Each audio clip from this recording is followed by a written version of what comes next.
School Figure TV. Revolutionary salute. Revolutionary salute. Like, share, subscribe. Welcome to the House of Revolution. You know I'm your humble host, the Yamin of Revolution, and I got some late breaking news. The revolutionaries can use sensational tabloid type stuff going on here today. Be sure to wipe your feet coming in the House of Revolution. That's hitting the like button for y'all who view the program later. Let's put this in the algorithm. DA Fani Willis say it ain't so down in Fulton County, Georgia. Say it ain't so. Are you abusing your authority? Are you sleeping with married men and put them in position, then they attack Trump? Are you using the taxpayers' money to rain money on your little play toy? Your little side piece? Oh, Jim Crow Joe, you got to go. Trump 2024, Mel Willis, step down. Yo, we got to get into this today. CNN don't want to cover it. MSNBC don't want to cover it. I'm going to cover it. Well, this story is a doozy. The top prosecutor in Georgia's election interference case against Donald Trump is facing an explosive accusation from one of the co-defendants in the lawsuit. Jonathan Seri is live in Atlanta with the new developments, and this is quite something, Jonathan. This is explosive. Yeah, it is indeed, Dana. This one co-defendant is fighting his indictment by turning the tables on prosecutors and actually trying to get them disqualified from the case. Michael Roman, a former Trump campaign official, filed the motion this week, alleging that Fulton County District Attorney Fani Willis became romantically involved with attorney Nathan Wade prior to a married man? He was married, you home wrecker. Revolutionary salute, grand rising. Now, this lady wrecked her home, y'all. We don't like that in the black community. We don't like you wrecking a marriage. It is a black lady on the other side. She is in shambles. She is in tears. And guess what? A black woman's going, ooh, wait, don't mess with her. That's why Fani Willis is exposed. That's why our little Tweety Bird sent this information to Trump and them so they can deal with this. Fani Willis, DA Fani Willis, you use taxpayer money to rain down $1 million on your little boo thing, your little side piece. Then you put your little side piece in power to prosecute Trump. Y'all flying all over the place, acting like y'all on government business while y'all was on hanky-panky business. But you destroyed a home, ma'am. And you acting like your master. We don't like that in the black community. Appointing him special prosecutor in the case and authorizing payments of more than $650,000 to his law office over the past couple years. DA Willis, according to the motion, has failed to remain independent and impartial in her performance of her official duties because she specifically awarded lucrative contracts to her boyfriend from which... Lucrative contracts to her boyfriend. First of all, that's a married man, and his wife don't like y'all using that type. They still ain't divorced yet. The divorce is in procedures. That's why the wife released this information, because that woman was working on her marriage. Grand Rising Queen. That lady was trying to make her marriage work. And this lady right here, DA Willis, decided to use her authority. I don't know. I don't want to say she sexually harassed the man, because shame on that man for being a piece of meat like that this woman could use. But she used our taxpayer money. Then she's told him, get Trump. You get Trump for me, and I want you to do everything I told you to do. Okay, baby. And she treated him like a little boy toy. But she getting exposed right now, and she done messed up that Georgia case on Trump. She now benefits financially through personal trips, hotel rooms, and the like paid for by Wade. Legal experts disagree on whether the claims against Willis, if proven, would be serious enough to overturn racketeering indictments against Roman, the former president, and 17 co-defendants. Look at him. That's him right here. This is brother. Look at this brother right here. This brother ruined his marriage. Definitely ruined his reputation. You will sleep around to get to the top. Yes, you will, nigga. Yes, you will. You didn't earn that job, playboy. And I'm so glad your wife exposed you. You sleeping around with DA Willis, attacking Trump for Jim Crow Joe. Now your ass is being exposed. I hope your wife take your dirty, no good behind to the ringer, nigga. I hope you be sleeping on your partner couch after this over with. But if there is a substantial conflict found and Judge McAfee thinks that exists, it'll be removed from the Fulton County DA's office in its entirety and tried by another DA's office in the state of Georgia. Oh, we can't. No. The motion also contains they don't got invoices. morals. They not morally sound enough to be sitting here judging people and looking, oh, that man is that. Shattered the dreams of his wife, a good woman who helped his no good behind, helped him through college. You was nothing, nigga. Your wife helped you work on your law work, help you type up some stuff, rub your no good dirty feet with stinking feet when you came home. Cooked your boy. She should have put some arsenic in there. She cooked your good meals, and this how you paid that black lady back, nigga, by sleeping your way to the top. Plotting on Trump. Oh, was done in the dark, nigga. Was done in the dark. They done blew the case all because they wanted to get over on black people. You see, that's the boule. I'm enjoying the boule getting shamed, you Greek freaks. Is from Special Prosecutor Wade billing the Fulton County DA's office for an unspecified 8-hour meeting with White House counsel in May of 2022 and another 8 hours billed as bingo. You met with the White House. You met with Jim Crow Joe now, nigga. Y'all colluding? Is this a conspiracy? Why are you meeting with Jim Crow Joe house, nigga? You gonna get some shine today, boy. Why you try to do this behind closed doors? Now the whole world know you slept your way to the top. You didn't deserve that, playboy. You understand that? Then you're meeting with Jim Crow Joe, kissing their ass like the boule to prosecute Trump. But you blowing the case. You blowing the case. You sleeping with the DA, the woman put you in power, and you're a married man. Interview with D.C. White House in November of that year. The White House is yet to confirm such meetings took place. The Wall Street Journal reports that Willis has been subpoenaed to testify in Wade's divorce case. Now, neither prosecutor has... Nobody would have knew if the wife didn't expose her ass by subpoenaing her to the divorce hearings. The press got the story after that. The wife exposed her no good behind. Sitting there smiling. Go get your own husband. Salute, queen. Get your own husband. This is what's wrong. This lady didn't want to get on husband. No, she want to destroy another home. There's plenty of women like this in the community. See, we were talking about the brothers. There's plenty of women like this. This woman did not. This woman had all the power in the world. She wanted to ruin another black woman's marriage, destroy it by tricking with her husband. Now she done got the husband broke down. I know the woman happy because she gonna take that nigga ass to the ringers. But here's D.A. Willis, who done messed up the Trump case. All the Democrats was fawning over her. Oh, she was the next it thing in the black community. This lady who abused her power, tricks with her underlings, her staff workers, push them in positions, then conspires with them to prosecute somebody. You're not supposed to be doing all this. Not only is it a sin, lady, you be sleeping with a married man, but it's disgusting. Has commented publicly on the motion that was filed this week. The DA's office says it will respond through appropriate court filings. Dana? Jonathan Seri, we're going to keep an eye on that one. Thank you. I'm Steve Ducey. I'm Brian. We got an eye on it this morning. We is keeping an eye on it right now. It's just something don't sit right with me about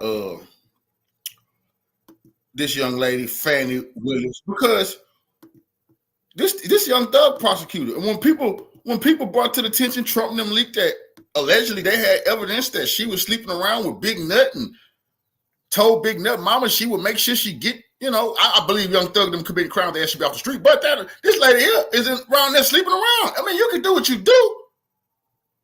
You can do what you do. You want to sleep around with all the scumbag gangsters and killers and dope dealers? Do what you do, man. But you went from sleeping with the gangsters, the killers, and the dope dealers to sleeping with high-priced boule playthings. Now you're under investigation, man, because you used taxpayer money to go all over the place at the expense of your boo thing. Well, they call that a kickback, man, because you got to enjoy the money that he was spending. You put that money in his pocket, man. We're not stupid. This corruption. Now, by a lawyer whose name is Ashley Merchant. and she is the attorney for one of the defendants down there. Last name is Roman. And this guy, Roman, looking for his first name here, can't find it in front of me, but in any event, he's one of the co-defendants, Michael. He worked as director of Election Day operations for the Trump camp in 2020. Well, right now he's charged with 7 felony counts by Fani Willis.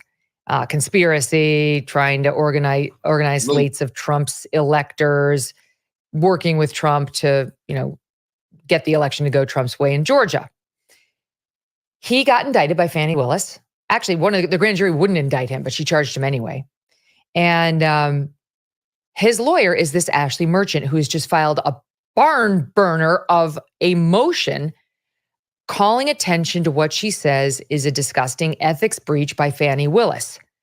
She says that Fani Willis is in an inappropriate romantic relationship with the special prosecutor, Nathan Wade, who she brought in to help prosecute this RICO case against Trump and all the others.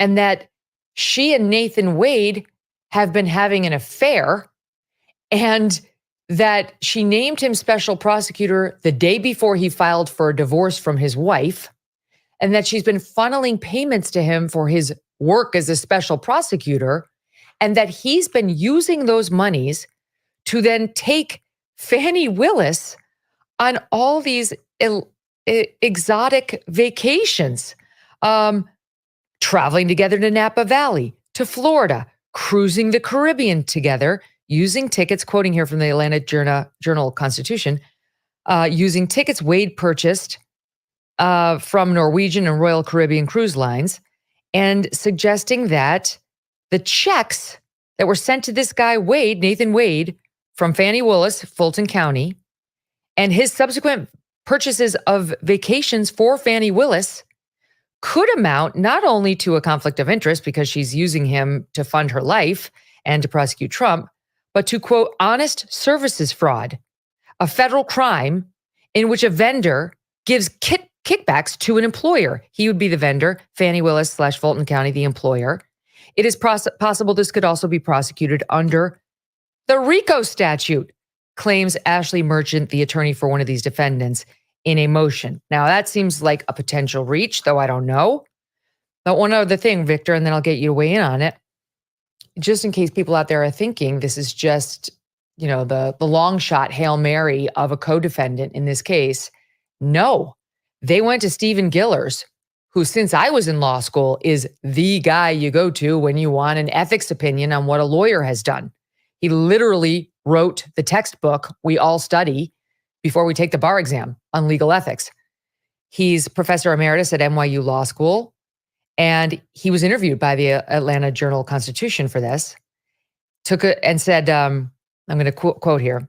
He said, a closer look at Fani Willis's decision-making is needed before it can be determined whether the indictment against this guy, this co-defendant of Trump's, should be dismissed. The allegations, if true, said Gillers, lead to the following conclusion. Fani Willis was conflicted in the investigation and prosecution of this case and was not able to bring the sort of independent professional judgment her position requires. Well, as far as I can tell, all this would apply not just to this one defendant, Roman, but also to Donald Trump. Just because Roman's lawyer found it doesn't mean it's not going to benefit Trump and the other defendants. And not only, and I'll go on because Gillers adds to what he said, this doesn't mean her decisions were, in fact, improperly motivated, he says, but it does mean the public and the state as her client could not have the confidence in the independent judgment that her position required her to exercise. So this guy's suggesting she may have to go. The lawyer suggesting she may actually be subjected to criminal prosecution, depending on what comes out.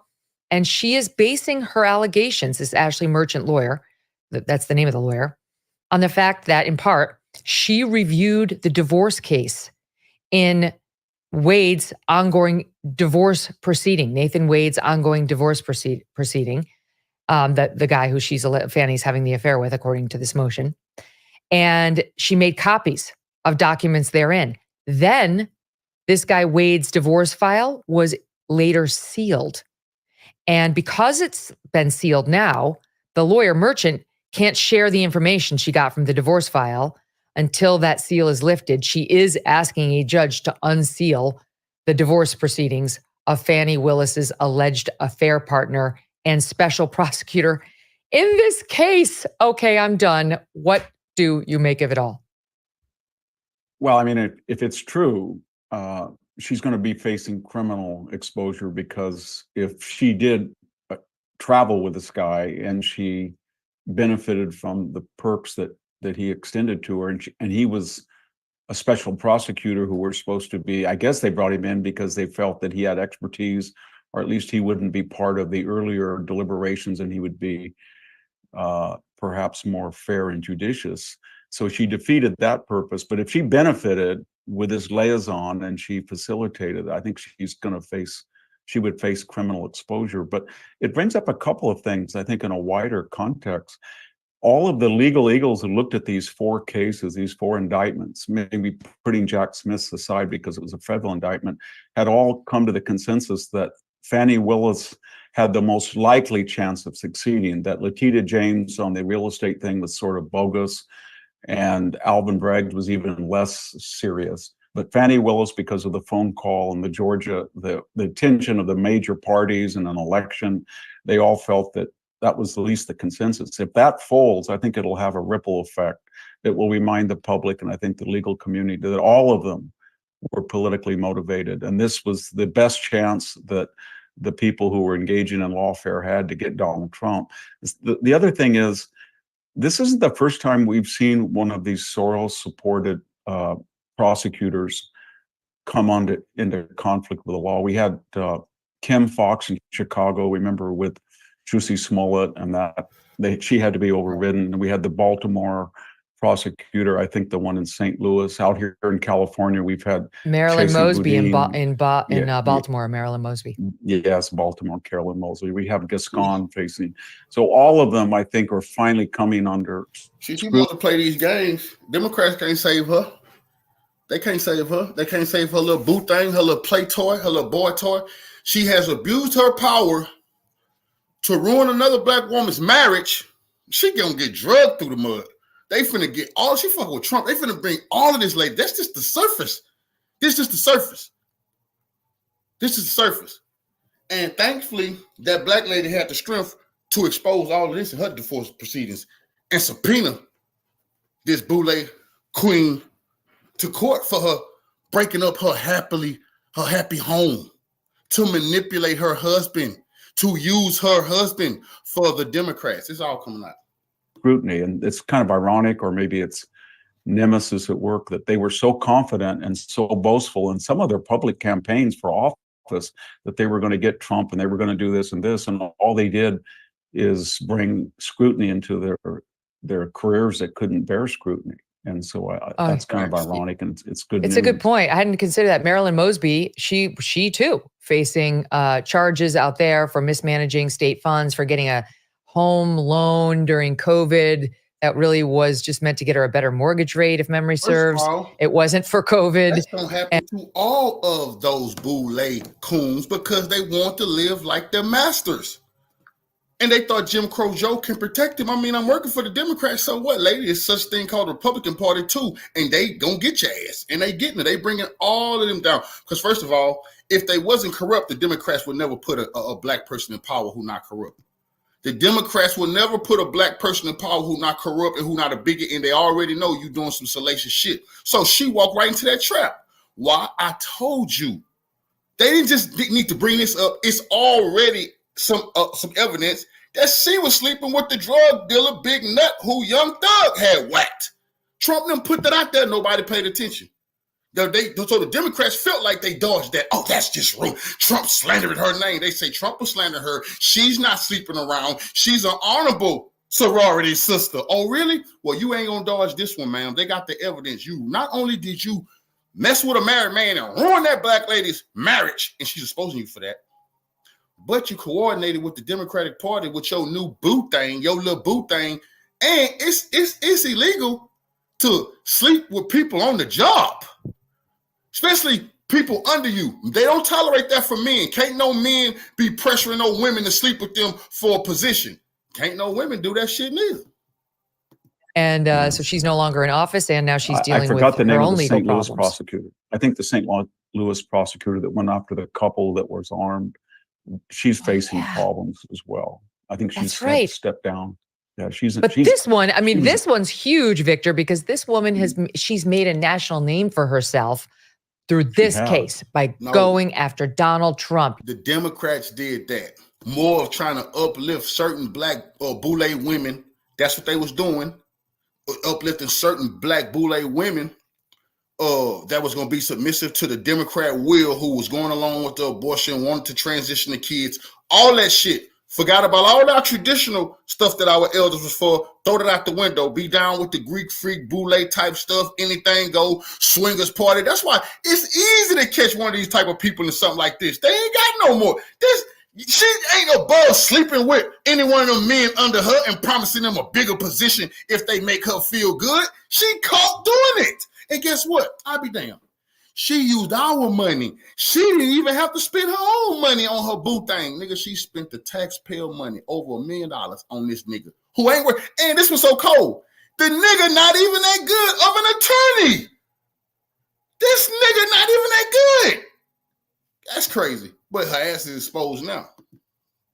You know, she was going to be the ethical one to take him down for mistreating the Georgia election workers and the Georgia election system.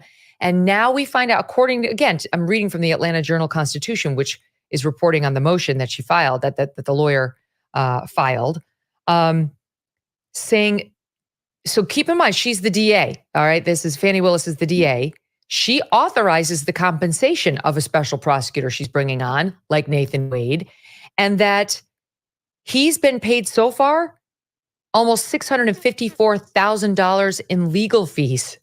The allegation, of course, being that they then turned around and went to the Caribbean together, and they went to Florida together, and they went on.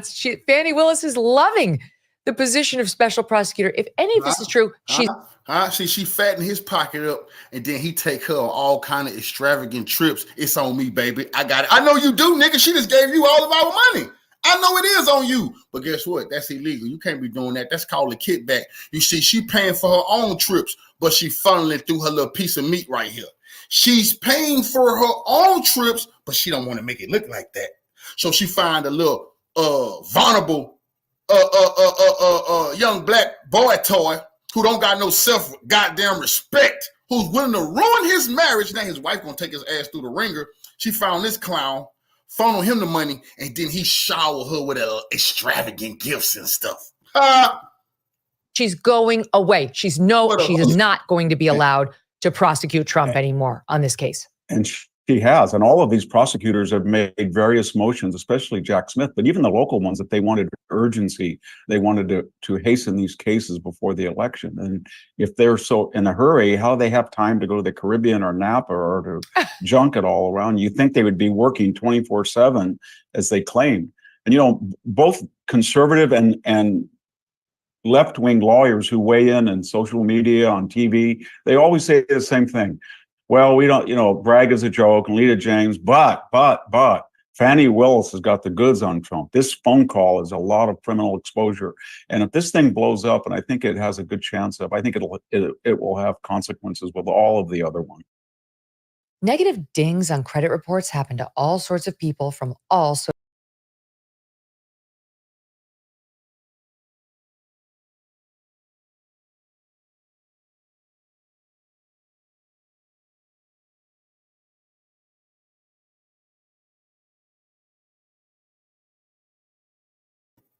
This is what she wanted, though. She wanted to make a name for her goddamn self. Well, she got a name now. It ain't gonna be the name she want, because she going down as a home wrecker in the black community. This not just about she tried to set up Trump. We here for that. This lady wrecked another black woman's home for nothing. Why you didn't get your own fucking husband? Why you don't have no husband? Why no man don't want you? Huh? Why no man don't want to stand by your side and take you on your vacations his goddamn self? Huh? Yeah, we need to look deeper into that. Yo, a goddamn home wrecker, man. Salacious allegations involving Fulton County District Attorney Fani Willis Tricking raising with brand another new questions woman's tonight. husband. This is the 6. I'm Sean Gables. And I'm Blair Miller. She's accused of an improper relationship with a fellow prosecutor, and she's being ordered to appear at his divorce proceedings. Nathan Wade is the special prosecutor hired by Willis's office to help in the case against Donald Trump. And the accusations could mean trouble for that case. Atlanta News first political reporter Doug Reardon is live tonight outside Cobb County. Rubbing his hands Doug, like Birdman summons right now. requesting Willis's testimony was served just hours before a Trump co-defendant filed the motion alleging that there was a romantic relationship.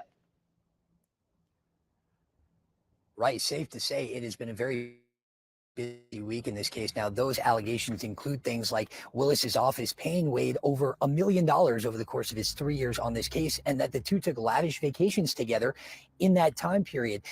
And we suspect that a lot of this came from divorce filings from Nathan Wade's case, which he filed just a day after he was given. Who y'all think leaked to the press this was going on? Who y'all think put Trump and them people onto what was going on? That man wife did. This big dummy. You don't, what? A black woman scoring? Fool, you finished. You finished and she finished. She just flushed both y'all down the toilet. And she finna get all that paper and your retirement savings. Nigga, you cheated. You the one that done it. What a joke. Job as special prosecutor. So we tried to get them because that report that was filed on Monday includes no concrete evidence, but this was all we could find. When we went to the clerk's office in Cobb County Superior today, this was just it. The single piece of paper saying that his divorce case has actually been sealed since February of 2022. Attorneys today tell us that is highly unlikely for divorce cases. That's Jim Crow Joe and the Democrats trying to use their last little bit of dictators type power. Please seal that man divorce proceedings. They're like, what? This ain't no superstar. What you trying to do? No, we here looking at divorce proceedings. It's sealed. The Democrats done it, man. But guess what? We got all the information we need. We looking into this. We know what's in them divorce proceedings. But just the fact that they sealed it, guilty. Loan document indicating special prosecutor Nathan Wade's divorce case is sealed from public view is all we could get from Cobb County Superior Court. On Wednesday, reporters trickled into the clerk's office trying to get a hold of the divorce documents that could confirm the shocking allegations filed by a defendant in the Georgia election indictment. Divorce proceedings are a highly unusual thing to seal, multiple attorneys told Atlanta News First. But the divorce paperwork seems to be the basis for defendant Michael Roman's filing, claiming his charges should be dropped because Willis and Wade were involved in a romantic relationship while Wade was in the employ of Willis's office and leading the prosecution of the indictment. Also this week, District Attorney Fani Willis was served a subpoena to testify in Wade's divorce case. I'm pretty sure that she feels she has nothing to hide, so she's going to go ahead and testify. Attorney J. Edward Chip says whatever Willis says in her testimony could be used by Roman's attorneys to fight his charges.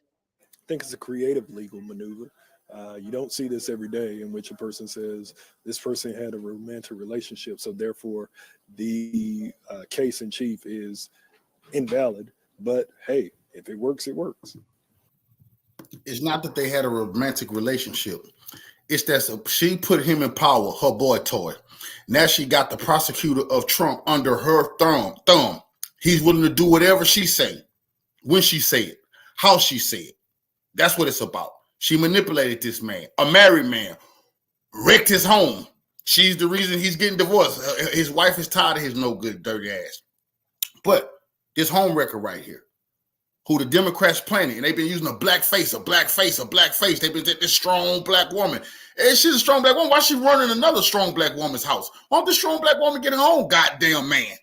And when the Democrats don't want to talk about this, because she's a conniving, scandalous Jezebel. That's what she is. Conniving, scandalous Jezebel who used her position of authority to make a man feel uncomfortable. He's a phony who should have just filed sexual harassment on her ass and still got his bag and everything. But he wanted to play around and see how far this can go. Well, it's gonna go real far now. Your wife done with you and y'all being exposed. This is all about the Democrats using black people to none of these two people right here their life have to be wrecked right now if they're to mind their own fucking business and not be shoe shining for Jim Crow Joe and the Democrats. Neither one of these people will be getting drugged through the mud, but they didn't want to do that. Right, and so it is highly unlikely. A lot of Absolutely. attorneys that we talked to told us that the case and the charges against Roman will get dismissed as he is asking over these allegations. They tell me what is more likely is that this case could get removed from Willis's possession and removed from Fulton County altogether and be given to another jurisdiction. We're in Cobb County. Doug Reardon, Atlanta News First.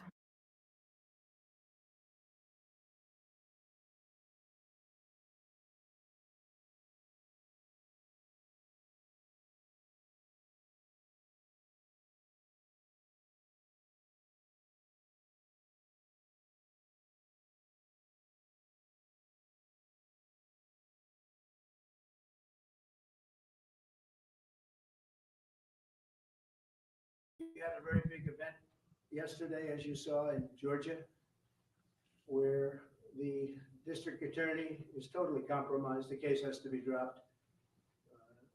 They went after, I guess, 18 or 20 people. They wanted to go after a lot of other people. They wanted to go after senators.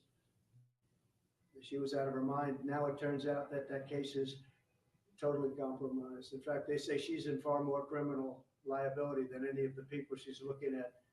So I think that when you look at what happened, where they pay a lawyer with absolutely no experience $700,000 who happens to be her lover or her boyfriend, and then they go on trips and vacations together, very expensive vacations together. And the reason they paid him so much because he was after me, because this way they can afford to pay him a lot more. It probably passes a certain test. And that's a very sad thing that happened in Georgia. And I would imagine that case is going to be dropped. Every legal analyst that I've spoken to, every legal analyst that I've read have said that case is so compromised now it has to be dropped. Very good people were very badly hurt by that case. It's a shame. Very good people. People did nothing wrong. They did nothing different than what Democrats have been doing for years and years and years, whether it's slates or anything else that you're talking about. But they were very hurt, and it turns out that she profited tremendously on that case. It's illegal. What she did is illegal. So we'll let the state handle that. But what a sad situation it is.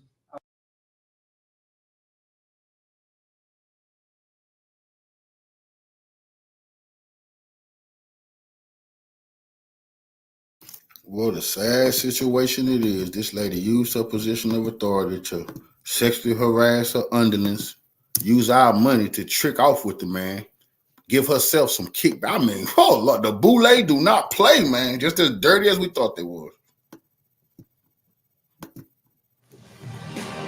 Well, it's out now, y'all. Ain't hiding no more. A new bombshell public filing alleges financial and sexual impropriety by Fulton County District Attorney Fani Willis, the lawyer responsible for prosecuting This former is the President beginning, Donald man. This is the beginning. Trump done warning her, girl, we know what you did last summer. They ain't talking about Freak Nick for, girl, was you at the Freak Nick? Lady, repent. Trump's Georgia election interference case.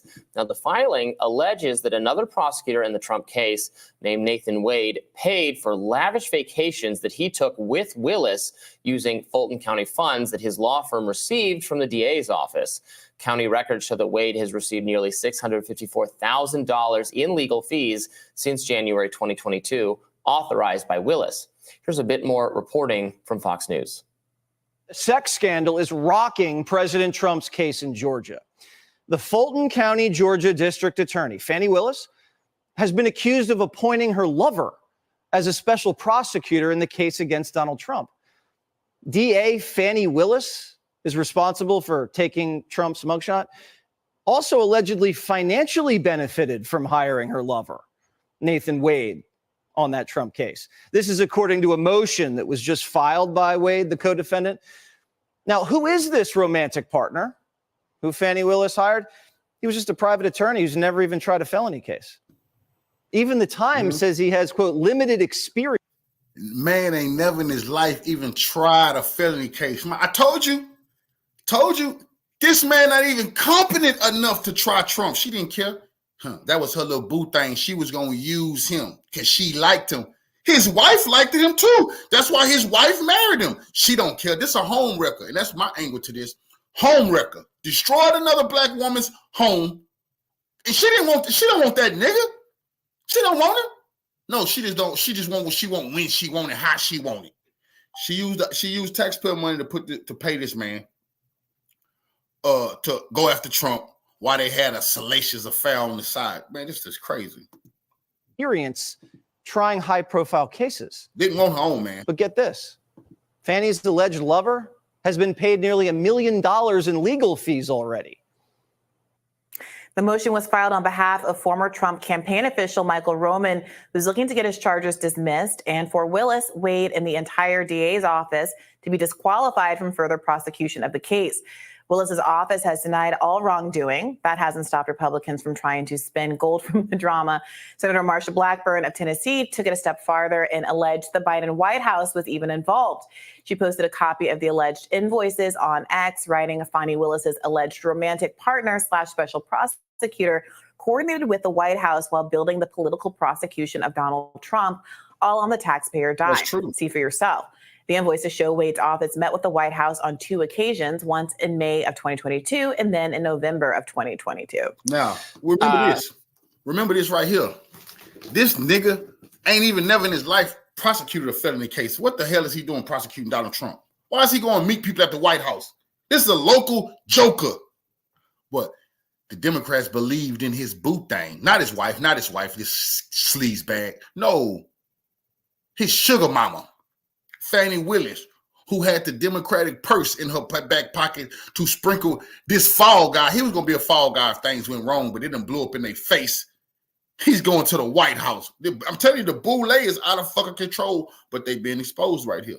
You're talking about affirmative action. So Jesse Waters there is correct. I looked up this New York Times story, and it does begin that it seemed an unusual choice when Willis hired this Nathan Wade figure. Other news sources that I have looked at, just news reporters have, seems to suggest that there is probably some merit to that there's a romance between these two figures. So that's not just some like wild libel being practiced here. So it is potentially, I think, an ethical matter. In fact, it says that Fani Willis was served papers by Nathan Wade's wife, who he's going through a divorce proceeding with, and she's been subpoenaed to participate in that legal action. So clearly something is going on here, and we're going to find out whether there was in fact some ethical violation of her choosing this person that she appears to be involved in. Now, whether that means these cases all get thrown out or it helps the legal defense of Trump or anyone else very much remains to be seen. Yeah, that's very much wishful thinking. There is a there to what they're raising. Yeah. So the allegation is that Willis has benefited personally from not only just his salary, which I think that making salary determinations, you have to just look at what the going rate is. People are often shocked and dismayed by legal. First of all, when she got to protect the Democrats on this, what's going to come out of her mouth don't even make no sense. That dude never even fucking defended a felony case in his life. He wasn't qualified, affirmative action ass nigga, to be making no $600,000 off no goddamn case. He wasn't qualified to be prosecuting no goddamn Trump. They didn't give a damn about that. So when they say, well, it's the going rate, that man can't even get you off a jaywalking ticket, man. And we're not finna sit here and protect the boule. They got caught with their goddamn hands in the goddamn cookie jar and they've been exposed. The Democrats used them. And this is what the fuck they get. Salaries, but a high profile case. I don't think the issue is his raw salary, but the allegation that they're making is that because they are alleged to have gone on trips together that he paid for, that constitutes a kind of a kickback. My bigger concern is that she seems to have hired someone for a very important high profile case that seems to be not especially qualified. And frankly, this might be a boon if the result. If he's not qualified, then he's not qualified to be making no $600,000, ma'am. You understand that? That's money laundering. She gave her little boo thing the money. He takes on trips and puts the money back to her pocket with expensive gifts and expensive rooms and shit she doesn't have to pay for now. That's easy. No. If Trump or anybody else was doing it, they trying to point out, oh, what about Eric Trump? Well, what about these boule motherfuckers who done got caught trying to be white? They can do what the almighty high and white do. Yeah, go to federal prison and get exposed? That's what your ass can do. Result is that he is no longer a part of this case, and instead of him, someone who is much more qualified to prosecute the case is actually brought in his stead. Yeah, she apparently described him as a she think trusted. She think it's a joke to wreck another black woman's home. I don't think that's no motherfucking joke. I don't feel that's funny that lady Fani Willis can't keep a goddamn man. Get on, man. I don't like women who prey on married men. Get you. That's ridiculous. Because I'm gonna tell you like this, they don't want you. They envy your wife. You don't want the man, or you have a man in your goddamn house. She don't want no man. She want to run a piece of meat. That's bullshit. I don't like them type of boule sisters who do that type of bullshit. You understand? That clown ass nigga thinking with the wrong head, he done messed up his whole career. Now his wife finna take him through the ringer. But hell no, she thinking it's a joke. This ain't no joke. This is a very scandalous what D.A. Willis did to that. It ruined that lady marriage. Also, she could trick and then find somebody to take Trump down for the Democrats. Blew up in their face. Did friend and mentor in 2022, and that he was willing to take the job, and more seasoned prosecutors were not. But again, this is why there have to be careful ethics around romantic entanglements, because one's judgment in who is the most qualified or who's the best for a job can be very much affected. And the bosses can't be having no romantic entanglements with employees. They don't wrote that in the rules. For men can't do it. You can't be pressuring your secretary. You can't be promising people promotions if they take you out. And men can't do that. Neither can women. You can't do it. What this woman did was disgusting, fam. What she did was disgusting. Act like she got a bunch of morals. What a fucking joke. And the most disgusting thing about it is, to me, lady, it's all kind of single men out there, man. She didn't want none. Well, you know why? This is what y'all. She want a man who gonna leave when she say leave. Go home. I'm done with you. I got my little what I wanted about y'all. Y'all know what I'm talking about. That's disgusting, man. And that's why I'm so glad she being exposed right now for the person that she really is. This is who she really is, nigga. By having an amorous engagement with that person. Now, the filing here accuses them of having gone on multiple cruises together and other trips that he paid for. It's worth noting that those claims were not substantiated in the filings, but you know, that is ostensibly forthcoming. Willis has declined through a spokesperson to comment on this, for the Washington Post reporting at least. I know exactly what she was wind up saying in the end. Oh, he said they was getting a divorce. That's what every fucking married man say, man. That's what every man. She can't get away with that. Every married man say he on bad terms, things not going right, and women know that. Now, whether or not you take advantage of that, or whatever. But that lady knew exactly what she was doing. And like I say, I'm so glad that man's wife didn't just go quietly into the night, humiliated, while her husband was doing great things, big things, with the help of this goddamn Jezebel. I'm so glad his wife said, oh, yeah, I'm going to subpoena your goddamn ass to court for what you've been doing with my husband, and I'm going to expose you. At least. But it is also interesting, as you alluded to note that some of this information came out because of divorce filings between Wade and his estranged wife. Yeah. I mean, it's certainly, this development might not end up ultimately hurting the case against the Trump or anyone else very much, but it certainly doesn't. It certainly is not good for the prosecutors. No, it's embarrassing. It is embarrassing. How Democrats could let this happen, given the political investment they have in this case, in the Georgia case specifically. First of all, that's who Democrats pick. They pick compromised people, so you do whatever the fuck they want. This ain't the only salacious shit they got. What got her the jaw? Woo, wee, boy, to make a prostitute blush. I'm just keeping it real. That's who the Democrats like, compromised people. It's easy for you to do what they say when they got the goods on you. But if they decide to prosecute Trump, lady, you in the big league now, man. Because that's the case that even if Trump wins, he can't dismiss. And it is it's not a federal case. And it's in some ways the case they're going to compile the most evidence for, because of they charge so many people, many of whom have already provided testimony against Donald Trump. So it is interesting. I mean, this guy is going to end up, I'm going to predict it right now, becoming not involved with the case anymore. It's going to get handed off to someone else. And that, you know, whenever you do a move like that, there's always you're harming your own case. You've already showed your cards in some ways.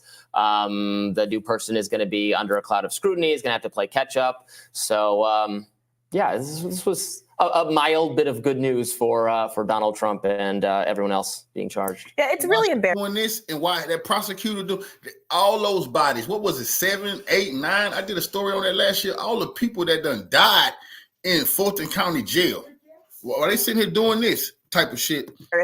Democrats cannot simultaneously frame the stakes of this election as being about democracy and focusing on how important these lawsuits are, and also let them falter in these completely predictable and avoidable ways. You know who would be the best person for this case? My new boyfriend. I'm sorry, it's outrageous with all of the relevance, all of the importance, the crucial nature of this thing, to have allowed Willis to put forward that excuse in the first place that more qualified prosecutors weren't willing to take this case. You're expected to believe in the United States of America with its 330 odd million people that there wasn't a single prosecutor. This isn't like Donald Trump, Rudy Giuliani, or some of these people who have been accused of criminal wrongdoing, not being able to find prosecutors, lawyers for their own cases, people who have failed to pay lawyers in the past, having trouble getting lawyers to represent them. This is a high-profile prosecution of the former president of the United States, where there is a plethora of evidence that demonstrates that at very least he leaned on people like Raffensperger to, quote, find the votes. This was a substantial, meaty prosecution that I imagine. He didn't say steal the votes. He said find them. That could be interpreted as anything. He said look through some boxes. He didn't say steal the votes, lady. That's not going to work in court. He never said steal. He said find me the votes. Find the votes. He said look around. Is it any of y'all haven't counted? Come on, man. Lady, you're a lawyer. You got to do better than that. Thousands of highly qualified prosecutors would have been champing at the bit to take on, and that there was not more scrutiny when Willis put forward the excuse that I hired my longtime friend and mentor who has no experience in prosecuting cases, much less these kinds of cases, because no one else in the United States of America would take it on. My goodness. That's a goddamn lie. It's plenty of people want that goddamn case. So only the boule, just imagine what they're saying. Only the unqualified boule wanted to go against Trump. They think people stupid. I told you history going to record. They're going to say the boule was attacking Trump because he was a racist. That's what they're putting in position. In New York, everywhere. They're going to say black people going, no, we wasn't. These boule people don't represent us. And these people got the nerve to, one of the old quotes, don't throw stones if you live in a fucking glass house. And them people out there in a glass house throwing stones all over the place at Trump. Goodness, we just did a segment talking about the Biden administration being asleep at the wheel. This is more evidence the Democrats are frankly just adrift. No, corrupt. I totally agree. You know, it's interesting always what stories of this nature get noticed or picked up by mainstream media. So it's being covered now because there's a court filing about it, that the Trump people discovered it, and the Michael Roman, and is using this in the case. You know, there's been a lot of reporting on Fani Willis. She's been subject to a lot of media scrutiny. There's been a lot of profiles of her. I told you. See, he's not going to say it. Fani Willis was already, Trump and them people already brought out that she was allegedly sleeping with Big Nut, who Young Thug allegedly had killed. And she swore to the mother she was going to get revenge for her lover, the Big Nut. But they rejected that as tabloid smear. She came out and said Trump was smearing her. She's a reputable, respectable, God-fearing Baptist Southern woman. Please don't smear her name. That was the lie she came up with. Nobody won't pay attention. They paying attention now. Some of which I would note is, I think, not legitimate and very much in bad faith. What do you mean? Some of the profiles of her. As you point out, there's been a practice of, for example, I've noticed when the Post or some other right-leaning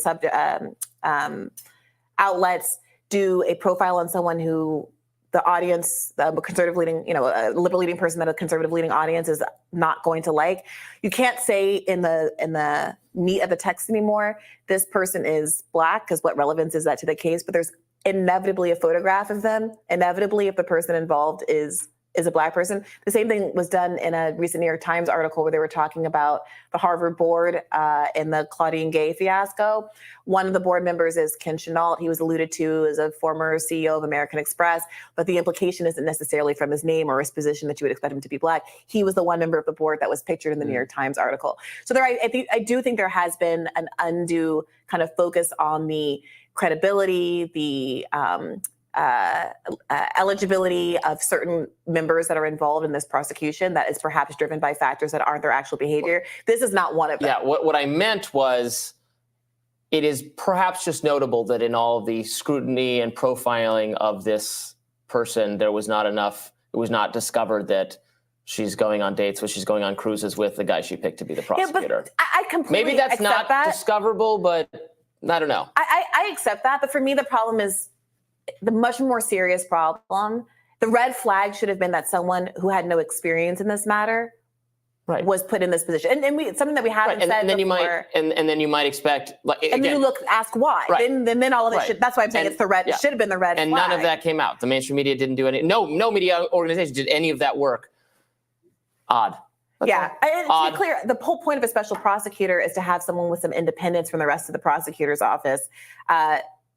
So there's not a conflict of interest. So this is a significant problem. It is a significant problem. And hopefully, I think the silver lining on this for Democrats should be that you actually have an opportunity now to get someone in here who knows better what they're doing.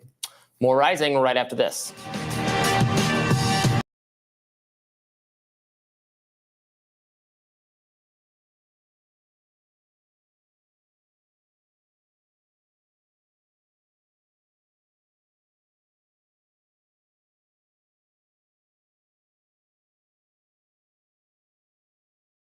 Trump campaign staffer Michael Roman and his attorney Ashley Merchant are claiming District Attorney Fani Willis had an inappropriate and romantic relationship with the top prosecutor in the case, Nathan Wade.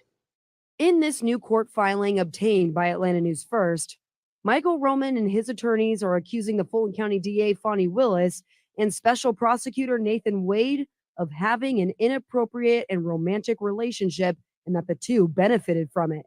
The suit claims Willis and Wade took lavish vacations together and that he used part of his salary from the DA's office to travel with Willis. Roman's attorney claims they discovered that the two went on trips together, quote, outside of court filings. The suit goes on to claim their relationship began before Wade was appointed to the case. They claim Willis also failed to get county approval to appoint Wade as special prosecutor in the case. Roman's attorneys are now asking the court to disqualify both of them from prosecuting the RICO case and to drop all of Roman's charges.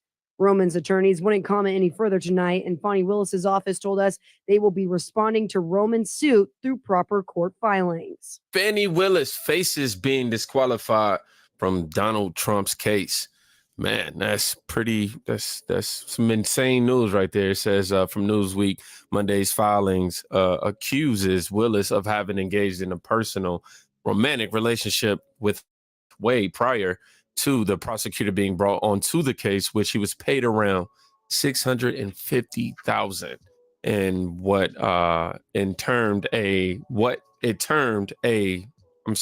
it just reads funny to me. In what it termed a self-serving arrangement. That's how they wrote it. Now, if all of this alleged information is true, then what does it even mean? Because you got to understand, she's definitely had a conversation or two with Biden administration, at the very least. So, immunity maybe be on the side in some way. Understand what's happening here. It's pretty astonishing. Her could-be boyfriend, it's a lawyer, right? And they are both coming together to go after Trump. This all starts to feel real metaverse-y, start to feel like Sims, like somebody's just simulating all of this, for real.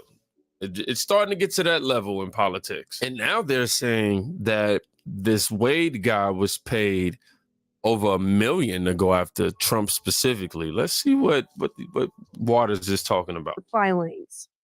Sex scandal is rocking President Trump's case in Georgia. The Fulton County, Georgia District Attorney, Fani Willis, has been accused of appointing her lover as a special prosecutor in the case against Donald Trump. DA Fani Willis is responsible for taking Trump's mugshot, also allegedly financially benefited from hiring her lover, Nathan Wade, on that Trump case. This is according to a motion that was just filed by Wade, the co-defendant. Now, who is this romantic partner who Fani Willis hired? He was just a private attorney who's never even tried a felony case. Even the Times says he has, quote, limited experience trying high-profile cases. But get this. Fani's alleged lover has been paid nearly $1 million in legal fees already. Who authorized the payments? Oh, that would be Fani. No, the post said $1 million. You said the misleading post. I know we just read the article and it was just a little over $500,000. She get the money? Oh, that's your money. Came from the taxpayers. They've allegedly gone on luxury vacations to Napa Valley, even taking Caribbean cruises. And Fani isn't even denying that she's hired a guy she's sleeping with to prosecute Trump. I want you to keep in mind, though, no sources have been cited. I haven't seen any documents, any evidence, right? So I just want to put that out there until I see that. This is all still hearsay. So that's just what it is. However, I can't help but feel like everything lately is somehow a distraction. I don't know why. Just since we in the election year, all this and everything that's happening is starting to feel real. Something is happening over here, but they trying to keep us right here, right? And what I can say is concerning is taxpayers' money being used to fund all of these vacations and all of these needless expenses when, of course, the money could be used in more appropriated scenarios. So, although I don't have no proof, I do have questions like, is it illegal? Why you saying she a boat rigger? The fatty only make my lead bigger. Amy Lee Copeland, former federal prosecutor from the Southern District of Georgia, about this breaking news of this allegation by one of the defendants in Georgia, who has alleged that the DA, Fani Willis, has been having a clandestine personal relationship with the special prosecutor in the case. And in turn, they say, profiting significantly from this prosecution. My question is, how big a deal is this, even if it's true? Thanks for coming back. What's your response? Thanks, Dan. I appreciate it. These are certainly very salacious allegations. It is the legal motion equivalent of clickbait. You read it and you just think, oh my goodness, this is terrible. But when you read it again and you read it a little further, you realize that most of the information in the motion about the relationship comes from the divorce filings in and I'm sorry, I'm blanking on his name, the special prosecutor's divorce proceedings. Yeah. And so you have to take that with a grain of salt, because does anyone really want to be presented with the picture that their ex-spouse paints of them in divorce proceedings? So just like you and Chris discussed in the handoff, that sometimes that you need more answers, you have a lot of questions, that you should be skeptical. I urge you to be skeptical of these particular proceedings. She will respond. She has 30 days to respond to this, and then we'll hear her version of these events. This is President Trump posted this on Truth Social, okay? And this is what President Trump posted on Truth Social.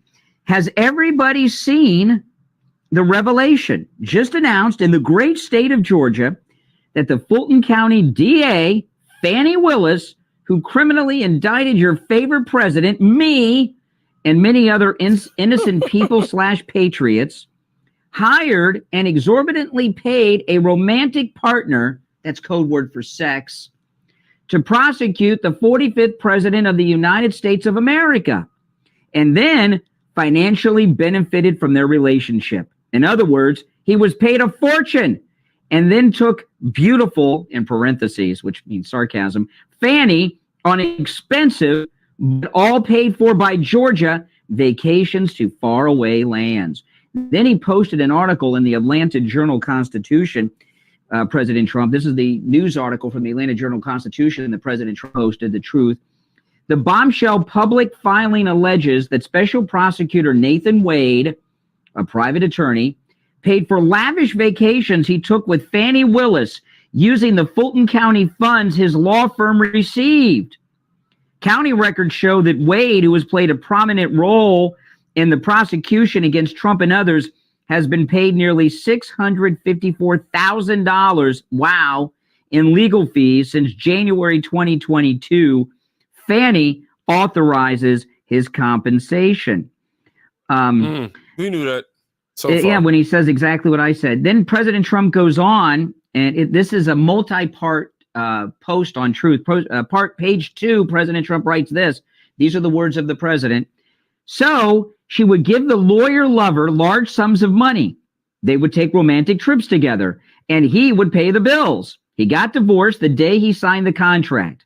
This special prosecutor was given the assignment to get Donald Trump in collusion and coordination with crooked Joe Biden's Department of Justice and the FBI, working closely with the Georgia Bureau of Investigations and probably another Get Trump prosecutor, deranged Jack Smith, and Biden's friend, prosecutor Lisa Monaco of the DOJ.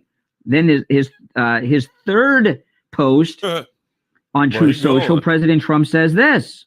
What's that? It has been alleged that Fani Willis and Wade have been involved in a romantic relationship that began before Wade was appointed special prosecutor. It says they traveled to Napa Valley and Florida and cruised the Caribbean using tickets Wade purchased from Norwegian and Royal Caribbean cruise lines. Were these tickets paid for? Or were they with the money that he got from her? The motion says the check sent to Wade from Fulton County and his purchase of vacations for Willis could amount to honest services fraud, a federal crime in which a vendor gives kickbacks to an employer.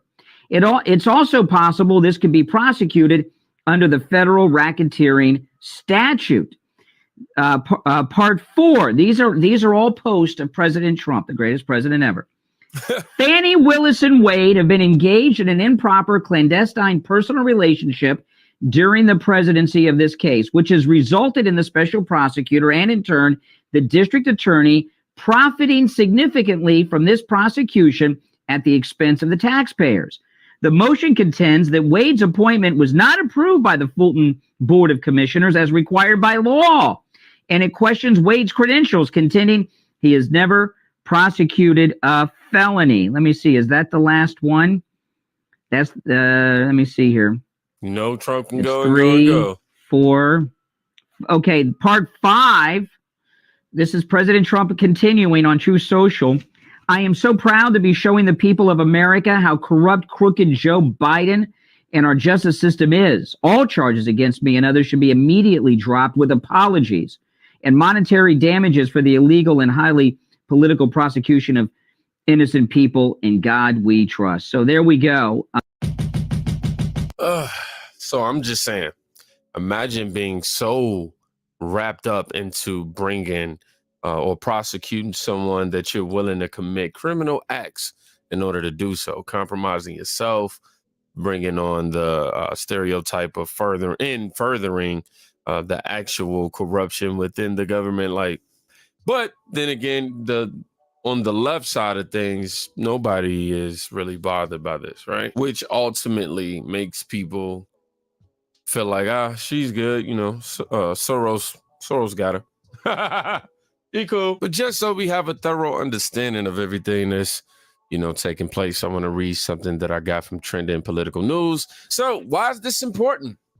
The district attorney's failure to obtain the required approval to appoint the special prosecutor prior to him obtaining indictments against Mr. Roman renders the special prosecutor's service in that role a nullity and without effect under Georgia law. So the indictments he assisted in securing suffer from a structural and irreparable defect and must be dismissed. In light of the district attorney's personal relationship to the special prosecutor prior to his appointment as the special prosecutor, his appointment created an impermissible and irreparable conflict of interest under Georgia's rules of personal conduct. Ooh.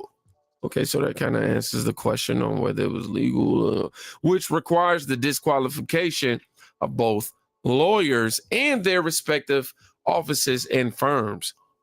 So yeah, failing to expose this conflict of interest just became a very, very, very big interest of many people.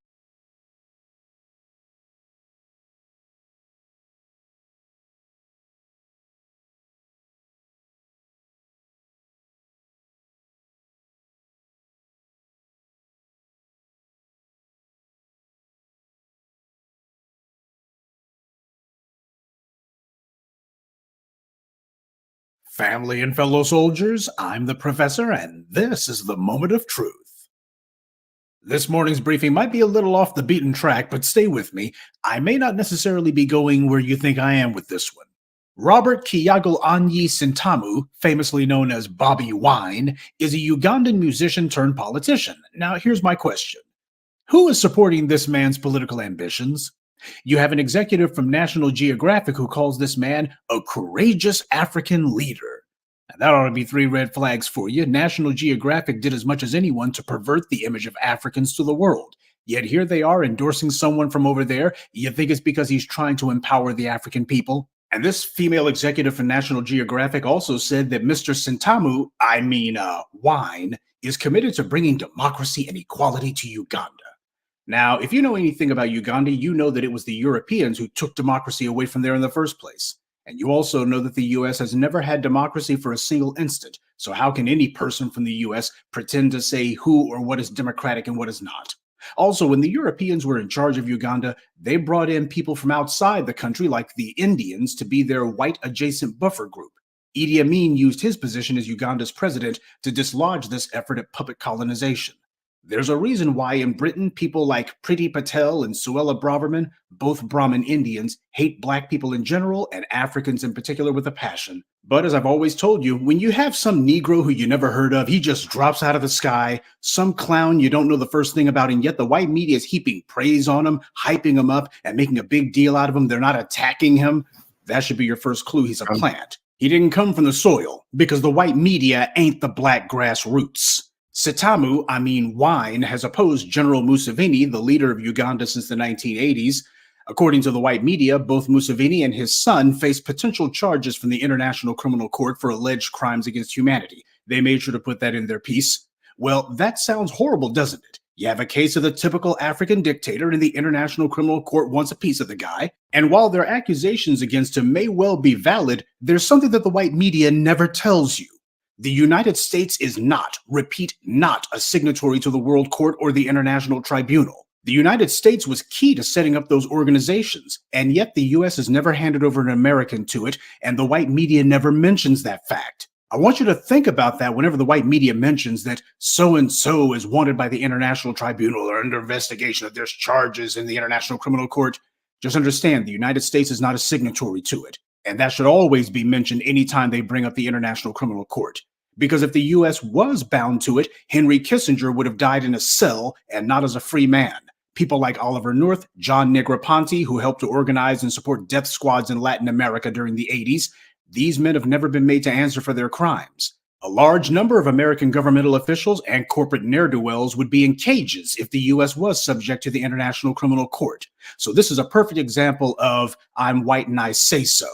Things like the ICC were set up for the tiny tyrants, for the Slobodan Milosevic's and the Saddam Hussein's, the tin-pot tyrants who don't have nukes and who the U.S. can knock off easily. But when it comes to the big tyrants and the big war criminals, people who have nuclear weapons, well, the U.S. twiddles its thumbs. So when the white media talks about so-and-so is wanted by the International Criminal Courts, just keep in mind, that means this is someone who's not playing ball. In my classic video, The Truth About Robert Mugabe, I gave you the rundown of African leaders who were supported by Britain and the U.S. who brutalized their citizens, commit all sorts of ghastly crimes, and yet the white media and the U.S. and Britain and other white countries have nothing to say about them. In fact, Britain and the U.S. give financial and military support to the most brutal leaders over there. There's a reason why the Brits are so fond of Rwanda. Go back and look at who was collaborating with the Europeans during colonization there. And then look at who the Europeans supported during the Rwandan War in the 1990s. So this is the white media cheerleading for regime change, trying to destabilize the internal politics of this country. If there's a genuine uprising of popular will, that doesn't need to be supported or encouraged from outside. All right, I can practically feel a number of you who are rolling your eyes or rushing to make comments saying, Professor, that's over there in Africa. It has nothing to do directly with us, so why are you presenting this as today's morning briefing?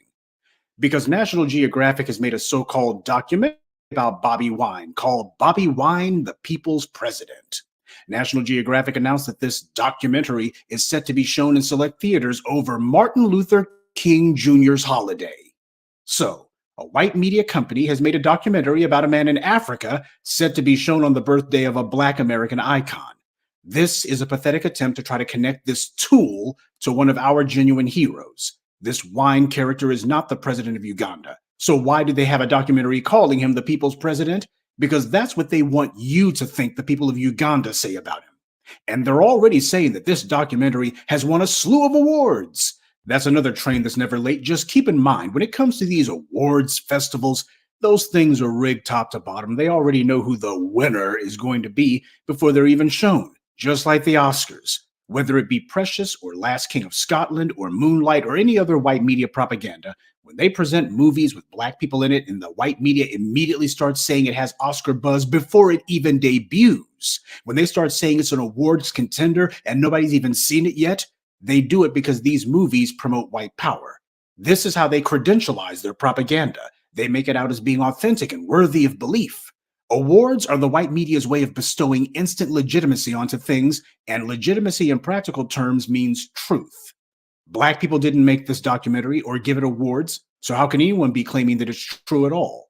Now, you can say what you want about General Museveni or about Bobby Wine or about the internal politics of Uganda. But what I'm talking about is that this is the purest evidence that this man is not grassroots. He has a white media company making propaganda meant to get Black people to support him, Black people in the United States. It's no different than the phony documentary that billionaire Harlan Crow made to rehabilitate the image of his puppet, Clarence Thomas, or that whole Coney 2012 thing. This is the classic white power playbook. From Barack Obama to Bobby Wine, white power finds a puppet, puts big money behind him, and when he gets into power, he hands them the country on a platter and just ignores Black people completely. And then, as things predictably get worse, the white media blames their own puppet, and they declare that Black people can't govern themselves, when the reality is that the vast majority of the people the white media calls Black leaders are nothing more than turncoat puppets, chosen, funded, and controlled by white power.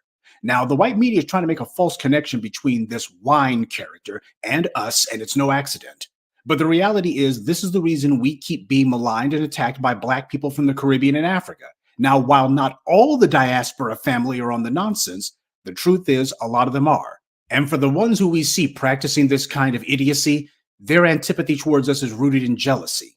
We have faced and continue to face brutality and oppression far worse than anything any other group of Black people has ever faced. We're in the belly of the beast, and yet we ripped out one of the beast's ribs, fashioned it into a shank, and then cut our way out of that beast's belly. We then went on to do something that has never happened in all of human history. We, as a powerless and oppressed minority, have managed to define practically all the good things about this country. We have exercised disproportionate heft in that regard. Good laws like the 13th, 14th, and 15th Amendments, to its good judicial rulings, to the good image that the U.S. has cultivated of being a colorblind meritocracy, false though it may be. The U.S. has spent the last 60 years using us as their front men for the propaganda that the U.S. has moved beyond race and hence holds the moral high ground. You see, the U.S. does that because it's part of how the U.S. projects so-called soft power. Soft power means to influence other countries without having to resort to sending in the Marines. The U.S. used its media to push images and TV shows and movies to promote a phony image of the U.S. as one big happy family, a story of imperfect but undeniable progress. It was all a lie, of course, but the world believed it because they saw us being presented prominently in this propaganda.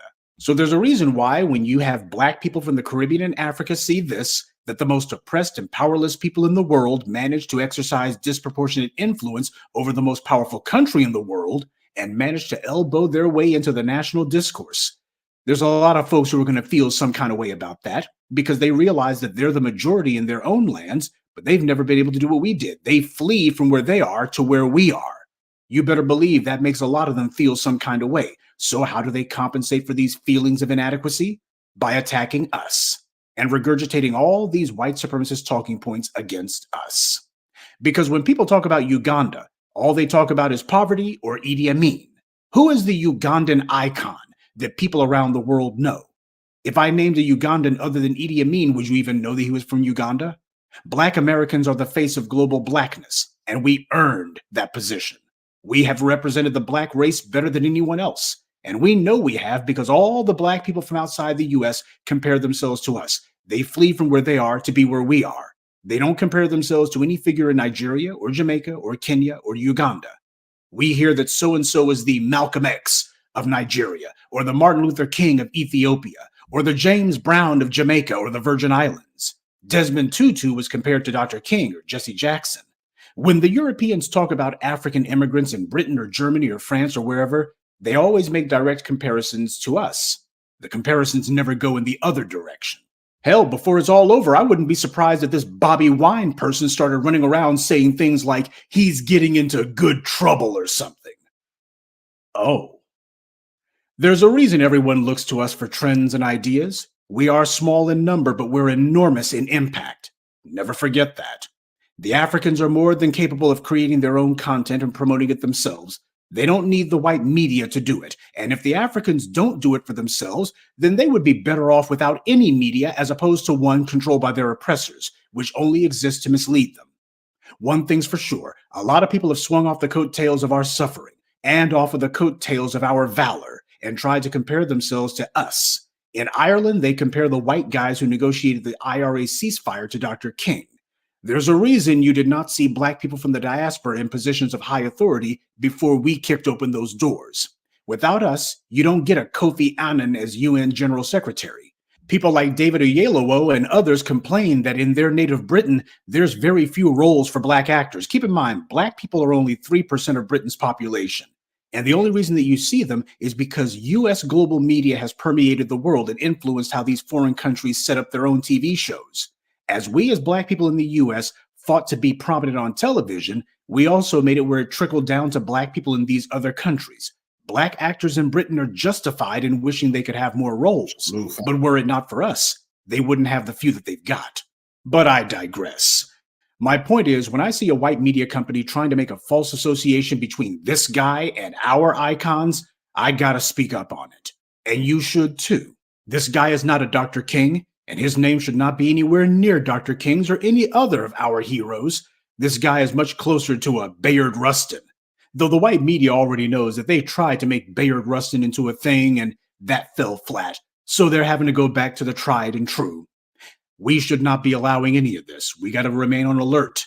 The only way to safeguard the culture and the truth is to have people ready to defend it.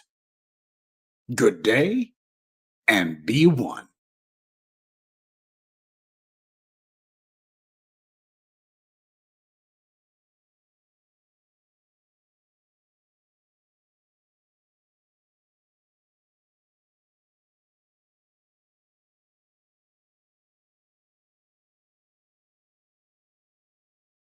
Ladies and gentlemen, you know, this is my first episode of my YouTube podcast, and today it's James Clyburn that needs the biscuit for real.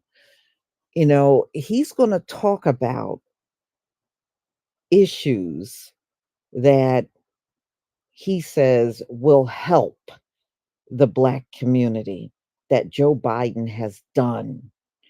And then everything that he proceeds to talk about are things for everybody. See, here's the problem. They'll say, you know, that Kamala stuff. Oh, well, what we do for everybody will impact the Black community too. Well, why didn't you say that to the Asians? When you gave them that crime bill, why didn't you say the laws we already got on the books for everybody will help the Asians too? You didn't come back with that. You gave them a crime bill. So once again, we're supposed to accept all of the things for everybody, while other groups get things exclusively for them. I'm going to go ahead and play this video for you. And come back with the rest of my commentary. Now, ladies and gentlemen, just pay close attention to what he claims is for the Black community, for Black voters. And you're going to see it is nothing exclusively for us at all. And it just goes to show you they are playing the same games that we have seen in the past. This is not going to fly anymore. No.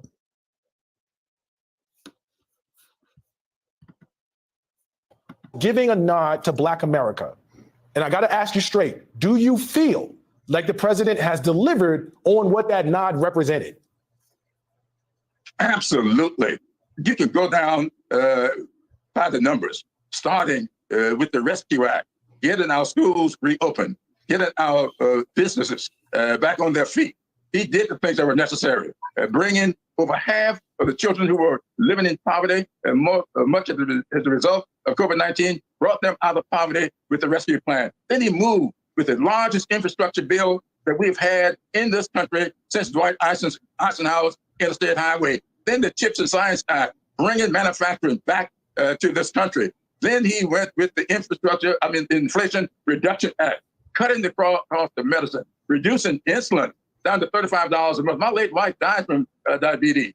And I can tell you, I saw $800 and $900 a month insulin bills because she was a full shot a day diabetic. So I know what it is if you can reduce that cost to $35 a month. The PACT Act, getting those veterans who were not treated fairly coming back from the Vietnam War, getting that done. And then the all-important public service student elimination of the student debt of public servant. Over $132 million in debt relief to 3.4 million people. Student debt relief. We keep hopping on that one part that the Supreme Court outlawed, and we don't even talk about the 132 million, many of whom are here in my district. I ran across a gentleman a couple of weeks ago, got $200,000 relief from debt. He had 3 degrees, borrowed money for all of them, thought he would go to his grave still alone that money, and because of Joe Biden, it's gone away. So yes, he has kept his promise. Now, we have not been able to do voting. Why? Because the Supreme Court has prevented us from doing it. And just like they prevented us from doing the other part of debt relief, Joe Biden has kept his promise to the American people. And I think he has been an incredibly good president. I think the best producer since Lyndon Baines Johnson Great Society program back in the 1964 and 65. That is high praise for the president. And it sounds to me like you might need to get in contact with his campaign, or his campaign might need to get in contact with you, because right now that messaging isn't breaking through. There's about a 63% approval rating among Black Americans when they voted for him at about 92%. And so something about the talking points you just talked about is not getting to the actual audience that Joe Biden seeks to reach. But I want to move on and ask you about House Minority Leader Hakeem Jeffries really quickly. He is seeming to be the next wave. He has a lot in front of him with respect to a Congress that is Republican. Damn, I'll be damned if this nigga right here think he gonna be our leader till we die. Hakeem Jeffries is a coon, a buck dancer, shoe shiner. I don't give a damn if he is kin to the great Leonard Dr. Jeffries. I don't give a damn about that. That go to show you he don't give a damn about being come from revolutionary upbringing and knowing the truth and still be a boule house nigga and sell people out. And this is they move right here. They gonna try to shift this nigga ass to be president one day. This nigga don't give a damn about us. This nigga ain't talking about no reparations, no nothing. He say Israel got the right to defend himself. Yeah, and I'm gonna be letting everybody know they got me fucked up. They think Hakeem Jeffries is gonna be the leader of the blacks. Hell no. That nigga's a coon like Jim Clyburn. Can control, but trying to steer the Democratic Party in a particular direction. As the elder statesman, give me one piece of advice that you've given him to try and help him move along and move the agenda forward. He has a lot in front of him, but he has a lot of people behind him. And I'm in that group. He is an incredible leader. He is keeping our caucus together. He is articulating the issues in a way that they need to be articulated. And I do believe that I will be standing with him here on January 15th on Martin Luther King Jr. Day. We'll be here in Columbia, South Carolina together, and he will enunciate on that day. I'm gonna shame these niggas on January 15th. I'm gonna go live. I'm gonna go to talk to some of these coons, because see, I said I was shaming them last year. Every January, I'm going to show people these niggas not standing for no Dr. King. Every last one of these people sitting here standing for Israel got the right to have whites only schools and whites only housing projects, whites only lanes to drive down. These niggas have got to answer for that. They got the answer for why they use the Dr. King name when Dr. King fought to end that whites only places. What are they talking about? I'm gonna be standing with him or Dr. King. These niggas clout chasers. Who are you? Quit using Dr. King name, man. These clout chasers. So we didn't know about clout chasing all these years growing up. That's what they've been doing when they talk about Dr. King. They don't give a shit about no Dr. King. Dr. King stood up against war. None of these niggas is against no war. Yeah, Russia war. No, Dr. King was against America warring on people. They need to answer that. When have they came out against America warring on any goddamn body? And I'll be damned if they come out and talk about Dr. King January 15th. We putting an end to all that. None of these people got the right to even bring up Dr. King in the same breath talk about Israel. Don't even make no sense.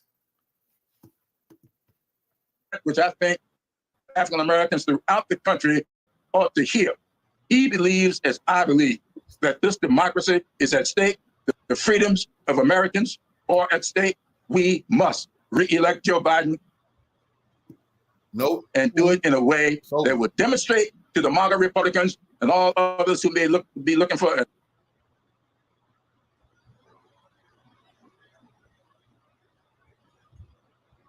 autocracy, that democracy will continue to rule the day here in the United States of America. Last question, Congressman, before I let you go. Are you throwing the fish rod this year, and can I come? That's all I need to know before you get out of here. Congressman Jim Clyburn, thank you so much for joining me. Thank you. Are you gonna have the watermelon and the chickens? Huh? Make sure the watermelon there, please, Jim. Bring some Kool-Aid too. Watermelon, Kool-Aid, chicken for you niggas, for you colors. You understand that? Look at this. These niggas smiling. This is what the problem. Them white people just sit back laughing at these house niggas. Like, but the gig is up. Nobody believe these people speak for no blacks. These people scared to come around regular black people. But when they do, they blaming it on the white man.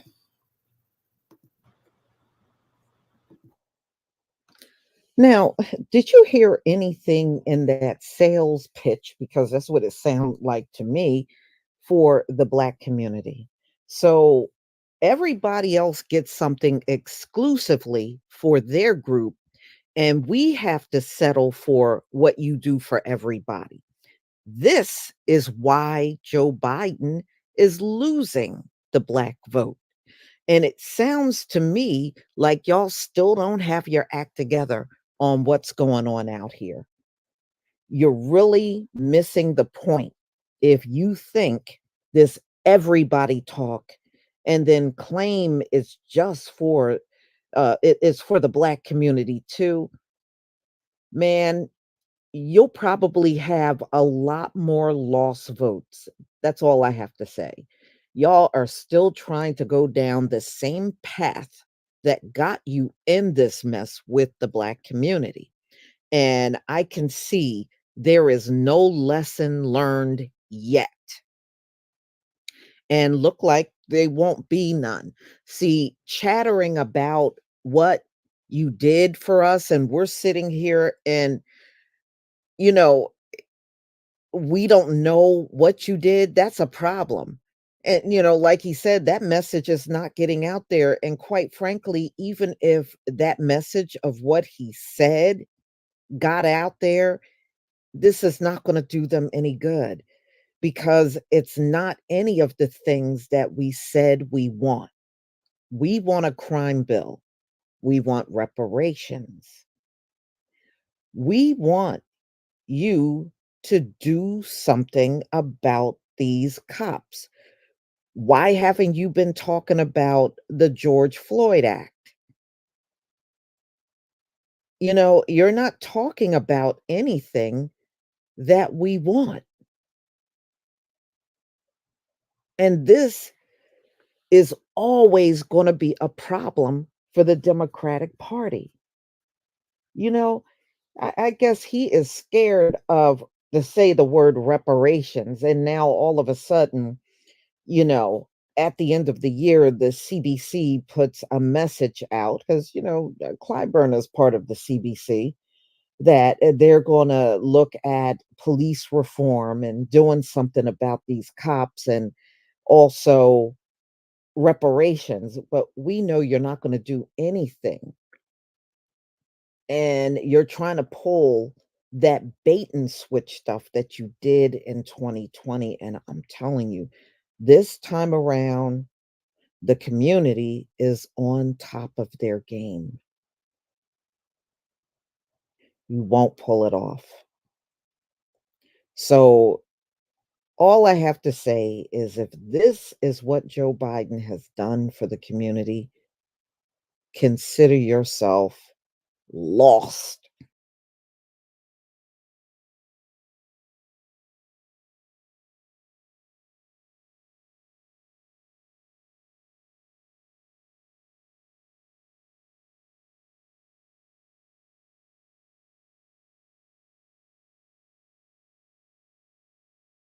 Ladies and gentlemen, I just got back from Philadelphia. I was definitely had conducted an interview with another platform. And I'm bringing that up because last night in Philadelphia, the rain was coming down. It got up to like 52, miles an hour with the wind. So it was a bunch of wind and rain. And it was not only in Philadelphia, but all that stretched all the way to New York City as well when I looked at it on the weather report. So I'm saying all that because of this story right here, what we're going to cover here about the migrants in New York City with old Mayor Eric Adams here. So when that storm came through last night, which caused, a lot of wind, some flooding, he decided to have a bright idea. Now, the migrants was at a, tent shelter that they built. So what Eric Adams decided to do was to remove the migrants out of the tent shelter to take over James Madison High School. But I want you to hear what happened to the actual students at the school and why a lot of parents and even people in liberal New York, why they're so upset. Let's go ahead and roll these clips. Tensions running high outside James Madison High School in Brooklyn Wednesday morning, where nearly 2,000 migrants spent the night braving the storm. Our kids should not be used. The school should not be used. It's a sectionary for the learning. Our kids supposed to be here feeling safe and be able to learn. The city's decision to relocate migrant families from Floyd Bennett Field to the high school didn't sit well with parents and local officials who say the administration put the needs of the migrants ahead of their children. Migrants never went through the metal detectors, right? So we have no idea what these people might bring to the school and what's inside the school. More than 80 buses pulled up to James Madison High School Tuesday evening. The family slept in the auditorium chairs and on the floor with blankets. By 4:15 this morning, they were all returned to Floyd Bennett Field. The shelter operations at James Madison High School, managed by Health and Hospitals, were nothing short of remarkable. They supplied essentials like baby formula, baby bottles, hot food, snacks, water, and blankets. But some parents claiming they were never notified of the move, and what outraged them even more, the fact that students stayed home today and learned remotely. None of the teachers signed up for remote learning, and the ones that did, from other parents that I heard, said good morning, posted the assignments, and just left. I think it's disgraceful. Just think about it. You're a parent in the Bronx. Was it Brooklyn or the Brooklyn? You're a parent in Brooklyn. It's a lot. You probably got a lot of single moms who are the breadwinners, so they've got to work during the day. Your kids are supposed to go to school, and then someone tells you, "Sorry, your kids have." He says a lot of single moms. Hey, what the hell you mean? Yeah, nigga, because you locked up everybody. You locked up their daddies, motherfucker. Have to stay home. Why? Was there some type of real significant storm or some emergency? Was there a flu outbreak? Well, why are they having to stay home? They're having to stay home because the state government is commandeering, or the city government is commandeering the school to house illegal aliens. You talk about putting Americans last. You're having these kids, you're depriving these kids of in-person education to be able to house people that don't have a right to be here to begin with. That's Joe Biden's America in a nutshell. Now, we know from the pandemic that remote learning for students did not work. I'm gonna tell you personally, my little girl, it was so detrimental to her that she had to play so much catch up when she went back to in-person learning. So we have learned with that situation that these kids can't be doing no remote learning. Now you can work from home on a job, adults, but kids need in-person instruction. So Eric Adams, and which is the Democrat mantra of open borders, decides they've taken over all the luxury hotels, right? They took it over. They've trashed the place, trashed it. They're literally turning New York into a third world country, literally, about what they're doing in that city. So the luxury hotels wasn't enough for them. So since they filled up all the luxury hotels that they can fill, now they coming after your school. Now the schools are paid by the taxpayer, especially those who are homeowners that pay school tax for their children to go to that school. They didn't talk to the parents about this. They didn't say anything. In the dead of night, they made this decision. They tell the students, 2,000 or so, how many students that go to that school, hey, you stay home, disrupting what parents got going on. Let's call it what it is. There are parents that need their kids to go to school, of course, for education, but also at the same time, they work. And the school, is a good place for them, right? So you take parents away from their job to figure out, okay, what I'm going to do with this child. What's going to go on? Then, as you heard in the news report, the teachers didn't even show up to remote learning because the students, during the time of the pandemic, the students wasn't learning anything. They were blowing them off. They was not showing up. So the teacher's like, man, forget this junk, man. You think the teachers wasn't frustrated by that as well? So now you got to do remote learning because of the migrants. Now, as you heard, yeah, they took them out of there.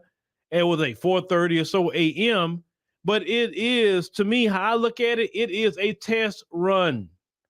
Because, see, in Chicago, for instance, they was putting them in abandoned schools. New York put them in an active school. They're going to start taking your schools, and then when they finish taking all your schools, they're going to start putting them in your malls. And then if they can't put them in your malls, they're going to start putting them in your stadiums. And then when they finish putting them in your stadiums, don't be surprised if he starts saying, hey, well, we need New Yorkers to kind of, take in some of these migrants because they can't be on the streets. Because it's about to be a bad cold front come through here in the next week or so, next week. What they going to do with the migrants then? All the situation with the migrants. This was all created by the Biden administration. He believes in an open border policy. And now students got to be kicked out of their school. I don't care if it's for a day, a week, it don't matter. The fact is, you done it. I've never seen in the history of this country students being removed from their school so you can let people that come across the border because they chose to, they're economic migrants. They're not here because they fled war or anything like that. They're not here for that. So you take out students who need to be learning, push them out for economic migrants that chose to come here. They chose it. They chose to come here. They didn't want to stay in Mexico and work in Mexico. They didn't want to work in Chile. They didn't want to work in Costa Rica. They didn't want to work in Colombia. No, after all them different countries had offered them help, they said, no, I'm going to come to America because America got a leader over there that's going to prioritize us over the citizens. That's what's going to happen. And that's why everybody is constantly coming. And then you got Biden. See, I was going to cover what he said at that Mother Emanuel Church, but this kind of took precedent over that. He goes to Mother Emanuel talking about racism. Man, I don't want to hear, I don't want to hear no talk from no politician right now about no racism. If you're not going to actually put no laws on the books of that anti-black hate crime bill, just shut up. Just shut up about racism at this point. I don't need to hear that from you. Black people will talk about racism when it comes up and we'll deal with the issue and problem. Not no coons. I'm so sick and I tired don't of you want to hear Democrats. one congressional black coon tell me nothing about white supremacy when we dealing with it 24/7 and the boule. But we know what they're trying to do: get more votes so they don't help us do shit. We don't want to hear that. We don't want to hear that out their mouth. When we know they arming the Azov Battalion. We here at Co-Figure TV News done hit so many people on they're funding the Nazis. The biggest white supremacist group in the world right now is the Ukrainians, who Trump didn't want to help. It's Joe Biden and the congressional black coons that said they want to make sure the neo-Nazis in Ukraine who's saying that they fighting for the white race. I played those videos. Since they want to wipe out the content, I'm gonna have to build that stuff all over again to remind people. So I'm ready for them to talk to me about Trump or racist. And I'm gonna say, oh yeah, why are you funding Nazis who say that we should not replace them and they want to kill us? Every mass shooter that's been shooting lately been admiring the Azov Battalion. They're not finna get away. They're not ready for that discussion with me. They better not talk about no racism. Hell no. I don't want to hear it out their mouth. Democrats trying to use racism as a way to try to trick my people to vote for you. This is the result of voting Democrat. Having your children taken out of a school and say, you go remote learn because the migrants is more important than you American kids that your American parents pay taxes for at that American school.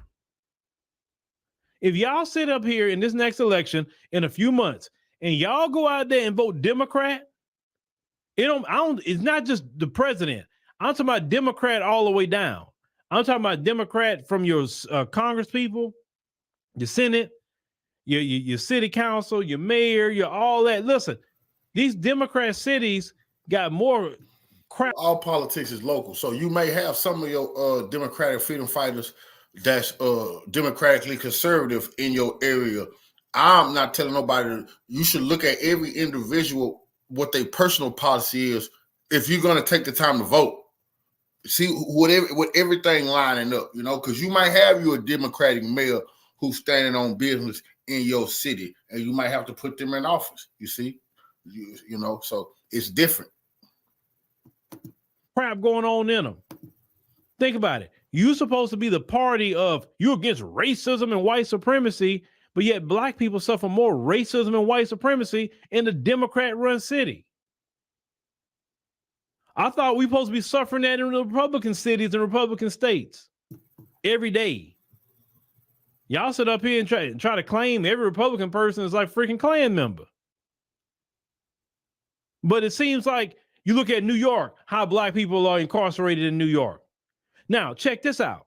That same storm that was in Philadelphia and New York last night that I saw, I was like, oh my God, right? They were homeless black Americans in New York, and Eric Adams didn't do a freaking thing for those homeless black folk in New York. Didn't do a thing. Or not just homeless black folk, homeless Americans too, right? Outside of black folk. He didn't do nothing for the homeless Americans, but he made sure the migrants, better not even get wet. Let's get them into this school. But homeless New Yorkers who are citizens of this country, who were born and raised in this country, that maybe had some issues and problems, happened to them and why they end up getting homeless, that they can stay out in a bad storm with 50 some odd mile an hour winds and rain and flooding. They can stay in it, but migrants, oh no. They make sure to put them in a school and tell the children, you stay home because you're not important. See, the Democrat Party does not prioritize American citizens. American citizens are actually the last people they're going to look at. They're more worried about the migrant. And like I said plenty of times before, they have to be getting some sort of kickback from somebody to be this gung-ho about this situation. Because, y'all, this doesn't even make sense. This latest move about taking kids out of school and say, you go remote learn because they're going to be here. Y'all, this is an escalation of this stuff. I'm telling y'all, you go out and vote Democrat in November. Go ahead if you want to. They're already fear-mongering too, because I got to cover that. Michelle Obama and all that fear-mongering she's doing, that got on my last nerve when I saw that video from her. Now they already fear-mongering, right? You can fear-monger all you want, but there's no amount of fear-mongering that's going to make people of all communities say, I'm doing the fear mongering. I fear them trying to transition my grandson. I'm going to fear monger. Let the people, they trying to transition our babies. We got to take a stand. You see, y'all gonna have to get active. We're gonna be jamming up these city council meetings, school board meetings, putting all these questions right to them. This is what we got to let them see our face. Because see, these bootleg house niggas act like we don't care about that type of stuff no more. They know you got to be out your goddamn mind. That's how we got in this position. Our leaders didn't have no morals. Then we wouldn't have strayed, but we got our senses. We're not going for this shit. We gotta heal. We don't plant our flag on. We won't have our children and our grandchildren or that our community's children transitioning. That's sinful and that's immoral in our eyes. We still standing on that.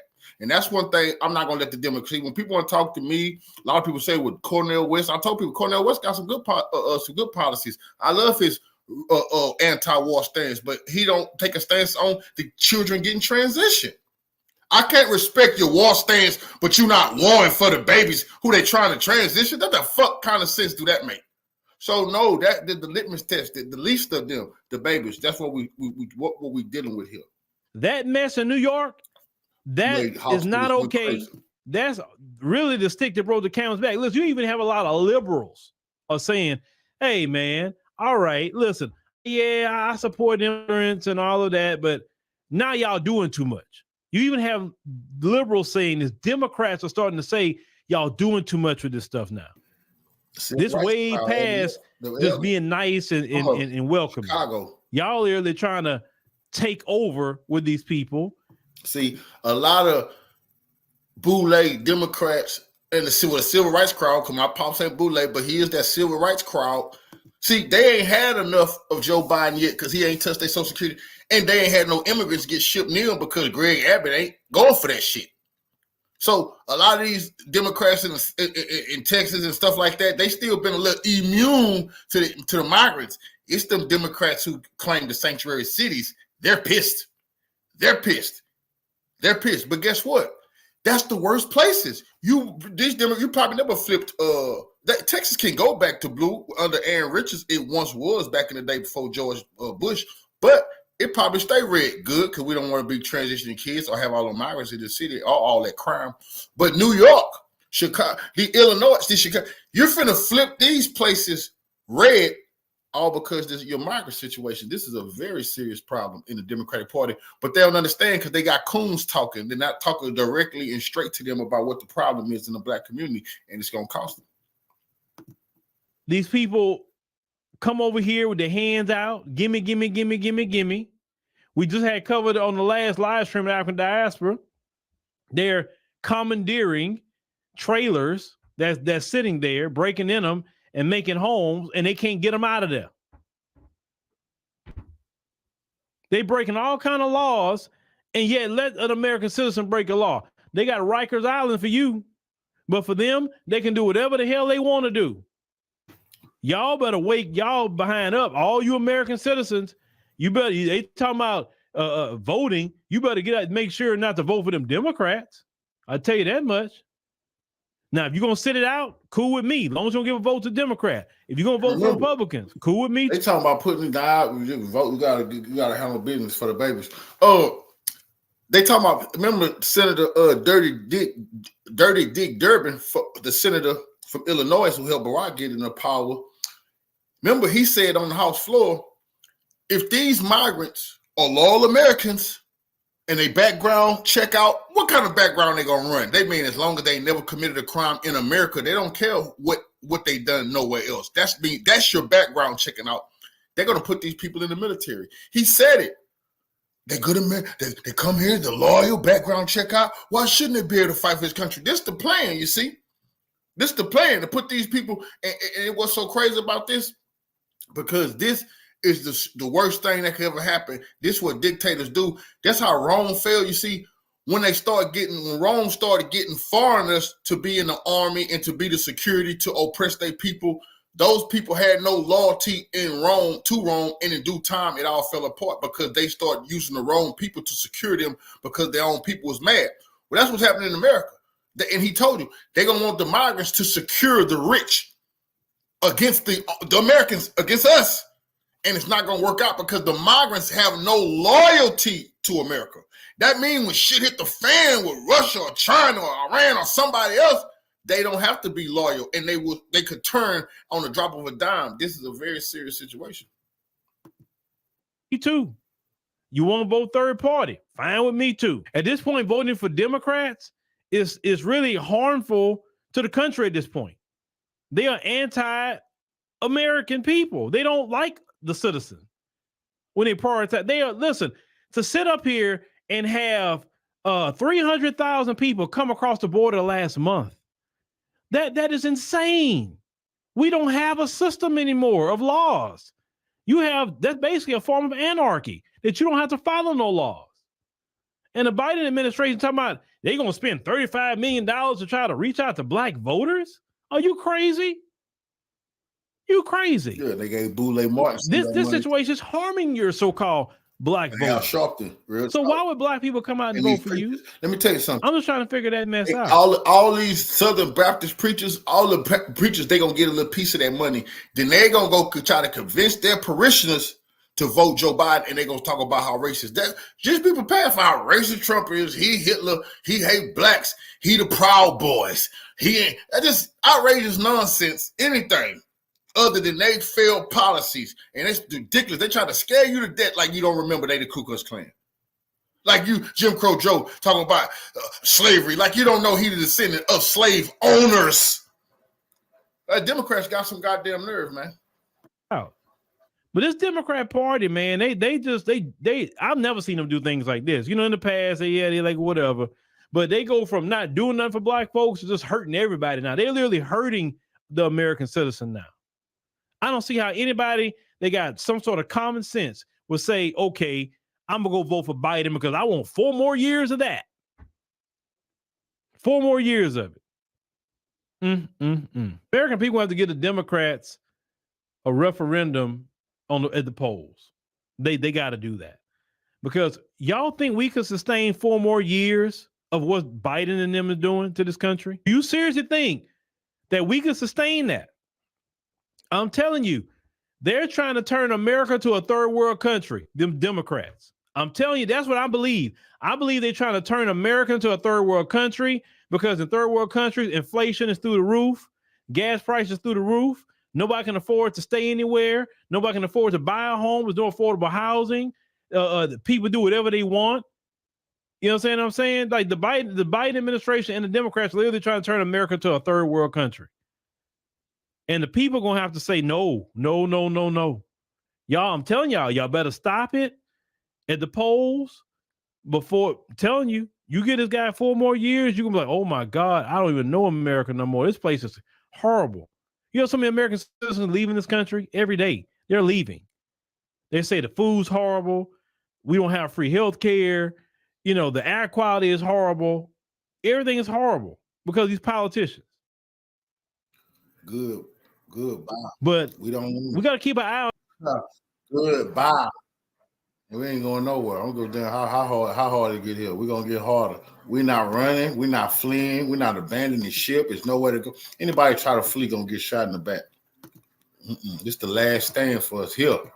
They can flee all they want. They colonizers. They ain't got no. They great people ain't buried here no goddamn way, nigga. You know, I don't mean to sound like a dinosaur. I don't mean to date myself, but when I was a kid, we used to get days off when there was too much snow. I grew up in Connecticut, right in the New York City metro area. And you used to look forward to snow, and you turn the TV on, and they'd tell you whether you had a 90-minute delay or whether you had school off. Yay, too much snow. It's a snow day. Amazing. Well, now the kids got a little something else going on. They get school off. I guess I don't know if they're still checking the TVs, not because there's too much snow on the ground, because there's a blizzard of snow, because rather there's a blizzard of illegal immigrants. I'm not kidding. It's not funny. It is a little funny, but sad. Funny in a very sad way. I'm not joking when I tell you guys that New York City high school students have now been forced into remote learning because there's too many migrants, and the migrants need somewhere to live. And so they're giving them the schools.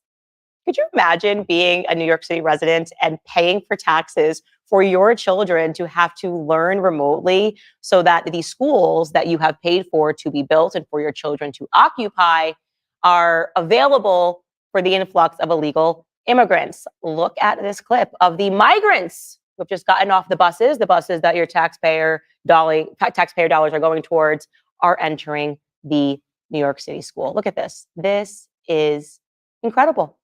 There they are, a family of illegal immigrants coming in. This is the new thing happening in Brooklyn, all throughout New York City. I would be outraged if my tax dollars were going toward this. It is shocking to me that people are still voting Democrat in this city and pretending that this is an act of compassion, that this influx of migrants are coming in because they need a better life and not because they're getting a bunch of free stuff that is being offered to them by a government that wants to harness them eventually for the power of voting. It is abundantly obvious that that is the purpose here, is to get as many of them in as possible. And then to say that you need to redraw lines and we've got more people that are living here. Now, in case you thought that was outrageous, that's not the only thing that these inner city Demic communities are being asked to do. Not only should you keep your child at home on an illegal immigrant blizzard day, but also we are going to ask you if you will shelter these migrants in your own homes. Yes, let's cut to what is going on in Massachusetts. Governor Healey of Massachusetts is now asking residents to house migrant families. The governor said that anywhere between 10 to 30 migrant families a day are coming into Massachusetts. There are 40 hotels across the state that are helping to house them, but that isn't enough. The governor is now pleading for help from you at home. He says that close to 5,600 families are currently housed in the state's emergency shelter system, and that number is 80% higher than 1 year ago. And it would be helpful, obviously, if just the residents would open up their homes to them entirely. Massachusetts has been spending around $45 million a month to help assist these families. We should rephrase that. When we say Massachusetts is spending, we mean you. We mean when you go home, if you live in Massachusetts, when you go to work rather, and you are putting in that 9 to 5, when you come home and you're tired, this is where your hard-earned money is going towards. When you see in the news that they're going to raise taxes, this is one of the reasons that they may need to raise taxes in the near future. The situation is so bad that the Healey administration is now asking people and businesses to help people in need. So if you are also just a mom and pop shop that's operating, wouldn't it be nice if you also allowed a migrant family to live there for the time being? Now I would say no, but that would make me not compassionate. It's some child trafficking type of things going on. They've already been proved. A lot of these males are not kin to the children they coming across with. A lot of these children came over here. Like 85,000 missing. We just found that out. Like, hey, I'm not finna help nobody with a devilish plan. You can't be the Underground Railroad for this type of nonsense. This is disgusting, man. But they're gonna paint it as some type of Underground Railroad or something.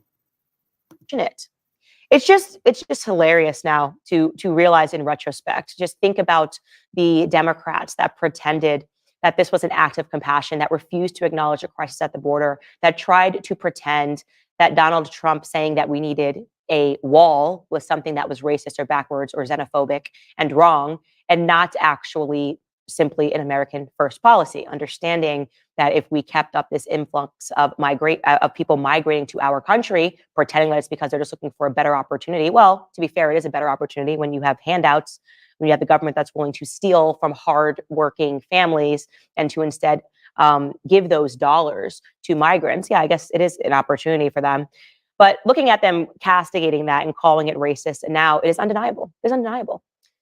And in terms of these inner city communities like New York City, should we feel bad for the residents? You get what you vote for. I think that's one perspective. You get what you vote for over and over again. And these people are starting to understand that there's probably not going to be a way back. So that is something to watch that is actually happening. Amazing. As I said, I'm old. I'm a dinosaur. We used to just have blizzards of snow, blizzards of illegal immigration. That's the new thing. Look forward to a 90-minute delay one day. Hey guys, if you like this video, you will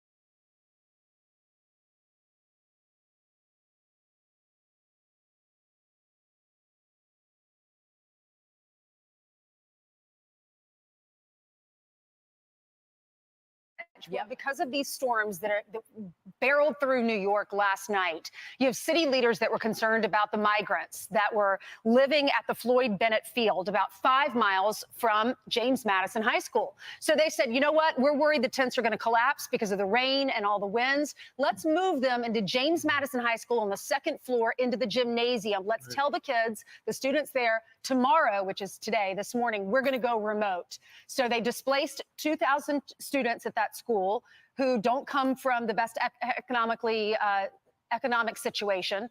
You're out, and we're going to move these migrants in.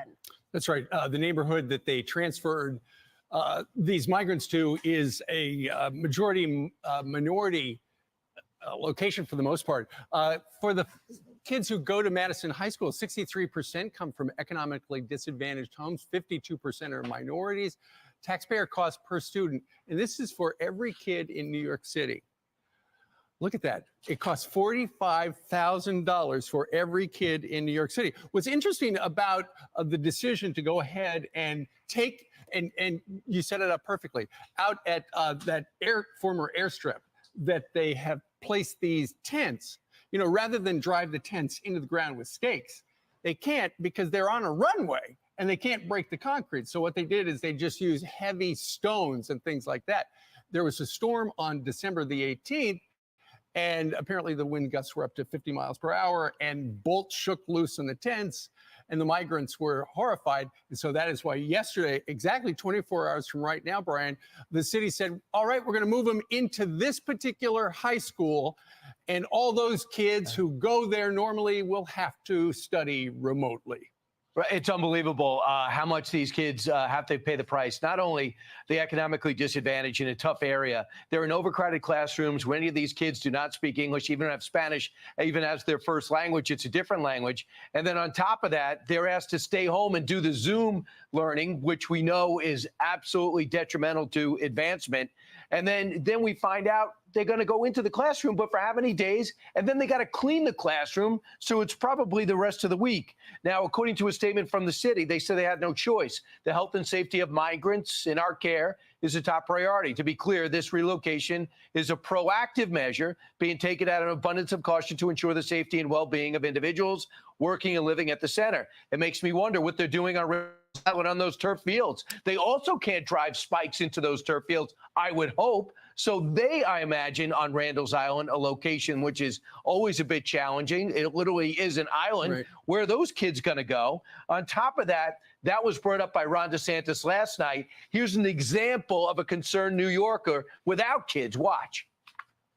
I hope it's just for one night. That's even one night too long. It should be, they shouldn't have even been to this country. They should have came here legally like everybody else. I'm from Israel. It took me 16 years to get my green card. Why should they cut the line in front of other people that have been working really hard to get their citizenship in this country? They're already getting free New York IDs. They're getting free shelter, free food, free clothing. Everything is for free. And it's on our taxpayers, not anybody else's.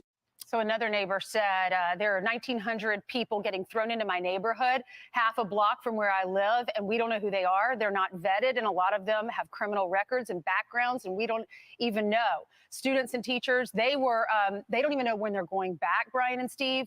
And the students learning, what about their learning? It's so disruptive. And one of the councilwomen, who's a Republican for the city, said that they should have been placed somewhere like the Park Slope Armory. Right. My question is, out of all the places in New York City, why would they place them in a high school and make the students suffer?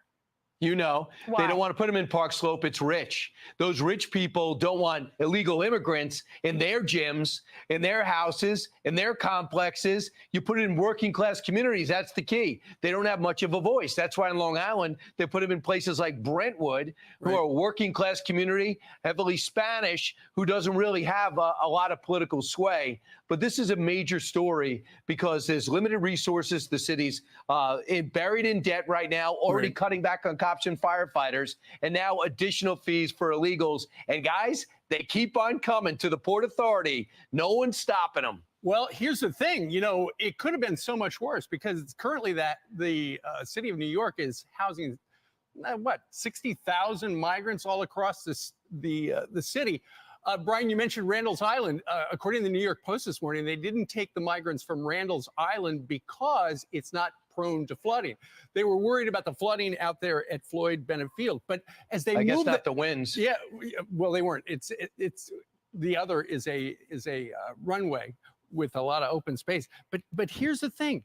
In this particular neighborhood where they've moved all of those migrants, how many of those people in Brooklyn voted for Joe Biden? I would bet most of them voted for. Well, this is his crisis. Absolutely. You know what? And this morning they are furious about what has happened. They are now motivated to think this guy doesn't know what he's doing when it comes to migration. It's curious. There was something circulating on Twitter yesterday. A fellow by the name of Tom Dees said that, and this is, I haven't confirmed this, but apparently he had heard that Lee Zeldin from New York has received formal media training. He's being vetted to serve as Donald Trump's vice president. What that would mean is that Donald Trump is interested in trying to flip New York State, from going Democrat, as it has for decades, to red. And an issue like this with Lee Zeldin as his vice president, if this rumor were true, I can see exactly where that's coming from. That'd be interesting. It's really New York City that causes our state to be so blue, Right. because there are other areas in upstate, there are places out on Long Island Right. that are very Republican. And this is where the migrant problem is a mess. This is Joe of the big Biden's screen crisis. effect. So when you're going to the polls, just remember this is his crisis. And you didn't know much about the crisis before, probably because you didn't live in Texas. But now the rest of the country is discovering what his crisis looks like, because many of these migrants are moving into Right. your community. They get free housing, they get free food, everything's for free. Laundry. They don't pay for anything.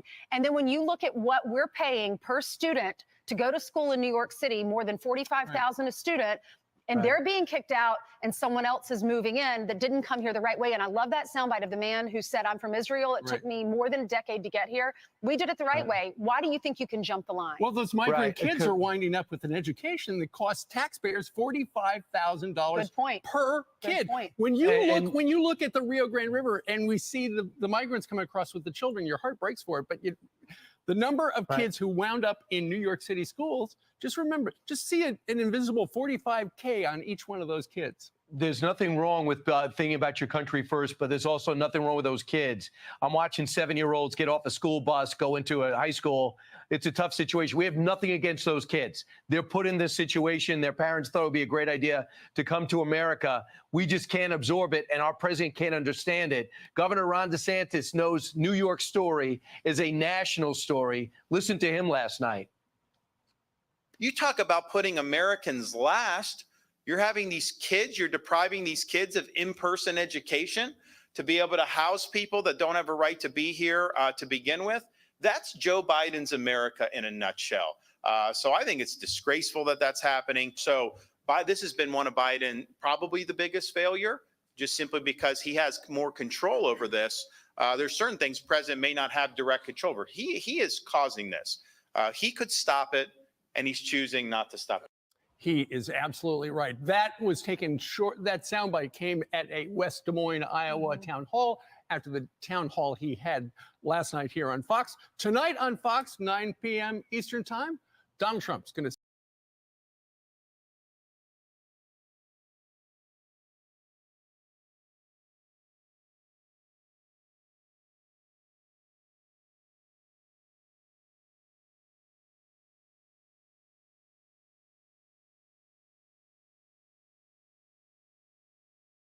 And welcome to this special edition of Hannity Countdown to Iowa, the 2024 presidential election. It will kick off in exactly 1 week from tonight.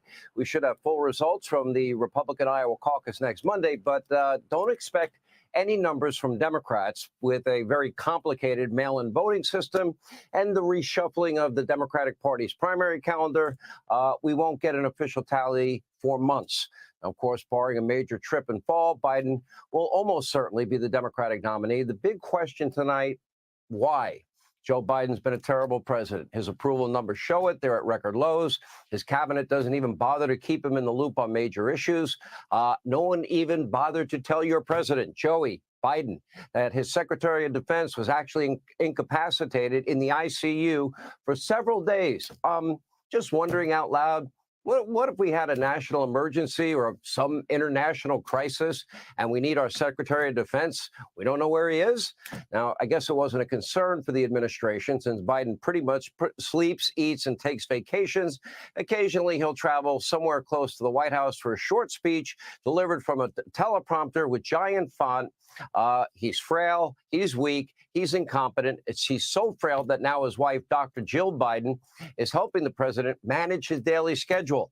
And this week, Jill Biden is actually sitting down for an upcoming interview on Joe's behalf.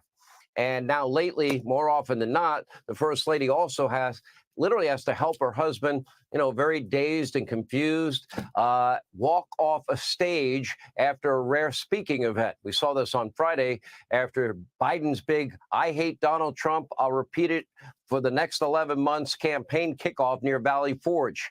Now, the Biden campaign was trying to use his historic location to draw comparisons to George Washington. Really? Instead, Biden resembled a bitter, angry, aging, confused and dazed politician desperately clinging to power. He, as per usual, demonized MAGA Republicans for the 4 millionth time, obsessed over January 6th for the 5th millionth time, and even bragged about throwing certain rioters in jail. Of course, he had nothing but praise for the violent looters and rioters and arsonists. And in some cases, 24 Americans died and thousands of cops were injured in the summer of 2020. Remember, those were peaceful riots that his own vice president tweeted out a bail fund link for the perpetrators in the Minneapolis case after the police precinct there was burned to the ground. It was so nice of her. We didn't have a commission for the 574 riots in the summer of 2020. Why did we have a commission for that? We had a couple of dozen dead Americans. We had billions of property damage, cops pelted with bricks, rocks, bottles, Molotov cocktails, 2,000 plus cops injured. No investigative anything, nothing, no arrests. We have all the evidence. Why aren't we arresting those people? Now, sadly, today, more on the same vitriol in South Carolina, where Biden used the site of a horrific 2015 mass shooting to further vilify his political opponents. Now, make no mistake, the Biden campaign, all they have to sell is fear, hatred, and loathing. That's all they have. They have nothing else to offer. Take a look. Donald Trump's campaign is about him, not America, not you. Donald Trump's campaign is obsessed with the past, not the future. Trump's assault on democracy isn't just part of his past. It's what he's promising for the future. He's being straightforward. He's not hiding the ball. Trump's not concerned about your future, I promise you. Trump is now promising a full-scale campaign of revenge and retribution. The same movement that throughout the mob of the United States Capitol isn't just trying to rewrite history, January 6th, they're trying to erase history and your future. Banning books, denying your right to vote and have it counted, destroying diversity, equality, inclusion all across America, harboring hate and replacing hope with anger and resentment. Democracy in peril. Trump, MAGA Republicans, January 6th, abortion, identity politics, fear-mongering. That's all you're going to hear from the Democratic Party and their surrogates and their willing accomplices in the media mob from now until Election Day in November. Biden has given up on his fake pledge to fight for the soul of our nation. Instead, he's looking to divide and conquer. He's actually adopted the Eric Holder strategy of they go low, kick them. That's his style of campaigning, or at least that's what the Democratic Party's trying to do. Now, Joe barely knows what day of the week it actually is, and will spend most of the upcoming year in his basement or in the White House basement or on the beach somewhere resting and relaxing. But so far, it's not working for Joe Biden. Voters remain angry at their president. Look at these polls. The president is down in nearly every single swing state in the country. And now two of the biggest Trump haters in America are reportedly freaking out. That would be former President Barack Obama and former First Lady Michelle Obama.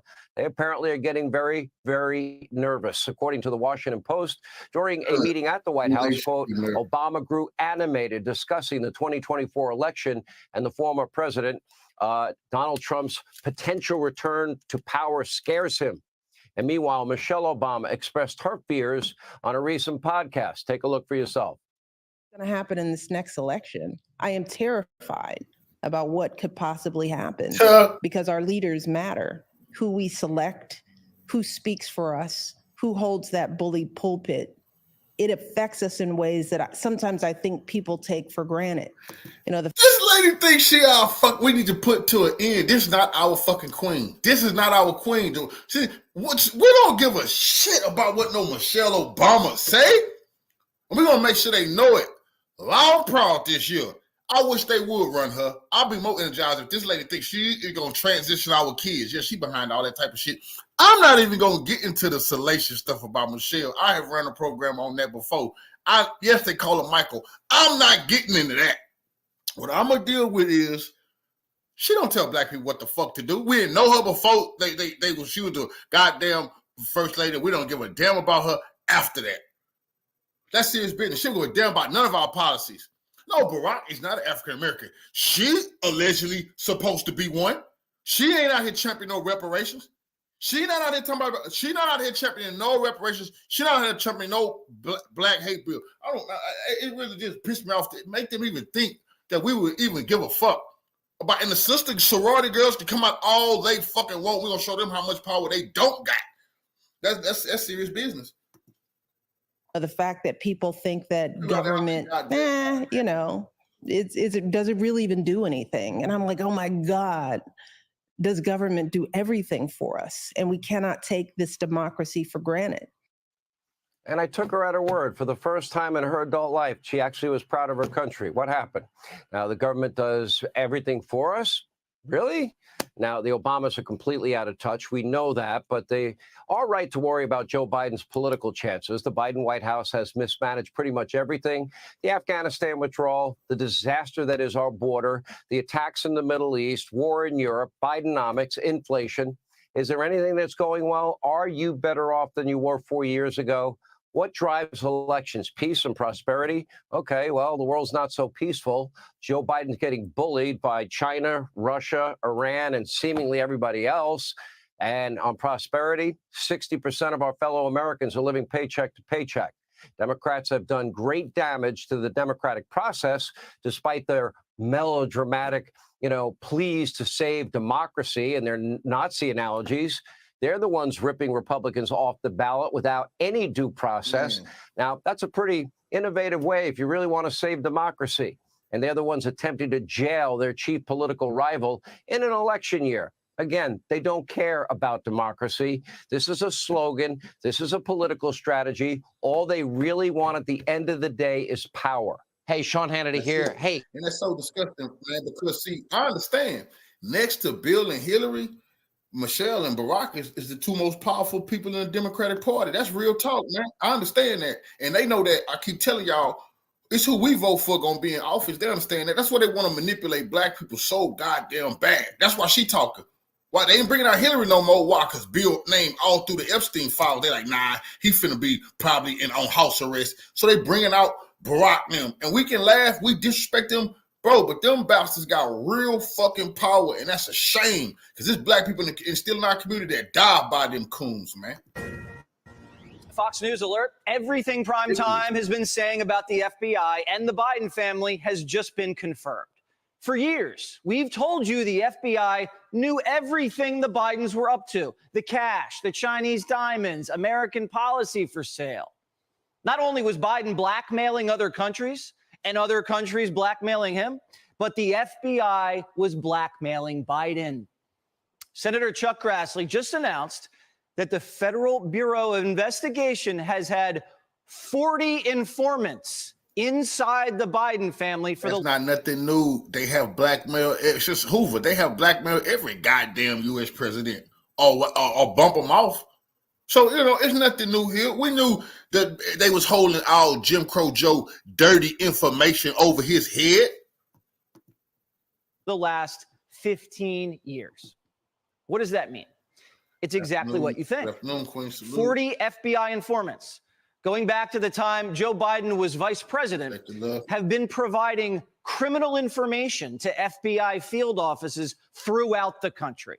40 FBI informants have been feeding the Bureau exactly what Joe Biden, James Biden, and Hunter Biden have been doing all over the world. Primetime isn't sure the FBI had this many informants working on the Trump campaign. So, what does it mean that the FBI has had the Biden family wired? And what does it mean that the FBI hasn't done a thing? Well, it tells me that the FBI knows all of the president's dirty laundry and is blackmailing him. Because Senator Grassley also revealed that multiple FBI field offices tried to run this criminal information. FBI is just a shell name for the Zionists. The Zionists, the small hats, are behind this. They the ones got Trump by the balls too. I told y'all that. Right now, they got the president and the man who could be president by the balls. Right now, they threatening both of them and their families with prison. That ain't no goddamn coincidence. And back to headquarters, and were blocked at every corner. This criminal activity was shut down during the Trump impeachment, shut down before the last election, and it's still being shut down today. Grassley says FBI headquarters deliberately smeared criminal information coming from FBI informants about the Biden family as foreign disinformation, when in fact, after an exhaustive examination, there's never been any information that any of this has been foreign. Even the FBI informant that said the Bidens shook down Ukraine for a $10 million bribe, that was vetted and found not to be foreign disinformation. But it gets worse.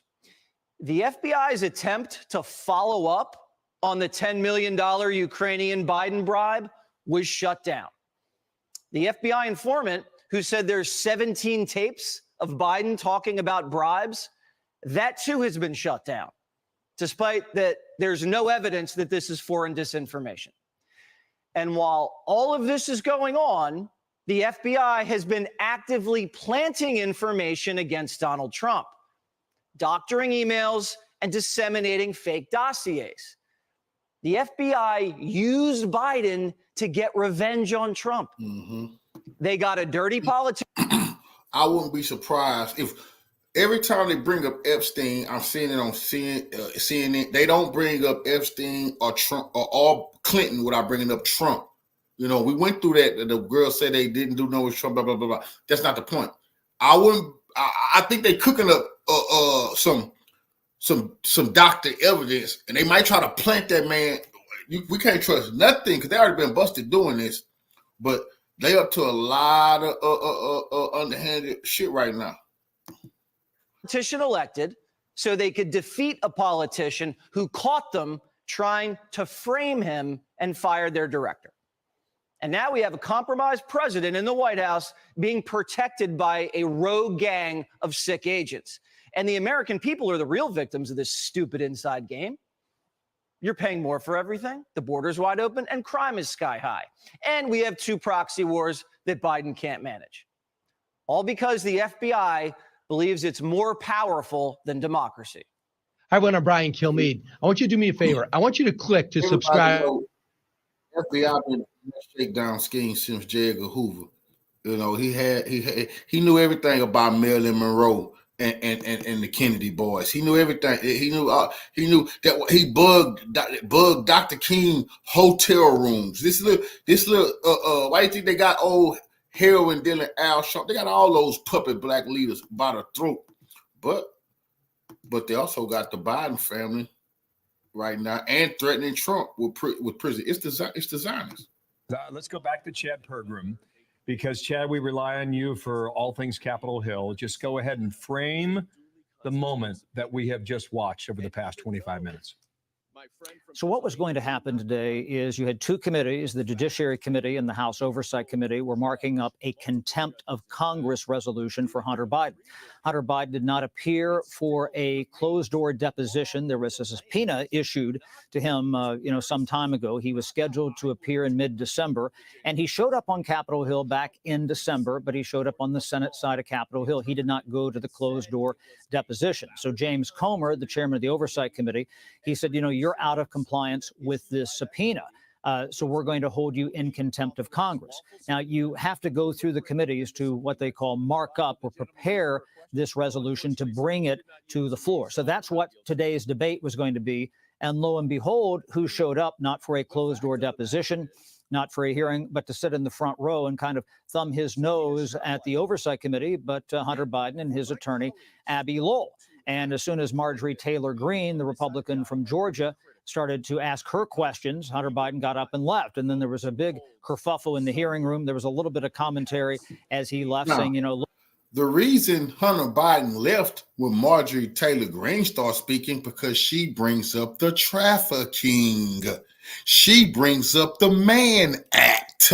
Hunter Biden has serious charges that that black mammy girl, I think she's from Texas, she was with that sister girl stuff in there. It was so repulsive to me to look at them protecting Master Joe. But he ran out of that when Marjorie Taylor Greene started talking, because he didn't want to be there and have to look at her face when she talked about his violations of the Mann Act and his human trafficking, allegedly. Look, we were willing to appear at an open hearing. This is what they were saying in the hallway here, but that's not what this was. I thought it was also interesting where you had Jared Moskowitz, the Democratic congressman from Florida. He said, I'm willing to vote for the contempt resolution for Hunter Biden. He said, but you and other Republicans have been out of compliance with your own subpoenas. And he went back to the January 6th committee and he talked about how Scott Perry, the Republican from Pennsylvania, and Jim Jordan and some others didn't comply with subpoenas that were issued by that committee. Now, they never referred them to the Justice Department. That's a little bit of new ground there to, have somebody, a fellow House member, be held in contempt of Congress. That's never really happened before. You could send them to the Ethics Committee, but to issue a subpoena for them. So there is a little bit of apples and oranges here. But here's the problem for Hunter Biden. They will inevitably hold him in contempt of Congress. This resolution will move out of the committee later today at some point. They'll put it on the floor. We're told next week was the tentative plan here. And here's going to be the problem for the Justice Department and for Matthew Graves, who is the U.S. Attorney for the District of Columbia. When there were other witnesses who did not agree to appear before the January 6th committee and other committees here on Capitol Hill, Steve Bannon, Peter Navarro, former Trump administration officials, they were prosecuted. And so what will happen here once they hold Hunter Biden in contempt of Congress? Will they, in fact, send that to the Justice Department? And what will the ruling be then? Because he is, in fact, out of compliance with that subpoena. And if they don't decide to prosecute the president's son, Republicans and former President Trump are going to say, look, this is two tiers of justice here, just because this is not this is the president's son and you're electing not to prosecute him. We've had other situations where they've held officials in contempt of Congress. Lois Lerner, the former IRS official. You had Eric Holder, who was the attorney general under the Obama administration, and they did not prosecute those cases. Why? Well, that was a Democratic Justice Department. This is going to be a little bit dicier here because, again, you have somebody who is clearly out of compliance with a House subpoena for information. And if they don't decide to prosecute him, of course, Hunter Biden faces a litany of other problems as well. And so, again, you have these two contempt, proceedings going on right now. Okay. And this is a barn burner right now. Okay. I'm Steve Doocy. I'm Brian.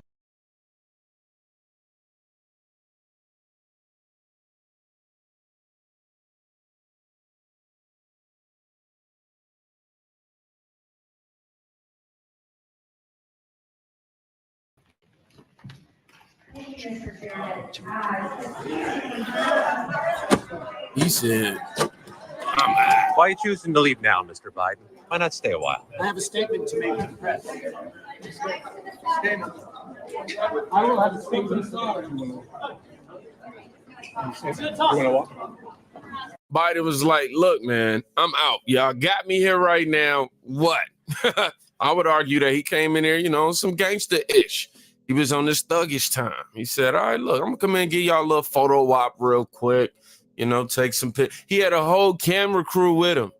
Get that. The man was filming it. I don't know if it's true, but he was basically filming a documentary about this big FU. For real. And when Miss Green got up there to get ready to question him or ask any questions of any sort, He was a man. He dipped out. Let me ask you a question. Don't you get charged with contempt when stuff like this happens? I don't know. I don't find myself in these type of situations. But I'm just saying, like, for somebody to walk out like that, I don't know if it's like regular court or what. Like, somebody explain it to me, please. But of course, you got those who are saying that Biden's just too good to be listening to anything from Major Taylor Greene. You know, you don't need to listen. He too thugged out. His father is the president. How does that set the tone for America that you get to just do something like this? Really, think about it. You got all of these very serious allegations and situations. You know, we got to say allegations for obvious reasons. But anyhow, and you can just get up and walk out, make no comment. I have to own up to nothing. I'm practically convinced that he was headed somewhere else and just so happened to accidentally end up there. That's what it kind of seemed like. But on the real, it just, you realize how rules are for some and not for everybody. And that's dangerous. And I'll say this too. I don't know if innocent people just run. That's just my take. Let's see what Mrs. Green had to say. Green from Georgia for 5 minutes. Thank you, Mr. Chairman. Excuse me, Hunter. Apparently, you're afraid of my words. Whoa! Oh. I like to reclaim my time, Mr. Chairman. Wow, that's They was too bad. scared. I think it's clear and obvious for everyone watching this hearing today that Hunter Biden is terrified of strong conservative Republican women because he can't even face my words as I was about to speak to him. What a coward. Yeah, she wasn't pulling no punches, but you know who else was it? Miss Nancy Mace. I believe that Hunter Biden should be held completely in contempt. I think he should be hauled off to jail right now because it wasn't long ago, too, my friends on the other side of the aisle, that you also believed in the power of a congressional subpoena. Not long ago at all. You believed in holding those who refuse to comply with congressional subpoena accountable. Yeah, but none of that happened. He just left. He didn't get arrested. None of that. Just, I'm out. Gonna go get something to eat. Y'all want something? I probably won't be back, though. Did y'all see the guy that was on the side of Biden who winked? What was that all about? But then again, who in that room has the authority to call for an arrest or anything like that? See, these are the things that I'll be honest. I'm observing all of this information in politics, but I don't always know the ins and out of everything, obviously. Y'all don't come here to really get some crazy insight. Y'all really just come here to see me react to the information. This almost feels like he was pranking them, like Ashton Kutcher about to come out, for real. For real, seriously, the man, like, he was dared to do that. I guarantee it. Somebody was like, I dare you to go in there. And oh, man. The situation concerning society and politics is becoming increasingly chaotic. And it's evident that our government is grappling with a substantial and on. Gentlemen, America, this is ridiculous. The Biden family has no business. They've never had a business except for politics.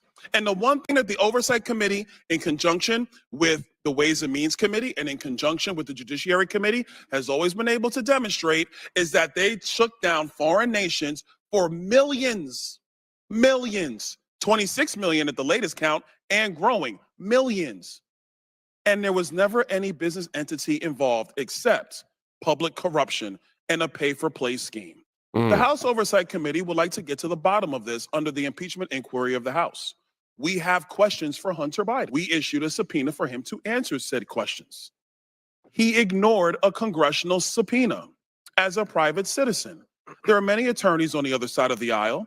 If you had one of your clients in your private practice ignore a congressional subpoena as a private citizen, you would advise them not to, because they would be held in contempt and they would actually be punished by the Department of Justice. So I find it interesting to see today. I'm not going to yield, Mr. Goldman, because I had a question for you earlier. You didn't want to take my question, so I'm not going to take yours. Thank you.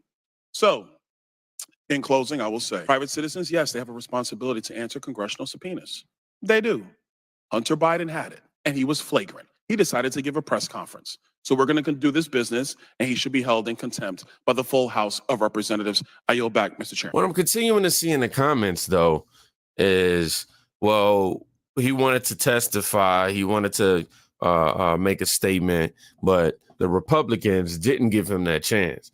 That's the narrative and the rhetoric that they want you to get in your brain. They want you to download, so to speak. However, was that really the case? Was that really the case? Because the way it really happened, okay, so technically it happened like that, but it didn't. Let me show you why. It isn't about Hunter Biden's white privilege. It's about Hunter Biden's Democrat privilege. Because Donald Trump Jr. showed up for 5 congressional subpoenas. There was never this circus where he was subpoenaed by House Democrats and he showed up on the Senate side or showed up at the White House to answer in some fake, phony, lame press conference, not actually going to the House and doing what he was compelled by a subpoena to do. Hunter Biden did that. And then he has the unmitigated gall to show up here when we know that we're going through actually the legislation for contempt with, by the way, Mr. Chairman, we should actually get to the legislation of contempt. The speechifying is great, but let's do our business, members. He has the gall to come here, show up, and then when the Democrats are saying, hey, he wants to speak, he leaves. This is a joke. This is a farce. The man has been subpoenaed by Congress. Now, mind you, this all comes after Nancy Mace made the statement that Hunter Biden is the definition of white privilege. But he changed it and said this is Democrat privilege or class privilege, or however you want to put it. But he pointed out something very, very true, honestly. When you make the comparison between Trump Jr. and Hunter Jr., Trump Jr. showing up for every hearing, giving his statements, being there, being coherent, not running, not leaving out, for hours on end. And then you have him, Hunter Biden, on the other hand, who can just walk out or not show up and nothing happens. So saying that, didn't he offer to testify, but actually saying that you want to testify and then right after that walking out? Yeah. That ain't cool, bro. But I will leave you with what Hunter had to say when he was on his way out.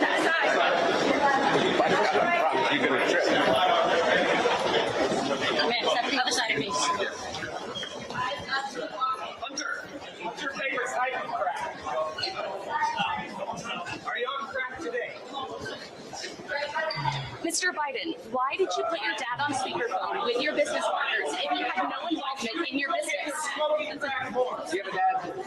Does he call you? You answer the phone? Yes. Okay. But why did you need to talk to him during business meetings? I'm about to ask him, was he home correct today? Can you believe it? The media asking real questions. Damn, somebody asked that man, Hunter, are you on crack today? God damn. That was a savage reporter, but that's a legitimate question. Hunter, are you on any meth?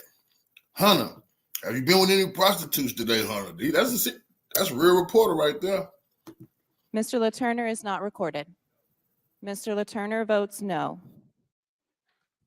Will the clerk please report the tally?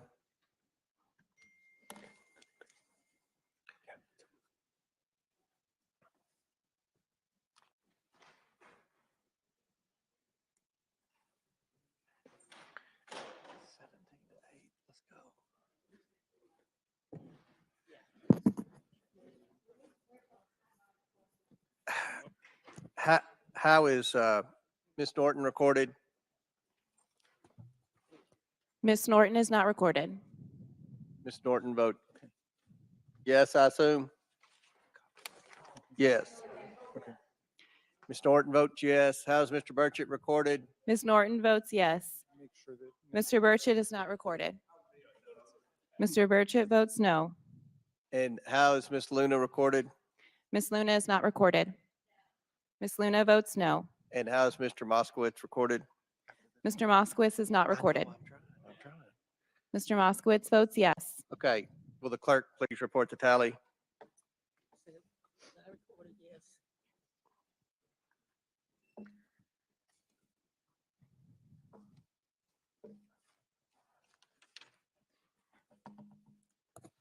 Mr. Chairman, on this vote, the ayes are 10, the nays are 19. Okay, motion fails.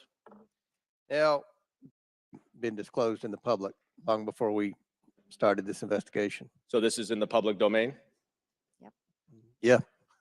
Is that your representation? Is it a verbal representation? It's in the public domain? Chairman. The chair recognizes Ms. Green. Mr. Chairman, I'd like to talk about the importance of Hunter Biden obeying his subpoena and some of the evidence that we had questions about today when we had arranged with Hunter Biden and his attorneys for him to come in. Then he evaded his subpoena, and there's serious evidence that needs to be discussed. That has to do with many of the bank reports that we had read in the Treasury, outlining very serious crimes that Hunter Biden had committed or has allegedly committed. And then we have evidence of that. Crimes of Mann Act violation, human trafficking, these were in the bank reports, and the American people deserve to know about it. Here's another excerpt from While the Democrats keep saying there's no evidence Hunter did any committed crimes, what she's showing on the record on the House floor is that's a lie. It is human trafficking and violation of the Mann Act. That's paying for prostitutes to come across state lines. The Mann Act, what they used against Jack Johnson. Oh, yes, she's showing he violated that. She didn't say he violated. The damn banks and everybody else was telling her they let them people know he was in violation of that. And the Democrat, that's why Hunter walked out of there. He didn't want all of this on the record with him sitting there.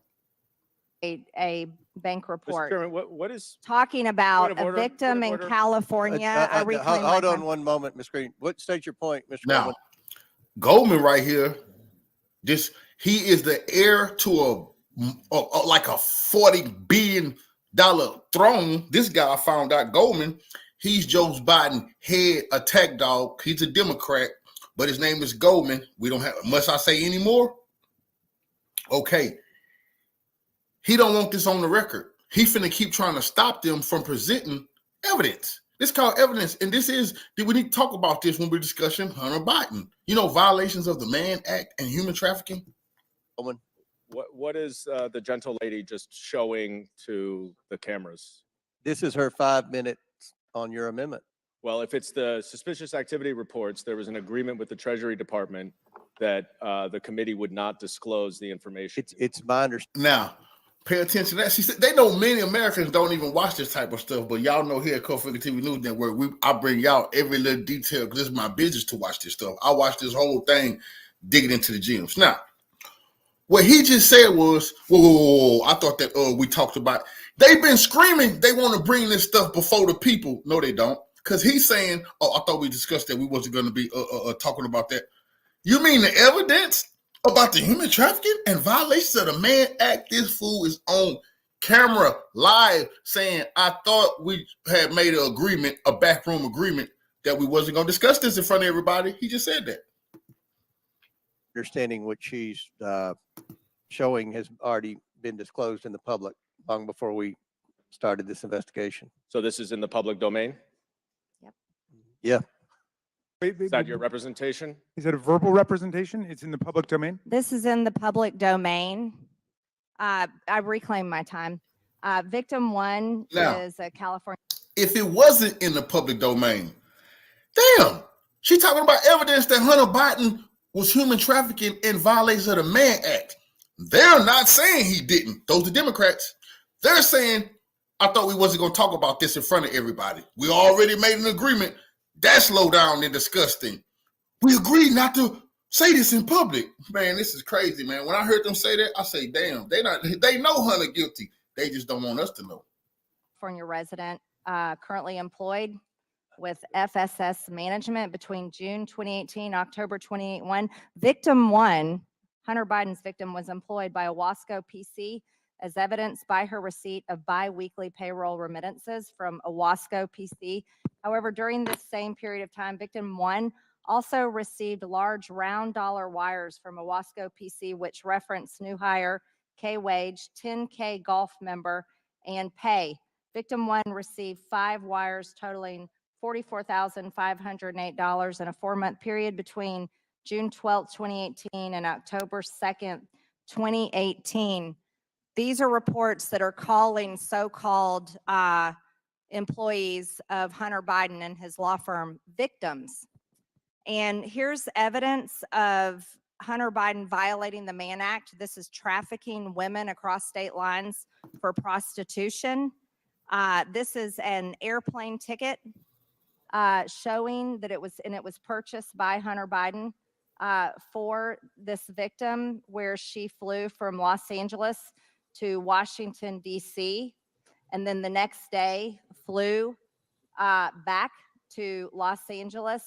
The date is she flew in from Los Angeles on June 14th, 20. Now, it is federally. See, they made that for Jack Johnson, the great Jack Johnson, the boxing champ who used to cross state lines with white women. And sometimes when they run out of money, the white women used to do things, strange things, so they can get hotel rooms. They were so pissed, they made up a law. That's the Mann Act. You cannot be paying women to cross state lines for sex and things of that nature. That is what's coming to bite Hunter Biden in the ass. And that's what Puffy, they looking into Puffy on. It is and imagine, and I told people this, Drake, I done heard so many rappers rap about violating the Mann Act, talking about flying women out for sex and things of that nature, giving them money, Ubering them away. You just violated the Mann Act. You can't fly a woman to another state, have sex with her, and give her any money for that. That's against federal law. 2018, and was flown back to Los Angeles the following day. And this is pictures that Hunter Biden had produced and uploaded to porn websites. That's all the hip hop and community it's talk marked about. out, Chairman, point of parliamentary out, showing point of proof parliamentary inquiry, Mr. proof Chairman. of Mann Act violations. Democrats should not be Okay. offended by pictures that Chairman, black out. Have I been things. recognized? They should be Objection. I offended have a by point of actual parliamentary human inquiry. trafficking. Mr. All Chairman, right, but state your point. thank you kindly, Mr. Chairman. On July 26th, I sent you a letter about the last time this. She's slick. They don't want y'all to see this, but it's too late. And she markered out any of the pornography.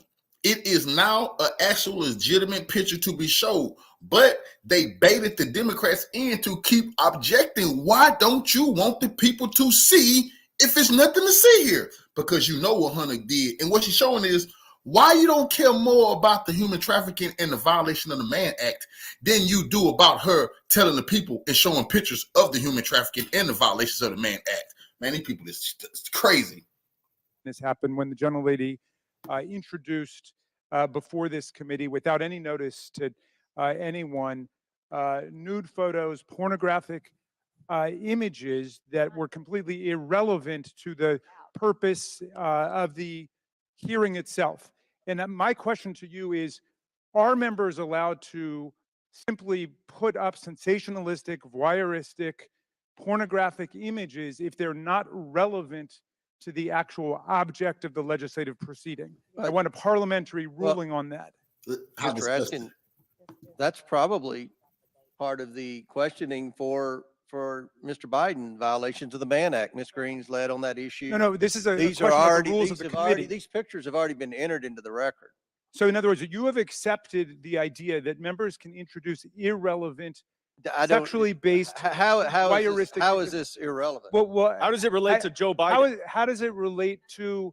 We're not doing a criminal investigation of Hunter No, Biden. we've Point had of order, several- Mr. Chairman. Listen. They don't give a damn about no human trafficking. They don't give a shit about no violations of no Mann Act. These people don't sold their soul, and they don't give a damn about morality. They're saying, wait a minute now, come on now. This isn't relevant to what we're talking about. We're talking about Hunter Biden.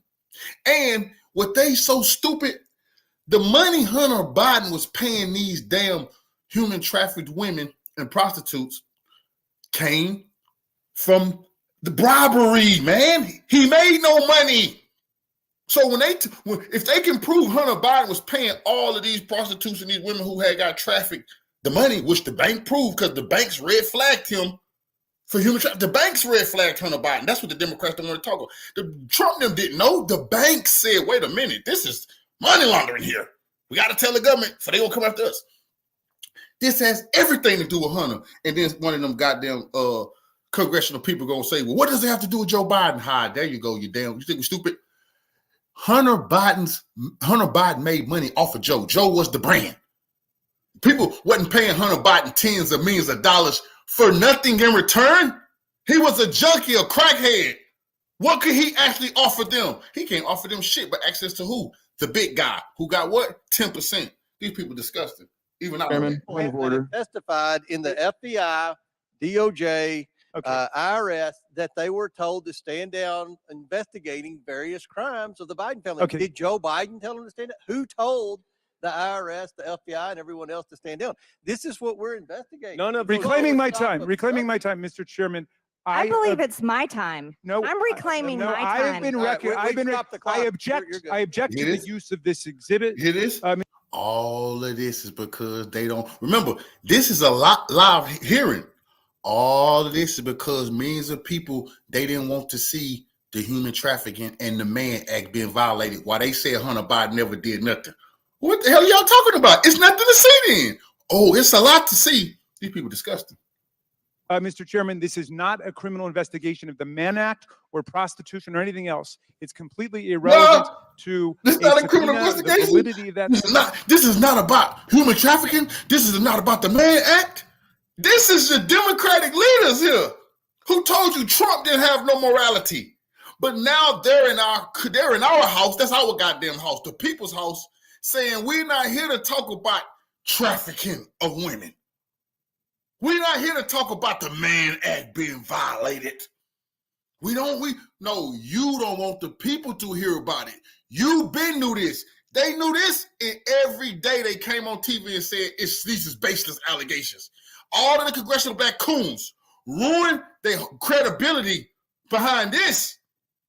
This dude here, who is a traitor to the country, he was working for other people, him and Jim Crow Joe being bought paid for. But now all the sleazy details coming out, they're not mad that it happened. They mad that it's getting on the record while people watching.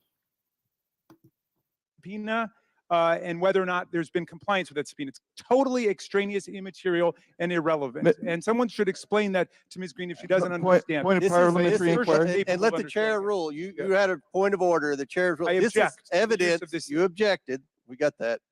Evidence that Hunter is a material witness in this investigation. Well, does that mean you can put up pornographic pictures of other people that Hunter Biden has met in his life? I mean, come on.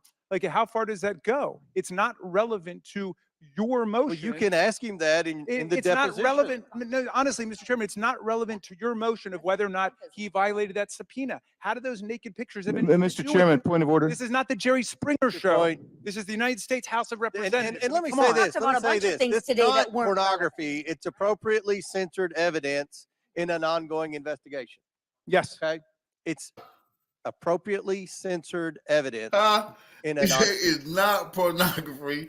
It is perfectly censored evidence. Yes, she's gonna black out Hunter's body parts, but you get to see him engaged in trafficking and violations of the Mann Act.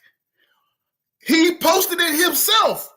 This dummy Hunter, this is crazy, man. I mean, I would think that Hunter's trying to bring his family down. If I didn't know Hunter, I couldn't even believe this story. Like, who would do it? Hunter? Hunter get high and do crackhead type of stuff, man. Ongoing. That's simple. Mr. All right, I Biggs just want to raised say, a point. pursuant to Clause 6 of Rule 17, I object to the use of this exhibit as irrelevant, extraneous, sensationalistic, that. Come voyeuristic, on, man. Shut up, and Zionist. totally antithetical to the legislative purposes of this committee in this House. This is not the Jerry Springer show. Yield back. Chair recognizes Mr. Biggs for a point of order. Your clock stopped, Ms. Green. Yeah, my point of order is that And I appeal the ruling of the chair. If that was a ruling, Mr. Chairman, did you rule on it? Because I appeal your ruling. So I was recognized for my point of order, and I get it. He wants to have an appeal. So, but I'm trying to keep this in order as much as we can. Mr. Chairman, my question is to you: is now the objection based on relevance going to be encountered here and constrain what can be presented in this committee? And the reason I ask that is because There is virtually nothing. A comment I made in the press about it, and it was totally tangential to this, that they just tried to get in. All of that becomes irrelevant. If that's the case, then the entire Democrat testimony that we've heard today should be stricken as being irrelevant. No, I think you're irrelevant and pornographic. We're going to have a ruling, Mr. So Ms. Green is attempting to enter this into the record, unanimous consent. Mr. Raskins has objected. And we're going to vote on it, just like we voted on the last amendment. Clearly, they defend all women, don't they? Except women. Yeah, That Hunter Biden the ruling is the point of order will not be recognized, and Ms. Green is in order. If you want to object. Well, yeah, I object. And Mr. Chairman, you have the authority to bring to the full House under Rule 17 whether or not pornographic material should be entered without a clear showing of relevance. And I would ask you to bring that to the floor of the House. Let the members of the House decide whether that's the new standard, whether the Chairman, Marjorie Taylor Greene standard is going to be the standard for the whole House. The quorum is within discretion of the chair. We overruled your objection. Okay, and I appeal that. You appeal the ruling of the chair. Yes, I do. I would like. So we're going to vote on that. We're going to vote on the pornography. May I finish? Hold on. Mr. Gosar, you're recognized. I move to table the motion. Okay. Motion to table the motion that of Mr. Raskins. This motion is not debatable. As many as are in favor of tabling signify by saying aye. Aye. All those opposed signify by saying no. No. In the opinion of the chair, the yeas and the motion, the yeas have it, and the motion to table is agreed to. The committee will now resume. Mr. Chairman, I would move for a recorded vote. I mean, if that were a book, she would censor it, but she wants to advertise it through the House. Is ordered. A recorded vote is ordered. If we're going courtroom speaking, objections don't work, Chief. The clerk will call the roll. Call the roll. If you vote yes, you table the motion. So, clerk, call the roll. Mr. Jordan, Mr. Turner, Mr. Gosar. Mr. Gosar votes yes. Ms. Fox. Ms. Fox votes yes. Mr. Grothman. Mr. Grothman votes yes. Mr. Cloud. Mr. Cloud votes yes. Mr. Palmer. Mr. Palmer votes aye. Mr. Higgins. Mr. Higgins votes aye. Mr. Sessions. Mr. Sessions votes aye. Mr. Biggs. Mr. Biggs votes aye. Ms. Mace. Mr. LaTurner. Mr. LaTurner votes aye. Mr. Fallon. Mr. Fallon votes aye. Mr. Donalds. Mr. Donalds votes yes. Mr. Perry. Mr. Perry votes aye. Mr. Timmons. Mr. Timmons votes aye. Mr. Burchett. Mr. Burchett votes aye. Ms. Green. Aye. Ms. Green votes aye. Ms. McLean. Tlaib votes no. Mr. The ayes are 21. The yeas have it, and the motion to table is agreed to. The committee will now resume consideration of the Goldman Amendment. Ms. Green has 2 minutes remaining. Thank you, Mr. Chairman. And again, this information is extremely important because Hunter Biden refused to obey his subpoena, and we are holding him in contempt of Congress for doing so. This is important evidence of human trafficking, Mann Act violations that we had questions for the president's son about. And there's evidence. I'd like to show the evidence of payments. These are payments made from Hunter Biden and his law firm to so-called assistants. These were not assistants. These are prostitutes that he was trafficking. Evidence. And I think these victims are important. And just because our Democrats. Evidence. This lady presented the evidence on the House floor of trafficking by the president's son. You see, and all of that BS the Democrats we just saw them do was never about whether or not he did it. It was about presenting this to the people. They know what Hunter did, but they keep saying, okay, what does it have to do with the president? Well, damn. Why y'all trying to stop him from getting Hunter then? Because they're blaming the president because they know it's going to lead to the president. Hunter was spending money that he was bribed with, him and his father. All these prostitutes were bought with dirty money from overseas. They know this. Democrat colleagues don't like the evidence doesn't mean that it's not relevant. And I'm especially offended by the women on this committee that don't care about these women's rights. They're victims of Hunter Biden. That's right.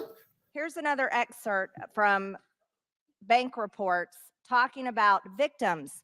These are banks, and these banks are identifying these women as victims. Victim 2. Pay attention. The banks red flag this.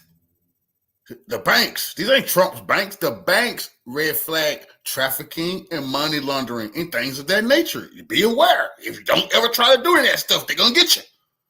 Because they red flagged Hunter Biden. The Democrats don't want to talk about that. Here's evidence. Talking about victim 2, victim 1, each appear to be in the adult entertainment industry and are receiving payments from Hunter and Owasco PC. It is unclear what relationship Hunter or Owasco PC have with these individuals. And based on public media, it appears possible the payments may be associated to prostitution or adult entertainment services. Victim 2 is a New York resident and employed as freelance. Per internet research, she is a social media influencer and adult entertainer. She received 6 quick pays for $6,250 from Hunter between 3/29/2018 and 11/20/2018. This is clear evidence, Mr. Chairman. These are important questions we have for the president's son pertaining to Mann Act violations. Thank you, Mr.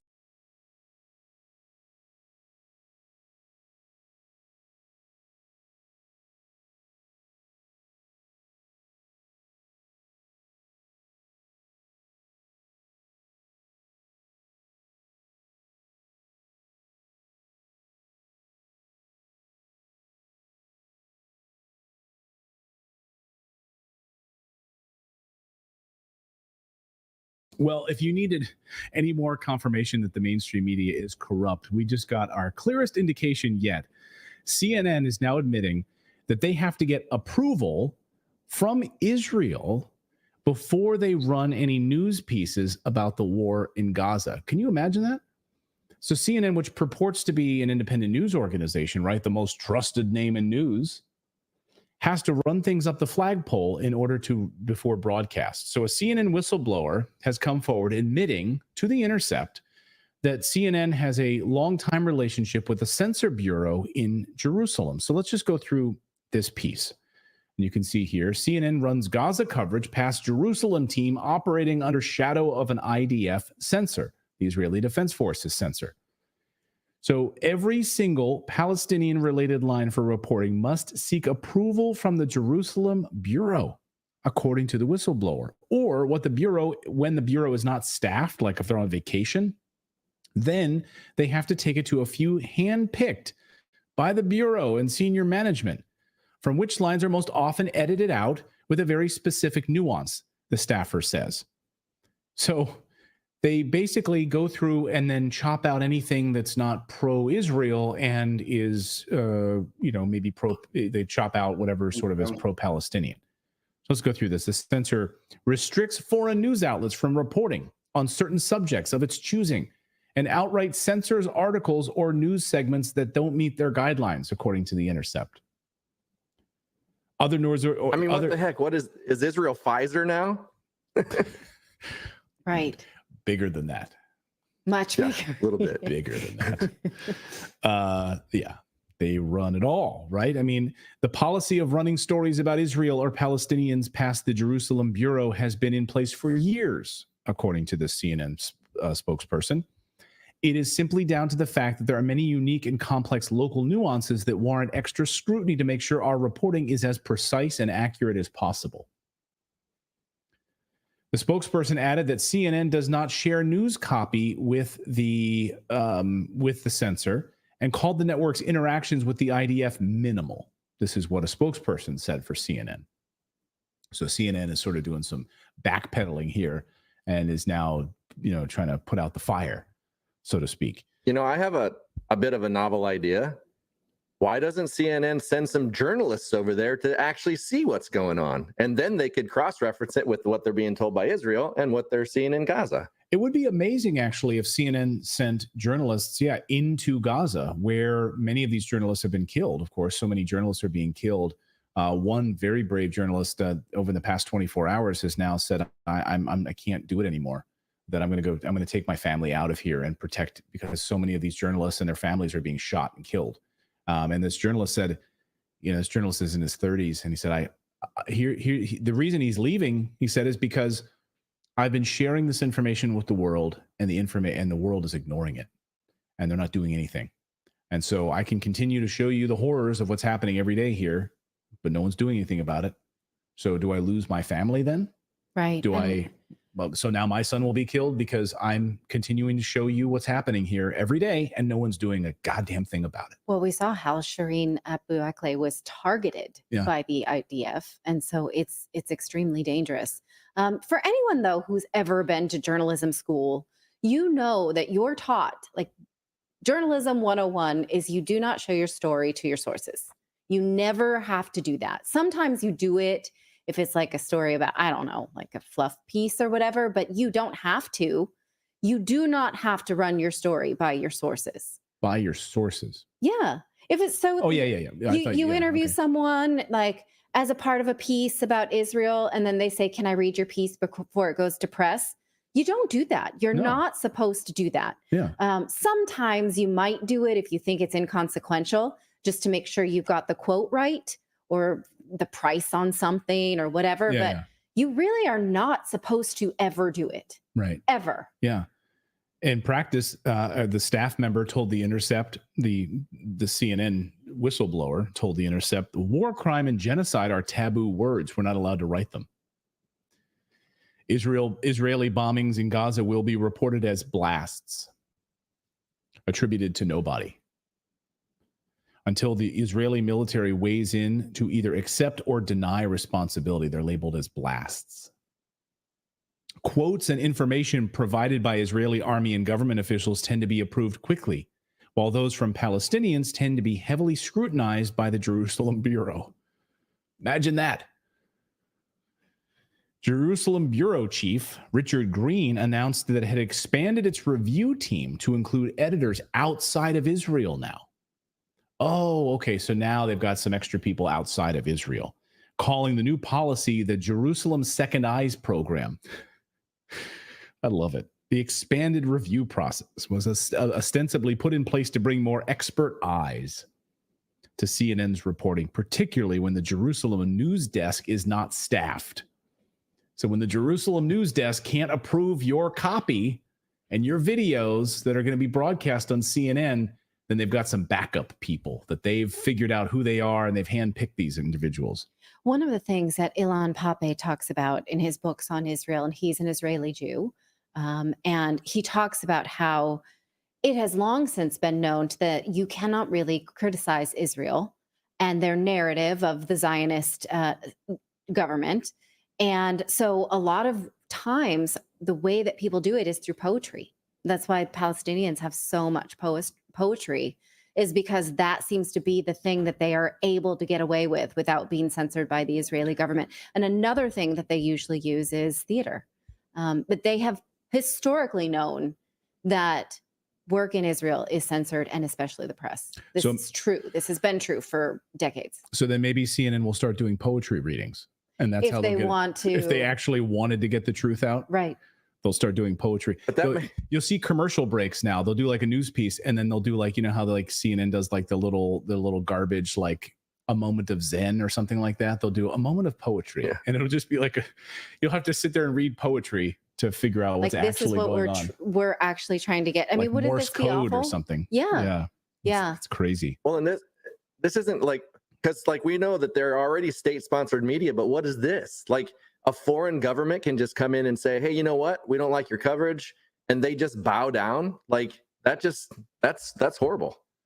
Beyond horrible. Yeah, I mean, you think about, well, we know that these massive corporations, these multi-billion-dollar corporations, they don't have their viewers' interests in heart. They have an agenda, of course. They absolutely have an agenda, right? Which is to make money.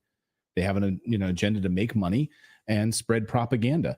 And many times they have cushy relationships, of course, with the intelligence state because they're spreading propaganda. And the intelligence community makes it very cushy for them to do that. Props them up and pays them. Newsroom employees were advised to. Go ahead. Oh, sorry. If you look at like how our intelligence agencies and the Israeli intelligence agencies and like their government and our government are so intertwined, I don't even know that you could consider it foreign intervention, because it's like it's domestic. We like our own politicians are in bed with them, so it's just like they're doing it on their own accord. It's not even really foreign influence.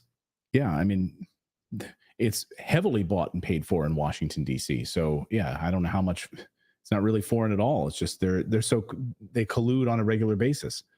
Newsroom employees were advised to, quote, remind our audiences of the immediate cause of this current conflict, CNN says, namely the Hamas attack and mass murder and kidnap of Israeli civilians on October 7th. So basically, anytime they do a story, they have to remind their viewers of October 7th.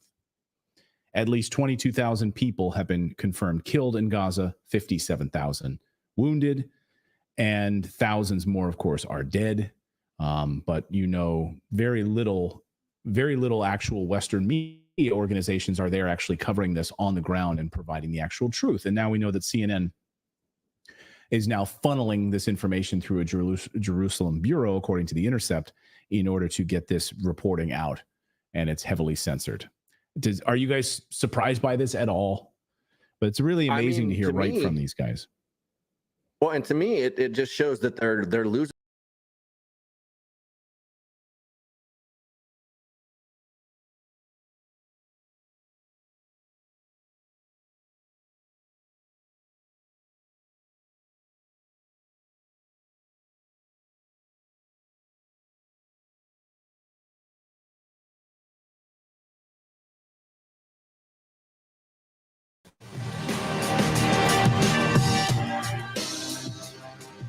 Brianna, what's on your radar? Well, Robbie, today marks the first of 2 days of oral hearings that will establish whether Israel is guilty of genocide. Now, it's important that we're all working from the same definition of genocide. According to the Genocide Convention, genocide is a crime committed with the intent to destroy a national, ethnic, racial, or religious group in whole or in part. The $64,000 question is Israel guilty of this intent? Israel has denied the accusation of genocidal conduct via its Ministry of Foreign Affairs, saying that the accusation of genocide against Israel is not only wholly unfounded as a matter of fact and law, it is morally repugnant and anti-Semitic. Former Israeli Justice Minister Ayat Shaked said the genocide allegations amounted to a blood libel, or an anti-Semitic trope that Jews drink the blood of Gentile babies. And President Herzog said, quote, there's nothing more atrocious and preposterous than this claim. Domestically, Israel's defenders are making arguments like this one from Senator John Fetterman. Who are they really fighting? It's a group of cowards. They hide in tunnels. They hide behind civilians. They attack, kill, and mutilate children, women, and they do that. Stop talking about proportion on that. They shot their best shot on October 7th, and they would have taken more lives if they couldn't do that, but they couldn't do it. And now let's also talk about that. Now we're talking about genocide, and now South Africa is bringing that kind of a trial. Maybe South Africa, maybe ought to sit this one out when they're talking about criticizing.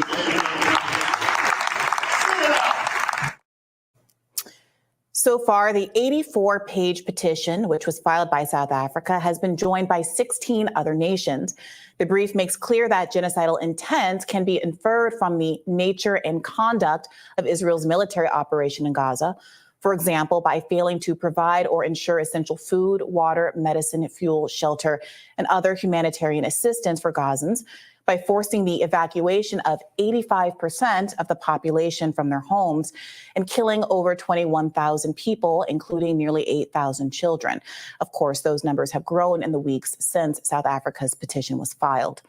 It also cites the mass murder of healthcare workers and journalists who are being killed at, quote, a rate significantly higher than has occurred in any conflict in the past 100 years. And reports of summary executions of unarmed people, including Israeli hostages, waving white flags. Of course, the intensity of the bombing campaign, which outstrips the bombing of Dresden in World War II, and which features so-called dumb heavy bombs with enormous blast radiuses being dropped in one of the most densely populated places in the world, those are also cited as evidence of genocide. If South Africa's petition is successful and it is able to meet the standard of showing that genocide is plausible, Israel, which is a signatory of the Genocide Convention, could be called upon to stop its siege of Gaza immediately. Now, whether or how international law will be enforced is a different question. As the New York Times noted, Israel completely ignored a 2004 non-binding opinion from the ICJ that security barriers in the West Bank were illegal and should be dismantled. They're still up. But certainly a finding from a binding international court that Israel has committed genocide would significantly increase the political pressure on Joe Biden to stop facilitating Israel's siege with American weapons and billions of dollars in military aid. The pressure is already mounting. Al Jazeera reported a shift in tone from Israel's prime minister as the ICJ hearings approached. Netanyahu put out a statement yesterday insisting that Israel has no intention of occupying Gaza. Note that forced mass displacement can be considered a genocidal act. However, it's important that you know that Bibi's recent statements are in direct contradiction with a number of statements from senior Israeli officials that are cited in South Africa's 84-page petition, statements that speak directly to the question of Israel's intent to ethnically cleanse Gaza. For example, I watched the hearings this morning. South Africa and their lawyers is mopping the floor with Israel, and they're using Israel's own words. Israel is finished. They will be found guilty, and then Jim Crow Joe and his administration is their turn. Example, on October 9th, Israel's defense minister declared a complete siege on Gaza, barring electricity, food, water, and fuel on the grounds that Israel was fighting human animals. He went on to say that, quote, Gaza won't return to what it was before. We will eliminate everything. If it doesn't take one day, it will take a week. It will take weeks or even months. We will reach all places. President Herzog erased the distinction between militants and civilians, saying it's an entire nation out there that is responsible. It's not true. This rhetoric about civilians not aware, not involved is absolutely not true. Israeli Minister for National Security Ben-Gvir said on November 10th, to be clear, when we say that Hamas should be destroyed, it also means those who celebrate, those who support, and those who hand out candy. They're all terrorists, and they should be destroyed. The Israeli Minister of Energy and Infrastructure tweeted that all the civilian population in Gaza is ordered to leave immediately. Israeli Minister of Heritage said after a month of bombardment, quote, the north of the Gaza Strip, more beautiful than ever. Everything is blown up and flattened, simply a pleasure for the eyes. We must talk about the day after in my mind. We will hand over lots to all those who fought for Gaza over the years. That's him openly announcing an intent to parcel out Palestinian land to the soldiers who destroyed it. The Israeli Minister of Agriculture announced, quote, we are now actually rolling out the Gaza Nakba. Deputy Speaker of the Knesset and member of the Foreign Affairs and Security Committee said, now we all have one common goal, erasing the Gaza Strip from the face of the earth. Israeli Army reservist Major General Goria Eland wrote, people should be told that they have two choices, to stay and to starve or to leave. He later told a newspaper that the only way to see the hostages alive again was to, quote, create a severe humanitarian crisis in Gaza. He's repeatedly called for Gaza to be made uninhabitable on social media, addressing the controversy around the Al-Shifa hospital bombing. He said, quote, "I hope that the head of the CIA got an explanation of why this is necessary and why the U.S. must ultimately back even an operation like this, even if there are thousands of bodies of civilians in the streets afterward." These quotes go on for pages and pages and pages in South Africa's petition. Now, even if you discount these admissions, Israel's claim that it does not intend to permanently displace Gazans are undermined by the choice to destroy 60% of all housing stock in Gaza, including by conducting controlled demolitions. One might ask whether there's a real threat of Hamas hiding in a given building if soldiers have time to set charges, walk away a distance, and blow up a building while recording it for social media.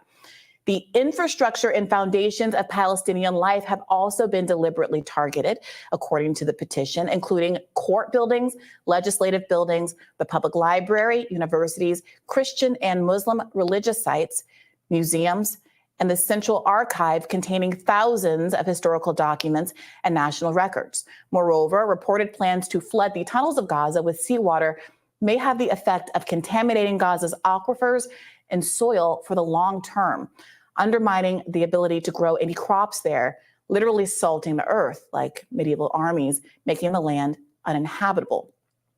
Reports that Israel is in talks to export the Gazans to the Congo also don't exactly scream right of return. Now, the South African report also notes the consequences of Israel denying health care to Gaza, specifically citing 5 premature babies that were left to die and to decompose in an ICU, along with 40 kidney patients at Al-Shifa Hospital. Pregnant women are undergoing cesareans without anesthesia. Limbs are being amputated without pain meds. Over 1,000 children have lost either one or both legs. Infectious disease is spreading as there are hundreds of Palestinians per every remaining toilet, and sewage is running in the street. Even the dead aren't allowed to rest, as the South African report cites an allegation that Israeli bulldozers, quote, excavated and exhumed a hospital mass grave on December 16th, only to, quote, drag the bodies with bulldozers and then crush them. Now, after reading all this, John Kirby, Biden's National Security Council spokesman, says he's unpersuaded. As you know, you dismissed a few days ago the case that brought by South Africa against Israel at the ICJ. Did you read the indictment? And if you did, do you believe that cutting off water, electricity, and fuel on a civilian population does not constitute a war crime by itself, nothing else? Yes, I read the indictment, and as I said, and we stand by what we said about this. We find it without merit. We find it counterproductive, and I'll leave it there. Nice. Now, if South Africa wins before the ICJ, it could lead to Israel being enjoined from conducting further genocidal acts. But that injunction would be temporary. The next step would be a trial process that could take years. Now, America has a long record of dodging accountability on the international stage. As journalist Abby Martin noted, America is so adverse to accountability that George Bush passed a law known as the Hague Invasion Act, which would allow the U.S. to invade the Netherlands to prevent America from being charged with war crimes. With no way to enforce the ICJ's decision, it's worth noting domestic efforts to force Biden to end his support for Israel's siege, which could not continue without U.S. support. Bernie Sanders has invoked Section 502B of the Foreign Assistance Act, which would force a Senate vote on whether Israel has violated the human rights of Gazans. If the vote passes, the State Department would be forced to investigate abuses, and Congress would then vote on whether to block military aid as a result of those findings. Are there 50 Congress members who would do the bare minimum of voting for merely an investigation into alleged abuses committed by a country to which we've sent an unprecedented amount of aid? Now, I'd argue that this is where domestic political pressure should really turn. Congress members should be asked about their willingness to merely investigate Israeli war crimes at town halls, and presidential candidates on both sides of the aisle should be asked to weigh in. And this is why journalism is so important. If senators are never asked to defend their votes, They will be able to vote with impunity, ignoring that 60% of Americans want a ceasefire. Accountability requires that there be some awareness of what could be done. Will you vote to re-elect your Congress member if they vote down a mere investigation into Israeli war crimes while voting in favor of increased funding to a country accused of genocide? So these are the stakes before us. The hearing started being live streamed very, very early this morning at regular morning time in Europe. And already you're seeing clips of the South African petitioner making the case, citing a lot of the evidence that I included in this radar, and really interestingly using many TikToks from Israeli soldiers that they posted voluntarily to prove the point about intent and about the relationship between the statements coming from senior members of the Israeli government and the behavior of the army as they conduct the siege. Do you think calls from South African politicians to kill the Boers, kill the white people, are genocidal statements? So there are a couple of things there. Under international law, an occupied people has the right to resist, including violently. And if you are the occupier, you have an obligation to provide basic needs for the community that you're occupying. So food, water, shelter, et cetera. That's part of why this charge of collective punishment is such a serious one. Secondly, Israel has made the argument that Hamas are the real people who have violated international law, and they should bring this petition, and they have every right to do so. But the question is, under the Genocide Convention, to which Israel and the United States and Palestine are all signatories, there is an obligation for all of the signatories to play a role in not just condemning genocide, but stepping in and preventing genocides from happening. So that's what's going on right now. Hamas has not killed additional, it has killed soldiers in the purpose of this war, but it has not killed any additional Israeli civilians since October 7th. And so the question is, what are you enjoining Hamas from doing? On the other side of things, you have over 23,000 people now that have been killed. Many more stand to die because of the hygiene and sanitary situation in Gaza, with disease spreading quite widely. Most people living in tents, millions of people unhoused, and an entire country destroyed from an infrastructural perspective. And the question is, what is the obligation of all the signatories of the Genocide Convention to force Israel to stop the ongoing actions that are happening right now? I guess international law is only capable of preventing the victims of a terrorist attack from wiping out the perpetrators of that. Some people will ask, should international law be followed or have some kind of validity if it only constrains the regular state actors and does nothing or can do nothing to prevent the kind of terrorism that Hamas engages in and that a majority of the people in Gaza support? What good is it? So I think that if Palestinians were killing tens of thousands of Israelis over the course of the last few months, not only will we have seen mass international condemnation, which, by the way, the South African petition does unequivocally condemn the acts of Hamas on October 7th, we would have seen American troops and American money committed even more than has already been done. Which I don't want to see, by the way. I to think defending we should Israel. not. So this is a counterfactual that I think if the situation were reversed and there were tens of thousands of Israelis being killed by Palestinians, absolutely the international community would have risen to their defense, the same way that we send more money to Israel than any other country in the world, precisely for the Iron Dome and to prevent that exact thing from happening. But your question there, Robbie, seems to imply that all of the people of Gaza are in fact legitimate victims, legitimate targets for Israel. What you said there, the question that you asked. I did not say that. You specifically just asked. I don't think that. Is international law appropriate?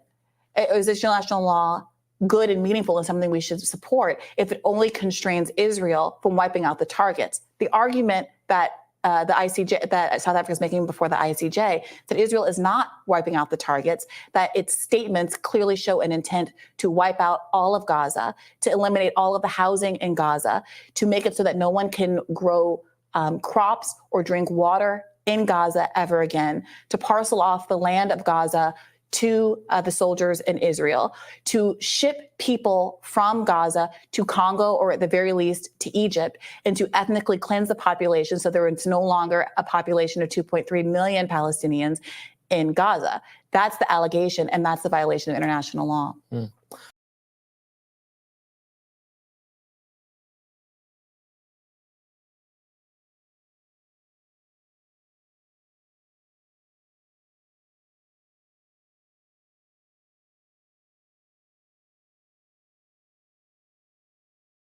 So let's move on to the ICJ hearings, which started this morning. So let me explain a little bit of how this is going to work and a little bit of the context and backstory here. In fact, if we can put up the Reuters tear sheet first here, guys, that gives some of the context, and then I'll get to a little bit of playing some of the sound from the hearing. So this is via Haaretz. Reuters reports that South Africa and Israel exchanging allegations on the eve of hearings at the UN's top court, which will hear South Africa's claim that Israel is committing genocide against Palestinians in the Gaza war. They're going to hold sessions on Thursday and Friday in a case brought in late December, accusing Israel of failing to uphold its obligations under the 1948 Genocide Convention. Okay, on the South African side, they are saying, as a people who once tasted the bitter fruits of dispossession, discrimination, racism, and state-sponsored violence, we are clear that we will stand on the right side of history.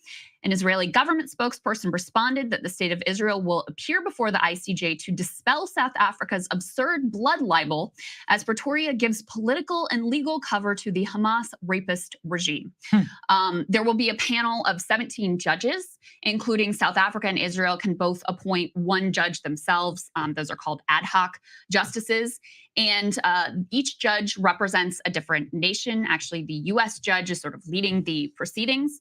And a ruling on the provisional measures could be expected later this month. So what they're arguing right now is not the merits of the case. They're trying to meet a legal standard of it is plausible that genocide is being committed here, that it's plausible.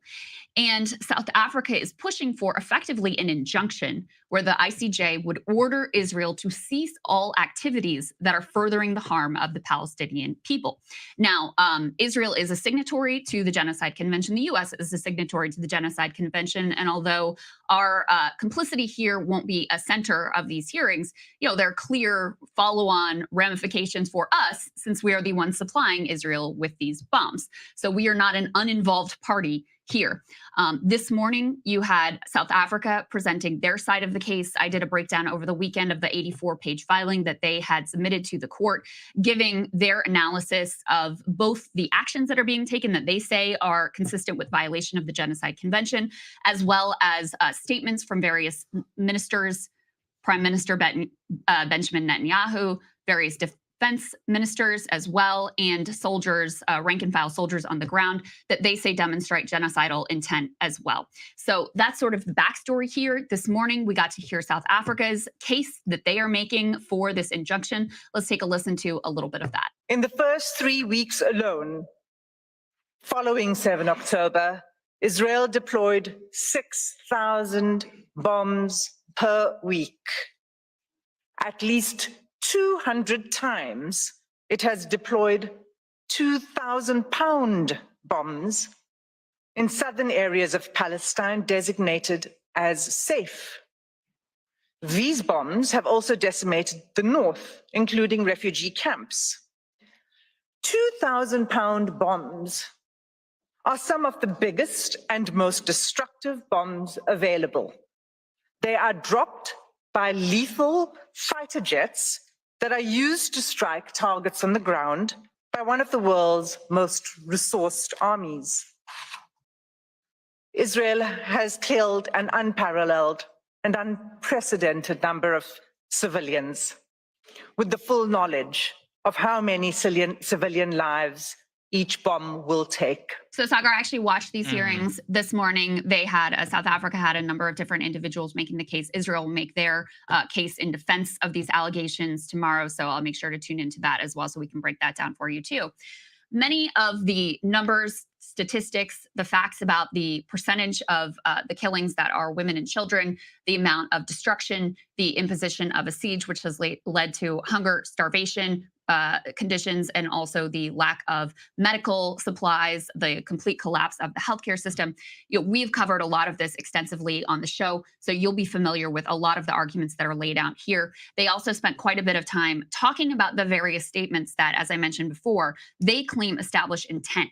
They spent in particular a lot of time on comments that we played at the beginning of the war when Netanyahu himself compared the Palestinians to Amalek, biblical foes of Israel, who they are charged with destroying in their entirety, including the camel, including the oxen, including the suckling, et cetera, et cetera.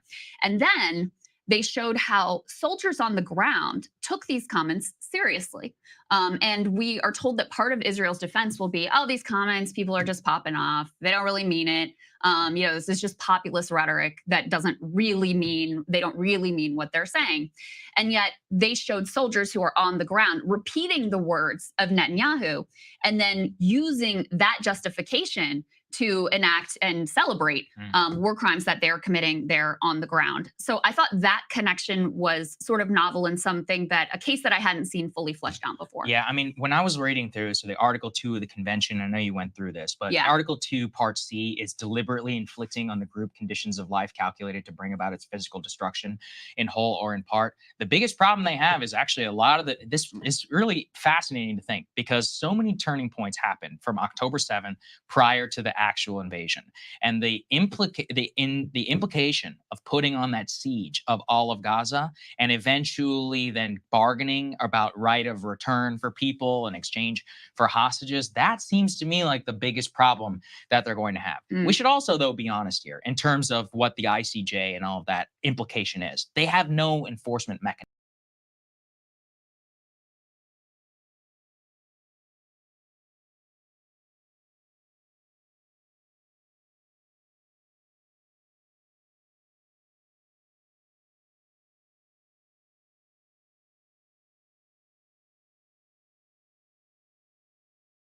Call me Louis.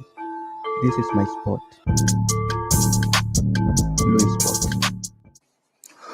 On 7 October, in a televised address, Israeli Prime Minister Benjamin Netanyahu declared war on Gaza, and I quote, Israel had started clearing out the communities that have been infiltrated by terrorists. And he warned of an unprecedented price to be paid by the enemy. There are more than 2.3 million Palestinians in Gaza. Israel is the occupying power in control of Gaza. It controls entry, exit, and the internal movements of inside Gaza. And qua Prime Minister, Mr. Netanyahu exercises overall command over the Israeli Defense Force and in turn, the Palestinians in Gaza. Prime Minister Netanyahu, in his address to the Israeli forces on 28 October 2023, preparing for the invasion of Gaza, urged the soldiers to remember what Amalek has done to you.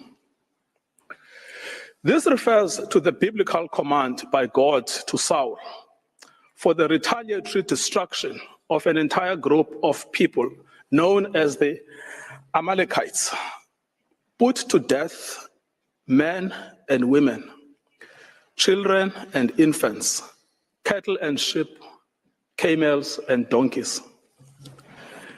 The genocidal invocation to Amalek was anything but idle. It was repeated by Mr. Netanyahu in a letter to the Israeli Armed Forces on 3 November 2023. Madam President, let the Prime Minister's words speak for themselves. Has done to you, says our Holy Bible, and we do remember and we are fighting our brave troops and combatants who are now in Gaza or around Gaza. And the Deputy Speaker of the Knesset, Israel's parliament, has called for the erasure of the Gaza Strip from the face of the earth. The Defense Force agrees. On 9 October, the Defense Minister, Yoav Gallant, gave a situation update to the army, where he said that as Israel was imposing a complete siege on Gaza, there would be no electricity, no food, no water, no fuel. Everything would be closed because Israel is fighting human animals. Speaking to troops on the Gaza border, he instructed them that he has released all the restraints and that Gaza won't return to what it was before. We will eliminate everything. We will reach all places. Eliminate everything. Reach all places without any restraints. The theme of destruction of human animals was reiterated by an Israeli army coordinator of government activities in the territories on 9 October 2023, who, in an address to Hamas and the residents of Gaza, stated that Hamas has become ISIS and that the citizens of Gaza are celebrating instead of being horrified. He concluded that human animals are dealt with accordingly. Israel has imposed a total blockade on Gaza. No electricity, no water, just damage. You wanted hell, you will get hell. The language of systematic dehumanization is evident here. Human animals, both Hamas and civilians, are condemned. Within the Israeli cabinet, this is also a widely held view. The Minister of Energy and Infrastructure, Israel Katz, called for the denial of water and fuel, as this is what will happen to a people of children killers and slaughterers. This admits of no ambiguity. It means to create conditions of death of the Palestinian people in Gaza. To die a slow death because of starvation and dehydration, or to die quickly because of a bomb attack or snipers, but to die nevertheless. In fact, Heritage Minister Amichai Eliyahu said that Israel must find ways for Gazans that are more painful than death. It is no answer to say that neither are in command of the army. They are ministers in the Israeli government. They vote in the Knesset and are in a position to shape state policy. The intent to destroy Gaza has been nurtured at the highest levels of state, as President Isaac Herzog has joined the ranks of those signing bombs destined for Gaza. Having previously noted that the entire population in Gaza is responsible and that this rhetoric about civilians not aware, not involved is absolutely not true, we will fight until we break their backbone. Later attempts by the president and others to neutralize this speech have not altered the sting of his words, which was to tar all Palestinians as responsible for the actions of Hamas. Nor, as I will show below, has it affected how state policy is understood within government. The Minister of National Security repeated the president's statements that Hamas and civilians are responsible in equal measure. On 10 November 2023, in a televised interview, he stated that when we say that Hamas should be destroyed, it also means those who celebrate, those who support, and those who hand out candy. They are all terrorists, and they should also be destroyed. These are orders to destroy and to maim what cannot be destroyed. These statements are not open to neutral interpretations or after-the-fact rationalizations and reinterpretations by Israel. The statements were made by persons in command of the state. They communicated state policy. It is simple. If the statements were not intended, they would not have been made. The genocidal intent behind these statements is not ambiguous to the Israeli soldiers on the ground. Indeed, it is directing their actions and objectives. On 7 December 2023, Israeli soldiers proved that they understood the Prime Minister's message to remember what the Amalek has done to you as genocidal. They were recorded by journalists dancing and singing. We know our motto, there are no uninvolved, that they obey one commandment, to wipe off the seed of Amalek. The Prime Minister's invocation of Amalek is being used by soldiers to justify the killing of civilians, including children. These are the soldiers repeating the inciting words of their Prime Minister.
Israeli soldiers in Gaza were filmed dancing, chanting, and singing in November.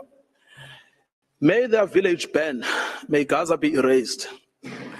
There is now a trend among the soldiers to film themselves committing atrocities against civilians in Gaza in a form of snuff video. One recorded himself detonating over 50 houses in Shujaiya. Other soldiers were recorded singing, "We will destroy all of Khan Yunis and this house. We will blow it up for you and for everything you do for us." These are the soldiers putting into effect their command.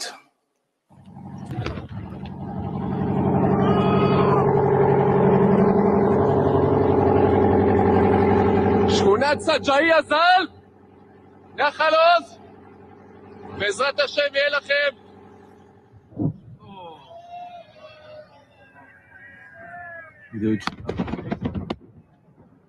חטיבה 828, אומרת סג'איה שלום. בתים, 30 בתים, גדוד 749.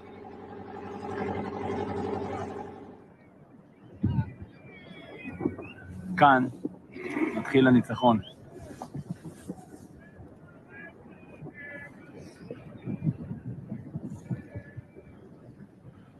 עם ישראל חי.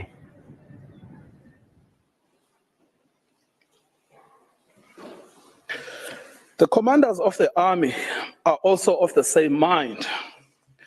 Israeli army commander Yair Ben David has stated that the army had done in Beit Hanon and did there as Shimon and Levi did in Nablus, and that the entire Gaza should resemble Beit Hanon.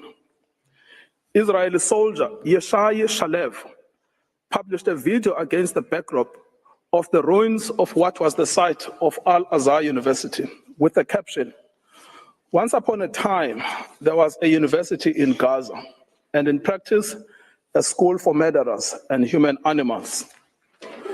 Soldiers obviously believe that this language and their actions are acceptable because the destruction of Palestinian life in Gaza is articulated state policy.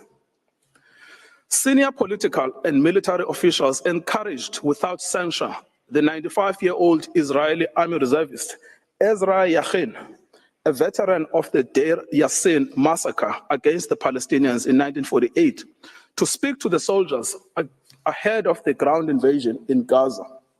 In his tour, he echoed the same sentiment while being driven around in an officially Israeli army vehicle dressed in Israeli army fatigue. I quote, "Be triumphant and finish them off, and don't leave anyone behind. Erase the memory of them. Erase them, their families, mothers, and children. These animals can no longer live. If you have an Arab neighbor, don't wait, go to his home and shoot him. We want to invade, not like before. We want to enter and destroy what's in front of us, and destroy houses, then destroy the one after it. With all of our forces, complete destruction, enter and destroy. As you can see, we will witness things we've never dreamed of. Let them drop bombs on them and erase them." As recently as 7 January 2024, a video of a soldier was posted online where he boasts that the army had destroyed the entire village of Hibat Azar. For 2 weeks, he said, they had worked hard to bomb the village and executed their mandate. Any suggestion that senior politicians did not mean what they said, much less that the meaning was not understood by soldiers in Gaza, would be without any merit. The scale of destruction in Gaza, the mass targeting of family homes and civilians, the war being a war on children, all make clear that genocidal intent is both understood and is being put into practice. The articulated intent is the destruction of Palestinian life in all its manifestations. The genocidal rhetoric is also commonplace within the Israeli Knesset. Members of the Knesset have repeatedly called for Gaza to be wiped out, flattened, erased, and crushed on all its inhabitants.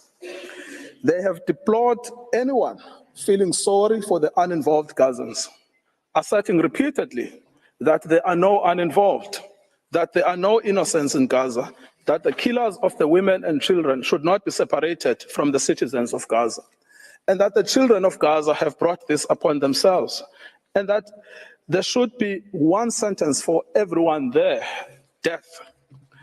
Finally, the lawmakers have called for mercilessly bombing from the air, with some advocating for the use of nuclear doomsday weapons, and a Nakba that will overshadow the Nakba of 48. The Prime Minister's genocidal speech has gained ground among some elements of civil society.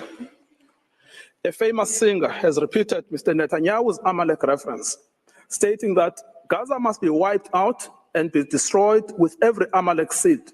We simply must destroy all of Gaza and exterminate everyone who is there. Another has called to erase Gaza, not leave a single person there. Journalists and commentators have announced that the woman is an enemy, the baby is an enemy, the pregnant woman is an enemy, that it is necessary to turn the strip into a slaughterhouse, to demolish every house our soldiers come across, exterminate everyone. The intentional failure of the government of Israel to condemn, prevent, and punish such genocidal incitement constitutes in itself a grave violation of the Genocide Convention. We should recall, Madam President, that in Article 1 of the Convention, Israel confirmed that genocide, whether committed in time of peace or in time of war, is a crime under international law. And it undertook to prevent and to punish it as such.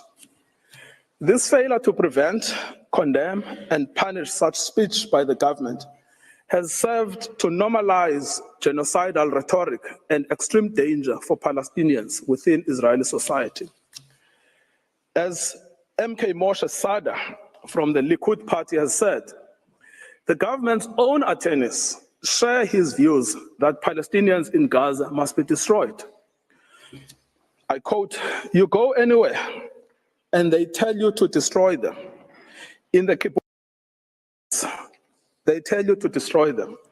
My friends at the state attorney's office who fought with me on political issues in debate said to me, it is clear that we need to destroy all Gazans. Destroy all Gazans." Israel is aware of its destruction of Palestinian life and infrastructure. Despite this knowledge, it has maintained and indeed intensified its military activity in Gaza. As to full awareness, in the week after 7 October, NGOs and the United Nations warned of an unprecedented humanitarian crisis in Gaza. The UN stated that actors must allow humanitarian teams and goods to immediately and safely reach the hundreds of thousands of people in need. So right from the beginning, Israel knew that it was depriving water, food, electricity, and essentials for survival. It said so. Everything is closed. It has known that it was depriving Palestinians of healthcare and treatment for injury in the middle of an unprecedented bombardment, of food and water, and of other essentials for survival. This prompted the World Health Organization to say, "We are on our knees asking for sustained, scaled up, protected humanitarian operations, appealing to all those in a situation to make a decision or influence decision makers to give us the humanitarian space to address this human catastrophe." Despite this knowledge, Israel continues to target infrastructure essential for survival: water and sanitation infrastructure, solar panels, bakeries, mills, crops. It bombs hospitals, decimating the healthcare system. It targets aid workers and the infrastructure of the United Nations.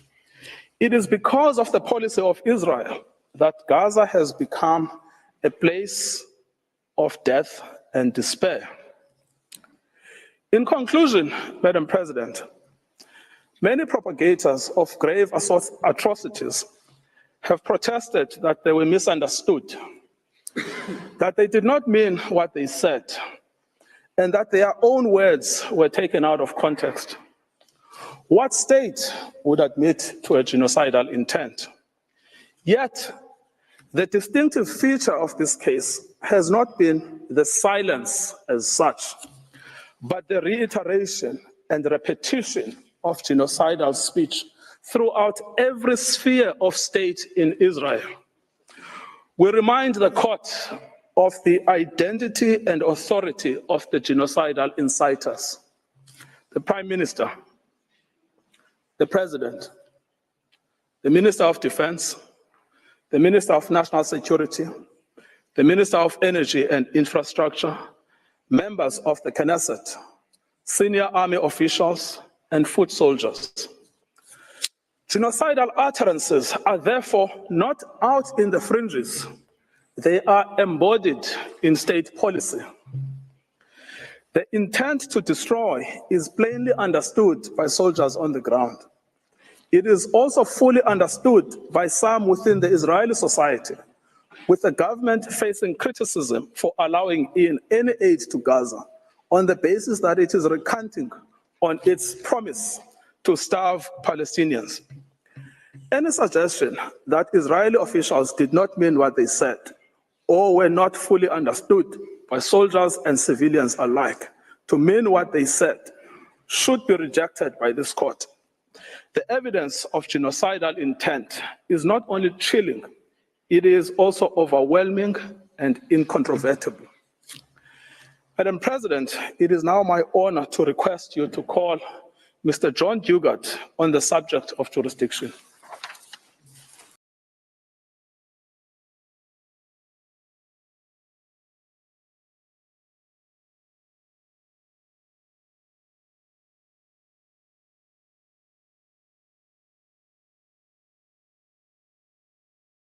This is Democracy Now!, democracynow.org, The War and Peace Report. I'm Amy Goodman with Nermeen Sheikh. We're joined now by two guests to discuss South Africa's historic genocide case against Israel at the International Court of Justice in The Hague.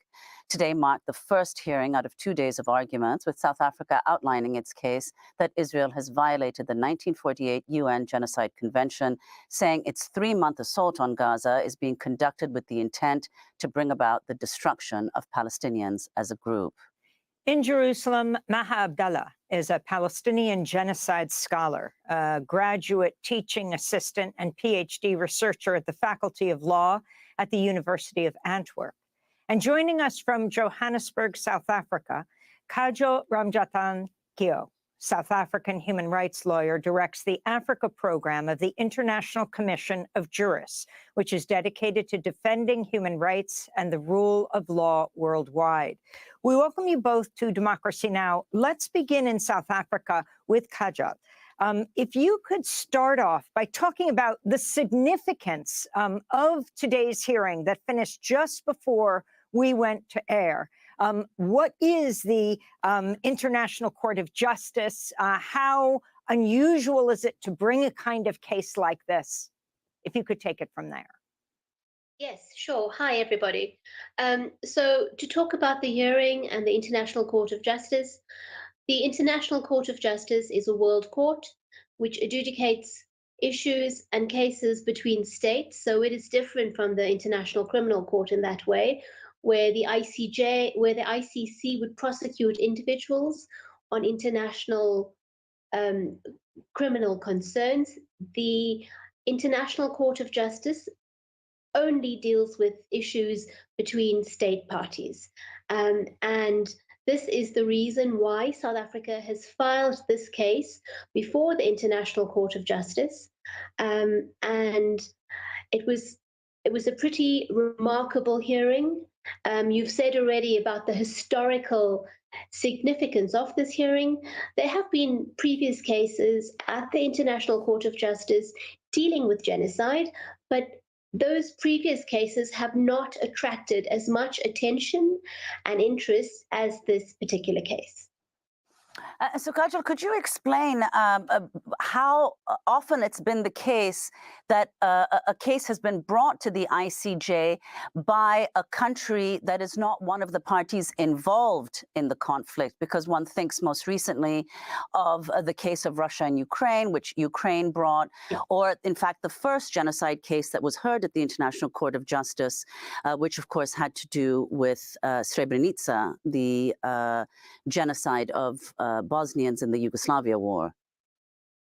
Yes, so primarily the court can deal with any issues. Issues of genocide, of course, there've not been many cases of genocide brought before the court. In this particular case, however, both South Africa and Israel are members of the UN. They've both signed on to the Genocide Convention, and as a result of their membership of the UN and signature of the Genocide Convention, may be held responsible and have responsibilities under this convention. And this is the reason which established South Africa's grounds for filing the case. There have been other cases brought against member states who are not who have not signed the Genocide Convention. Those cases are more difficult. It is more difficult in particular to try and enforce any findings or to establish jurisdiction of the court in order to look into those cases. But the court may still make preliminary findings, may make other findings which are and can be very useful in trying to protect individuals who are being affected by genocide and actions connected to genocide. And so if you could begin, Kajal, just by explaining, of course, the decision, as everyone has said, is likely to take years on the case itself, on the merits. What are the provisional measures that South Africa is calling for in the interim? Yes. So essentially what South Africa is calling for is a ceasefire in Gaza. They've set this out in a number of ways. They're asking for the blockade in Gaza to cease immediately. They're asking for the seizure of the bombings and the actions which are causing the death and killing of Palestinians, destruction of their homes, expulsion, displacement, blockade on food, water, medical assistance, as well as the imposition of measures preventing Palestinian births by destroying essential health services which are crucial for the survival of pregnant women and babies. And these are all listed as genocidal actions in the suit. So there's a whole range of actions which they're calling for an immediate cease on. And these are the provisional measures which South Africa seeks at the current time. Maha Abdallah, you are a Palestinian genocide scholar. Can you explain the significance of this going to the International Court of Justice and how people are responding in Israel and Palestine? Thank you for having me. This is a historic moment for the Palestinian people in their pursuit for justice and accountability, decades after the imposition of a settler colonial and apartheid regime against the Palestinian people that has dispossessed and fragmented the Palestinians without accountability and with near total impunity. So the fact that Israel today stands on trial is very significant, very important. But of course, we recognize the possibilities and the different scenarios that are forthcoming. And the fact that Israel is on trial for the crime of genocide is also significant because as the application of the South Africa before the International Court of Justice states that the crime of genocide and the alleged genocidal acts and omissions by the state of Israel are part of a continuum. They do not happen in a vacuum. They're part and parcel of the ongoing Nakba imposed on the Palestinian people. And for that, there needs to be accountability. As for for the reactions. Unfortunately, I have not yet been able to interact with many people. The hearing session just finished, but I know that most of us Palestinians, whether in Palestine or in diaspora or in exile, we have been waiting for this moment, and all eyes have been on the ICJ on The Hague today, and we have been thinking about the Palestinians in Gaza and how they perceive the current hearing sessions. More than 90 days after complete devastation, more than 90 days after significant and extreme and severe loss, destruction, and pain inflicted on the Palestinians there for the purpose of the destruction of the group. And of course, we think of Palestinians in exile who have been also mentioned by the South African ambassador in his introductory remarks when he spoke about the denial, the deliberate denial of the Palestinian people's right to self-determination, which includes the right of return for Palestinians in refugee camps across the neighboring countries. So let me just turn, Maha, thank you for that, to Israeli Prime Minister Benjamin Netanyahu, who spoke Wednesday, one day before today's hearing at the International Court of Justice in The Hague, responding to the hearing. I want to make a few points absolutely clear. Israel has no intention of permanently occupying Gaza or displacing its civilian population. Israel is fighting Hamas terrorists, not the Palestinian population. And we are doing so in full compliance with international law. The IDF is doing its utmost to minimize civilian casualties, while Hamas is doing its utmost to maximize them by using Palestinian civilians as human shields. The IDF urges Palestinian civilians to leave war zones by disseminating leaflets, making phone calls, providing safe passage corridors, while Hamas prevents Palestinians from leaving at gunpoint, and often with gunfire. Our goal is to rid Gaza of Hamas terrorists and free our hostages. Once this is achieved, Gaza can be demilitarized and de-radicalized, thereby creating a possibility for a better future for Israel and Palestinians alike. So that was Israeli Prime Minister Benjamin Netanyahu. Maha, if you could respond to what he said regarding the case that is now ongoing at the International Court of Justice. Nonsense. I think this is a baseless statement, and the statements over the past 13 weeks plus, and even prior to the 7th of October, have been genocidal in intent, have showcased how Israeli political leaders, Israeli military leaders have this specific intent for aiming for the destruction of the Palestinian people, using different means and methods through different policies, practices, laws, military orders. And the fact that there has been an apartheid regime imposed for 75 years, along with a belligerent occupation for 56 years, a blockade and closure on the Gaza Strip, and the incarceration of an entire people as well. These are all precursors and drivers of genocide. And the genocidal statements that we've been hearing since 13 weeks now cannot be simply put aside or disregarded by a simple statement the night before the hearing session start at the ICJ. And Maha, could you explain, what do you hope will come out of this, knowing that, of course, a decision may take several years, but there could be these provisional measures that are put in place, even though they're not, in fact, enforceable. The court does not have the capacity to enforce the measures.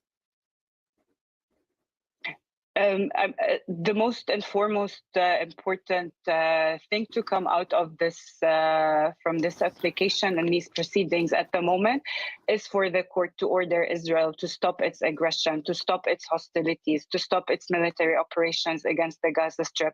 And this is particularly important considering the severity, the scale, and the gravity of the situation in the Gaza Strip, but also the failure of the international system, of the international community, to come to a consensus and to order Israel at the UN Security Council, but also in other spheres, to push it to put an end to this genocidal aggression against the Palestinians. And as you said, the merits of the case, the actual decision of whether there is genocide or not by the court will take years. But for the moment, what is mostly important is a need to stop this genocidal aggression, to safeguard and to protect whatever is possible to save at this moment of Palestinian life, of Palestinian dignity, and of Palestinian rights. Kajal Ramjathan Kyo, I wanted to ask you about Hamas. It is a non-state player here. How does it fit into this decision? And also, because there isn't enforcement, what is the role particularly of the United States, since it sits on the UN Security Council, which of course is related to the International Court of Justice as a UN body? Yes. The South African legal team set out very clearly the position of Hamas in this particular matter. And what they said in their submissions was that the International Court of Justice is there to adjudicate matters and cases between states. Hamas is not a state, and therefore Hamas is not part of this application. No claims have been brought against Hamas, and no claims can be brought against Hamas at this particular tribunal. There are other tribunals in which Hamas can be, crimes against Hamas can be brought, but this is not the appropriate tribunal for that particular issue. So that deals with the issue of Hamas. Talking about the US and their involvement in this case, the US, as we know, are longtime friends with Israel. In the event that there is a final decision made by the court, and the court makes findings on genocide and genocidal intent against Israel, of course, there is no immediate obligation on Israel to act on these findings, and we don't expect Israel to comply with these findings, which will then lead to the matter being presented to the UN Security Council to try and enforce this compliance. And at that point, with the US being a permanent member of the Security Council, they could, of course, use their veto powers to block any actions against Israel. So that would be a very serious challenge related to compliance of any findings of this court. Kajal, apart from the UN Security Council, of course, the person who leads the International Court of Justice, of the 15 judges, the president is an American, Joan Donoghue, and the vice president is a Russian, Kirill Gevorgyan. So if you could say, I mean, ostensibly the judges are supposed to be impartial, but in the most recent case last year with Russia and Ukraine, the only countries to abstain from the vote, which was otherwise 13 people voted for Russia withdrawing from Ukraine, the provisional measure. China and Russia were the only two who did not. So if you could say, just in terms of precedents, do judges more or less make decisions that coincide with the policies of their countries, or is it the case that this is an exception? Yeah. Yes. So judges are supposed to be independent. We expect judges to be independent. Judicial independence is the cornerstone of all democracies. We require judicial independence to be able to support us and support us to claim our rights and to claim our democracies. It's a hugely important means of protection. We've seen previously at the ICJ in the Ukraine v. Russia case, both the Russian and the Chinese judges offered dissenting opinions. I would very much hope that the American judge, the president of the court, does feel an obligation to be independent, properly independent in this matter. There is, of course, no guarantee of this. There is very little which can be done in the event of the American judge dissenting, making findings which are not in line with the majority of the court. And this is essentially the problem of the International Court of Justice, in that it can take on a relatively political slant in the decisions which it issues. And now their terms are up. The American, she's had a number of positions at the State Department before, Joan Donoghue, are up in February. So they could be up before this decision is released. Is that right, Kajala? I'm not aware of when her term is up, so I can't really comment on that. But the fact that she's sitting on the issue of provisional measures means that she will have some impact on what happens as the court makes findings on provisional measures. And if, however, the court decides to go into the merits of the case and proceeds with the matter, then she will no longer sit on the case going forward, but we don't know who will replace her. So that's an unknown, but it's not guaranteed that there won't be US influence on the case going forward. So Maha Abdullah, just as we wrap up, if you could just give us your final thoughts, your assessment of what the situation is right now in Gaza, what you hope will come out of this. Again, as I mentioned, I hope that this, following the hearing sessions and on the basis of precedent by the very same court where it has issued provisional measures within days or weeks' time on, let's say, similar cases, but not entirely alike, that the court will order the state of Israel to stop its aggression, to stop its military operations against the Gaza Strip and its people. The Gaza Strip, as we've seen, that there's the large-scale destruction, extensive killings taking place, ongoing and relentless bombardment and killings that are taking place. The catastrophe is so immense that we're unable to understand or comprehend, between the starvation, the dehydration, the lack of medical facilities and accessibility to medical supplies, to the most basic necessities for life and dignity and for life and survival, even together with the fact that it's under a total siege, blockade and closure that has intensified since the 7th of October, the mass displacement and forcible displacement and transfer of more than 1.9 million Palestinians into areas that are also being targeted and bombed by Israel and its military. All of these require immediate action, and immediate action that should not have taken place today or yesterday, but 3 months ago.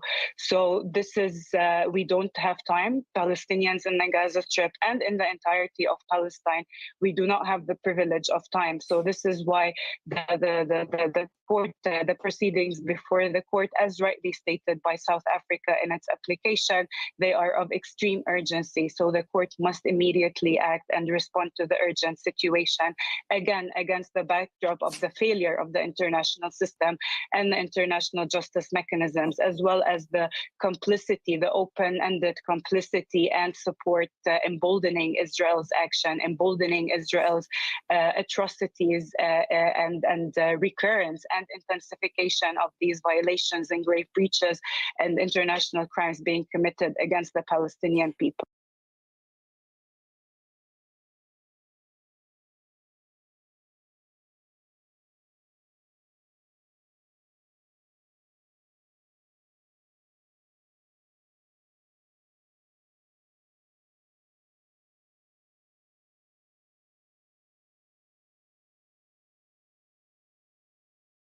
The legislation means provincial and national governments. The Iraqi government has declared its intention to initiate operations in response to the occupation of Palestinian territories. This decision comes amidst increasing pressure on the government to take a stance following the distressing events in Gaza, allegedly orchestrated and supported by the collective West. Iraq, having experienced one of the most severe military invasions in modern history, appears prepared to address its concerns by targeting occupation forces. Despite facing scrutiny from YouTube regulators, the OMT news team remains dedicated to truthful reporting. Support honest journalism by liking and sharing to raise awareness, and subscribe to stay informed about the latest developments in Palestine. Reports indicate attacks on the occupation from Iraq, with the intensity growing each day. This signals the Iraqi government's shift towards a more assertive approach to the crisis in Gaza. US bases in Syria and Iraq are witnessing increased resistance attacks on critical infrastructure. The resistance has also intensified pressure on the occupation through calculated strikes on vital ports and occupied Palestinian cities.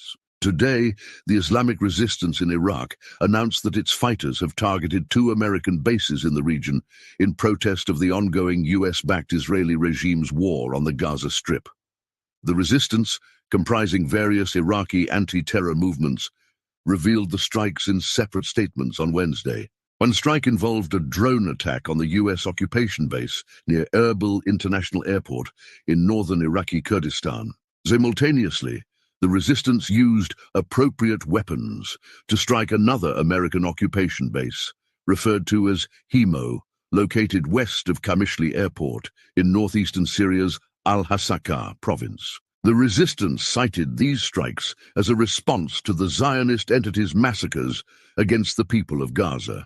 The United States, being Israel's primary ally, has consistently supplied significant military aid to the Israeli government throughout the conflict, amounting to over 10,000 tons of military equipment. The US has hindered the possibility of halting Israeli aggression by obstructing the ratification of United Nations Security Council resolutions calling for a permanent ceasefire in Gaza.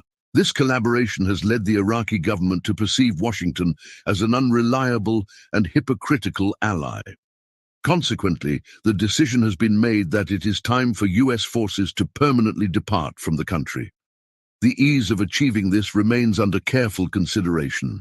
Reports from Baghdad indicate a strong political will to compel the US to exit, as the primary objective for their presence, addressing the threat of the Islamic State, has been accomplished. According to the Iraqi government, the defeat of the Islamic State means it is now imperative for the US to leave. Prime Minister Mohammed Shia al-Sudani has announced the formation of a committee to coordinate the permanent dissolution of the US-led coalition's mission in Iraq. This announcement followed a drone strike on the headquarters of Iraq's Popular Mobilization Units, PMU, in eastern Baghdad, resulting in 3 casualties, including a Nujaba resistance movement commander. In a statement from the Iraqi Prime Minister's office, it was conveyed that the committee would consist of representatives from both Baghdad and the occupying coalition. The statement underscored the government's resolute position to conclude the international coalition's presence once the justifications for its existence are no longer applicable. The lethal drone strike triggered outrage among Iraqi resistance groups, leading to calls for an immediate termination of the coalition's presence. Additionally, a group of Iraqi lawmakers demanded the expulsion of the US ambassador.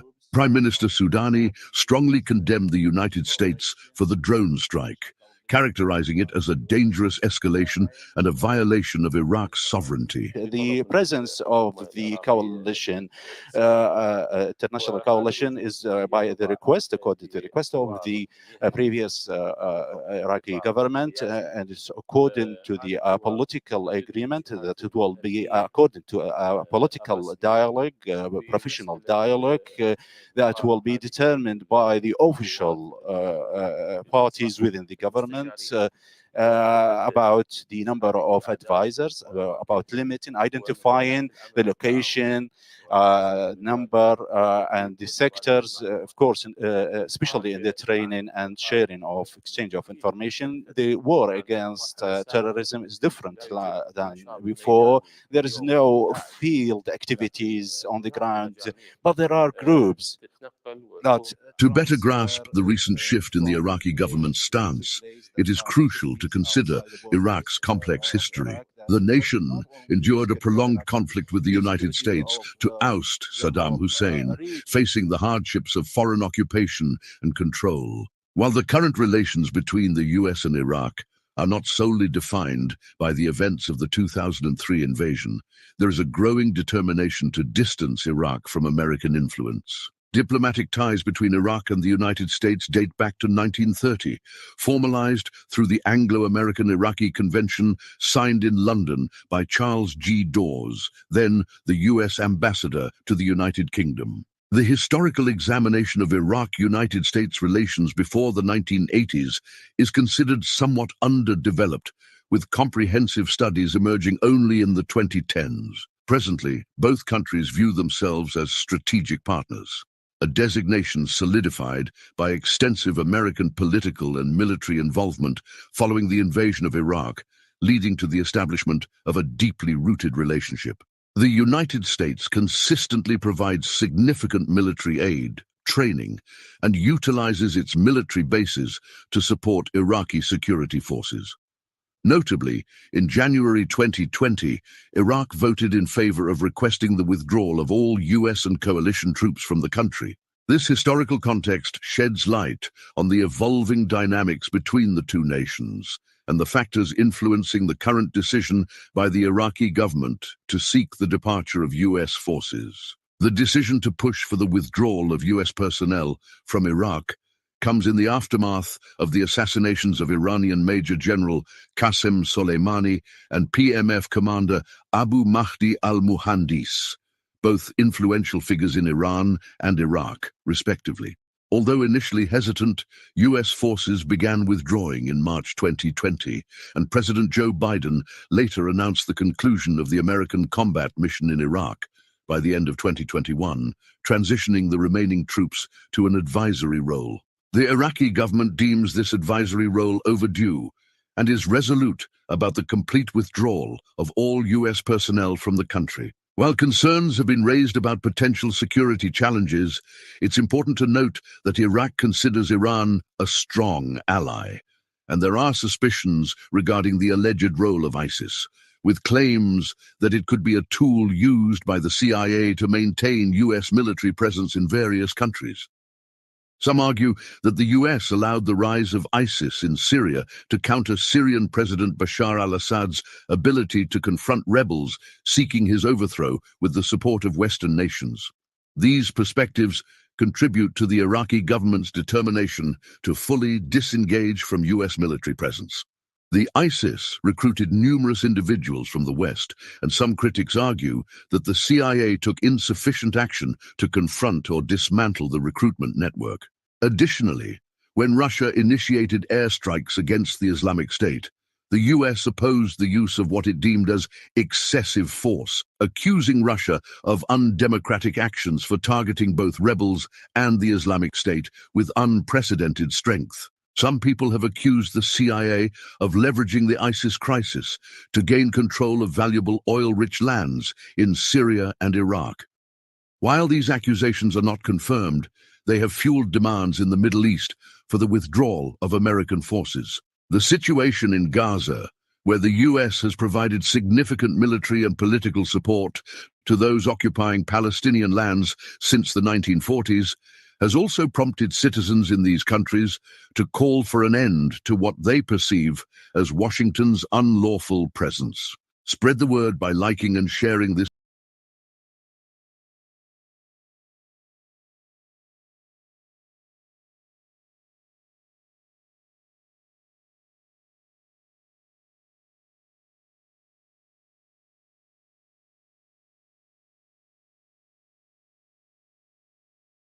Tensions have intensified in the Red Sea region following an airstrike by the Iranian Air Force on a purported spy base belonging to the United Kingdom. Additionally, an oil tanker allegedly owned by the United States was seized in the same incident. This escalation occurred a day after the Yemeni military executed one of the largest attacks aimed at dislodging US warships in the region in apparent support of the Palestinian resistance. The OMT news team, despite facing scrutiny from YouTube regulators, remains dedicated to maintaining journalistic integrity. Support unbiased reporting by liking and sharing to raise awareness, and subscribe to stay informed about the latest developments in Palestine. The Iranian strike on the alleged spy base was reportedly in response to increased intelligence gathering activities conducted by the base, which serves as an operational headquarters. These heightened spying efforts coincide with a surge in terrorist attacks on the Persian Republic. It has been claimed that the base primarily monitors the country's nuclear program progress and the shipment of arms to resistance allies across the region. The airstrike on a foreign country has significantly escalated tensions, prompting the United Kingdom to threaten retaliation with coordinated strikes on important targets in Yemen. This potential retaliation has led to increased measures by the Houthis, including concealing operational bases and relocating heavy military equipment away from known storage facilities. The targeted base, situated in Oman, has undergone substantial construction work in the past 2 years, as revealed by OMT News. Satellite imagery illustrates a flurry of construction activity at a GCHQ site in Oman, a pro-British autocracy positioned between Iran and Yemen. The site is likely playing a significant role in a region where Britain aims to counter the Yemeni army and Iranian authorities, both of which oppose Western support for alleged atrocities in Gaza. Houthi leaders have pledged to block occupation-linked shipping in the Red Sea until Benjamin Netanyahu ceases attacks on Palestinians. On Tuesday night, the Royal Navy intercepted Houthi drones in the Red Sea, with UK Defence Secretary Grant Shapps hinting at possible strikes in Yemen. Britain maintains 1,000 troops stationed across Oman, where GCHQ operates 3 surveillance sites, including one on the south coast near the city of Salalah, 75 miles from Yemen. Codenamed Clarinet, it was exposed in the Snowden leaks of 2014. Some news outlets published the first photos of Clarinet in 2020, revealing its golf ball-style radome, similar in size to those at other GCHQ sites. Recent satellite imagery indicates extensive construction work within the site's 1.4 kilometers perimeter, with 2 new buildings completed and foundations laid for another pair. The largest of the new buildings, with a footprint the size of 6 tennis courts, appears to be multi-storied. The destruction of the spy base by Iran marks the beginning of an operation to undermine Britain's ability to strike in Yemen. Reports suggest a comprehensive plan is in place to target critical locations in Yemen, and the Omani base is among those the British might use for this operation in support of occupation forces in Palestine. The disabling of the base has postponed any potential military operation against Yemen and ensured that Oman avoids the risk of retaliation from Yemen and Iranian missiles and drones. Positioned between Iran and Yemen, Oman faces a substantial threat if Britain were to launch an attack from its territory. Omanis, despite having a strong relationship with Britain, oppose the use of their territory for any anti-Palestinian operation. Omanis unequivocally align with the Palestinian cause, and their opposition to Britain's presence would intensify if it were revealed that these military bases were supporting the occupying settler entity in 1949 occupied Palestine. OMT News expresses concerns regarding the potential use of Oman's British site for activities inconsistent with the interests of ordinary Omanis, particularly those who support the Palestinian cause. There is a genuine apprehension that the UK, in alignment with occupation efforts against Palestinian resistance, could position Oman as a partner and ally of occupying authorities, contradicting public declarations. Meanwhile, the Navy of the Islamic Republic of Iran has declared the seizure of an American oil tanker with a court order in the Sea of Oman. The United Kingdom Maritime Trade Operations, UKMTO, identified the tanker as the Marshall Islands flagged St. Nicholas, indicating that it was boarded off Sohar in Oman and subsequently changed course towards Bandar-e-Jask in Iran. Ambre, a British maritime risk company, reported that the recently renamed tanker had previously faced legal action and fines for transporting Iranian oil, which was confiscated by US authorities. Iran has previously taken action against those it accused of cooperating with the US in alleged illegal operations. Loaded with 145,000 tons of crude oil in Basra, Iraq, the vessel was destined for Aliaga in Turkey via the Suez Canal, according to the tanker's Greece-based management company, Empire Navigation. In August, the US Navy unloaded a tanker of seized Iranian oil, valued at around $56 million off the Texas port. This occurred despite warnings from Iran and resistance from American oil firms, who feared Iranian retaliation in the Persian Gulf waters. This decision coincided with Iran marking the 70th anniversary of the CIA-engineered military coup against then-PM Mohammad Mossadegh. The Marshall Islands-flagged Suez Rajan tanker carrying Iranian oil had been unlawfully seized by Washington in April 2023 under the guise of a sanctions enforcement operation and directed toward the Texas port. This incident follows days of increased pressure from a group of U.S. senators and House representatives under the influence of the occupation lobby in Washington. They have been urging the Joe Biden administration to unload the tanker, disregarding potential repercussions. This unconventional move of seizing a sovereign country's shipment in international waters is not unprecedented for the U.S. In May 2022, the U.S. seized a Russia-operated ship, the Pegasus, carrying Iranian oil near Greece's Charistos. However, the Greek court ruled against the seizure, preventing the dispatch of the oil cargo to the U.S. In February 2021, Washington seized a tanker transporting Iranian oil off the coast of Fujairah in the UAE, selling over 1 million barrels of confiscated oil for $110 million, equivalent to $55 per barrel. Help spread awareness by liking and sharing this video. Subscribe to stay updated.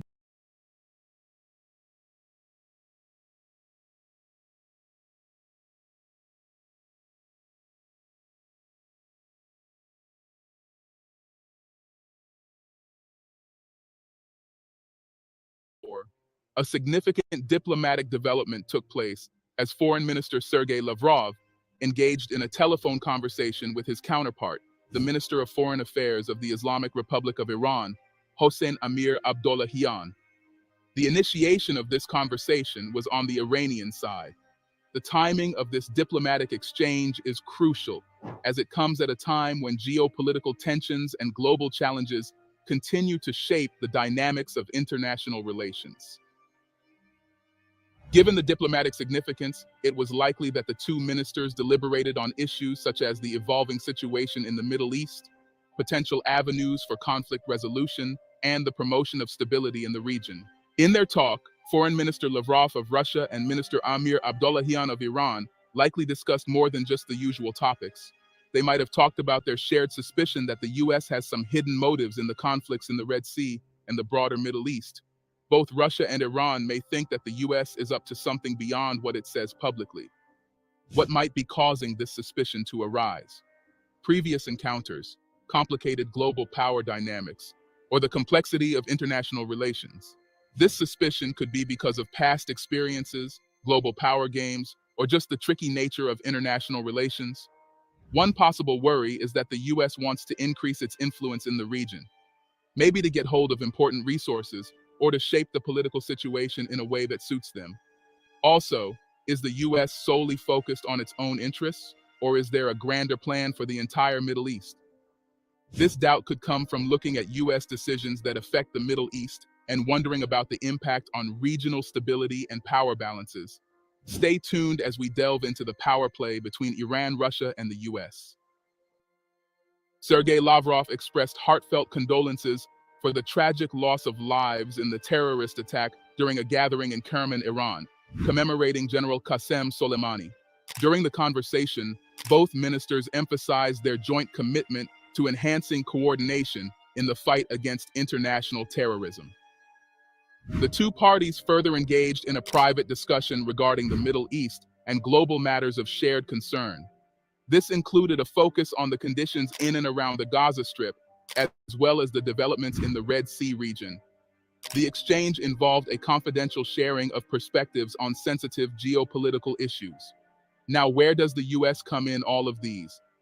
The United Nations Security Council is gearing up for a pivotal moment as it plans to deliberate and cast votes on a resolution meticulously crafted by the United States.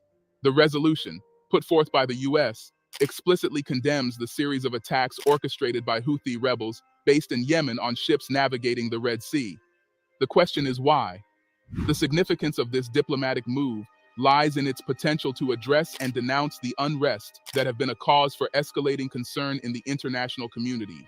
This proposed resolution is a direct response to a string of alarming incidents involving missiles, drones, and armed militants employed by Houthi rebels who have targeted ships navigating a crucial waterway connecting the Arabian and Mediterranean seas.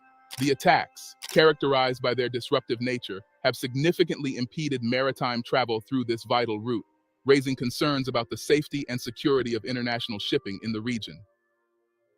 The resolution that has been tabled calls for an immediate end to the attacks carried out by the Houthi rebels, highlighting the fact that these activities are not only interfering with international trade, but also compromising the freedoms and rights related to navigation. Due to the attacks' detrimental effects on the global economy, as well as their wider consequences for regional peace and security, the draft resolution emphasizes the urgent need to put an end to these attacks.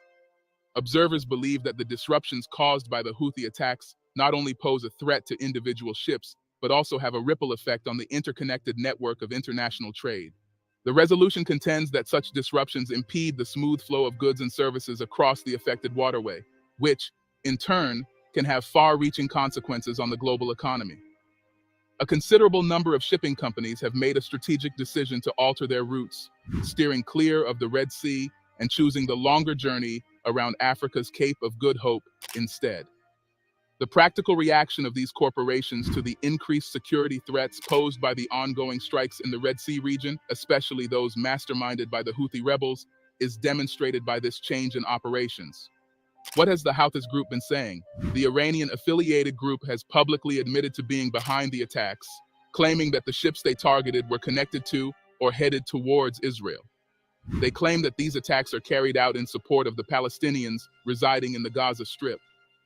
This acknowledgement places the attacks in a clear ideological framework and connects them to a larger geopolitical story that revolves around the Israeli-Palestinian conflict.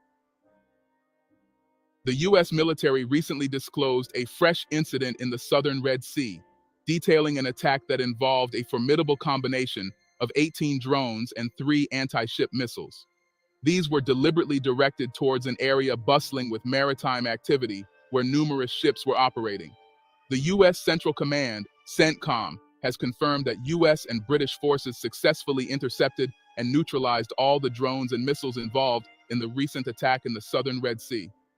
This incident marks the 26th attack by Houthi rebels since November 19th, highlighting the persistent and escalating nature of the security challenges in the region. The experts have weighed in. Let us look at what they have been saying.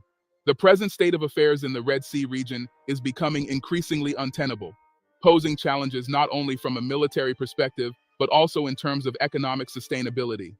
The financial dynamics underscore a glaring mismatch between the relatively low cost of Houthi drones, estimated at around $17,000, and the significantly higher cost associated with intercepting and neutralizing these threats, using advanced defense systems such as the Royal Navy Sea Viper missile, which exceeds $1 million.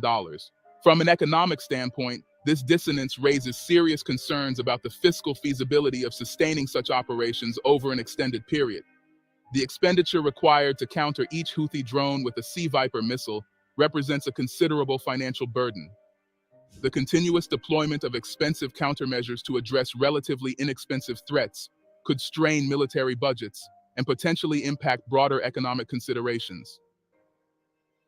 The conflict in the Red Sea region involves a diverse array of weaponry deployed by both sides, creating a complex and dynamic security landscape.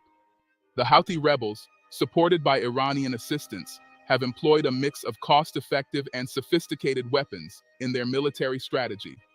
On one hand, they deploy relatively inexpensive but effective tools like drones, including explosive boat drones or uncrewed surface vessels, which are part of their arsenal for conducting targeted attacks. On the other hand, the Houthis also utilize more advanced and costly anti-ship ballistic missiles, showcasing a complex approach to their military tactics. What are the immediate consequences of the conflict on the Red Sea? It is impossible to exaggerate the Red Sea's importance to the world economy because it is a crucial route for marine trade. The Red Sea is a vital maritime route for over 15% of the world's seaborne trade. This canal is the most direct and fastest maritime route between Europe and Asia, and it is closely linked to the Mediterranean via the Suez Canal. The economic impact of this maritime route is immense, influencing global trade patterns and supply chain dynamics. The efficiency and expediency offered by the Red Sea route contribute to the seamless movement of goods, raw materials, and products, benefiting economies on both ends of the shipping spectrum. The worry is that if the problems in the Red Sea continue, it could lead to higher fuel prices and cause some disruptions in the way goods are moved around the world. This is because a lot of ships, around 20% of all container ships globally, are now choosing to take a longer journey around the southern tip of Africa to avoid the Red Sea altogether. When ships take the longer route, it means they use more fuel, and that can make fuel prices go up. Also, it takes them more time to reach their destinations, which can slow down the movement of goods. This can be a big deal because many businesses rely on a smooth and quick flow of products to keep their operations running smoothly. So, the concern is not just about what's happening in the Red Sea right now, but also about the potential impact on everyday things, like the cost of fuel and how goods are delivered. Industry players are keeping a close watch on the situation to make sure these worries don't turn into bigger problems for the global economy. The group known as the Houthis, formerly recognized as Ansar Allah or Partisans of God, initially emerged as a movement advocating for the rights of Yemen's Zaidi Shia Muslim minority. Zaydism is a branch of Shia Islam, and the Houthis started as a religious and political movement that sought to address the grievances of their community within Yemen. Their rise to prominence gained momentum in 2014 when they took control of the capital city, Sana'a. Subsequently, in the following year, the Houthis extended their influence by seizing significant territories in western Yemen. This rapid expansion of their territorial control raised concerns both domestically and internationally, prompting a response from a coalition led by Saudi Arabia. The consequences of the attacks in the Red Sea appear to be significant, indicating a need for immediate efforts to bring about peace in the region. Thank you for watching our video. Share your thoughts with us in the comment section, and do not forget to like, share, and subscribe. Cool, Phil. Follow me.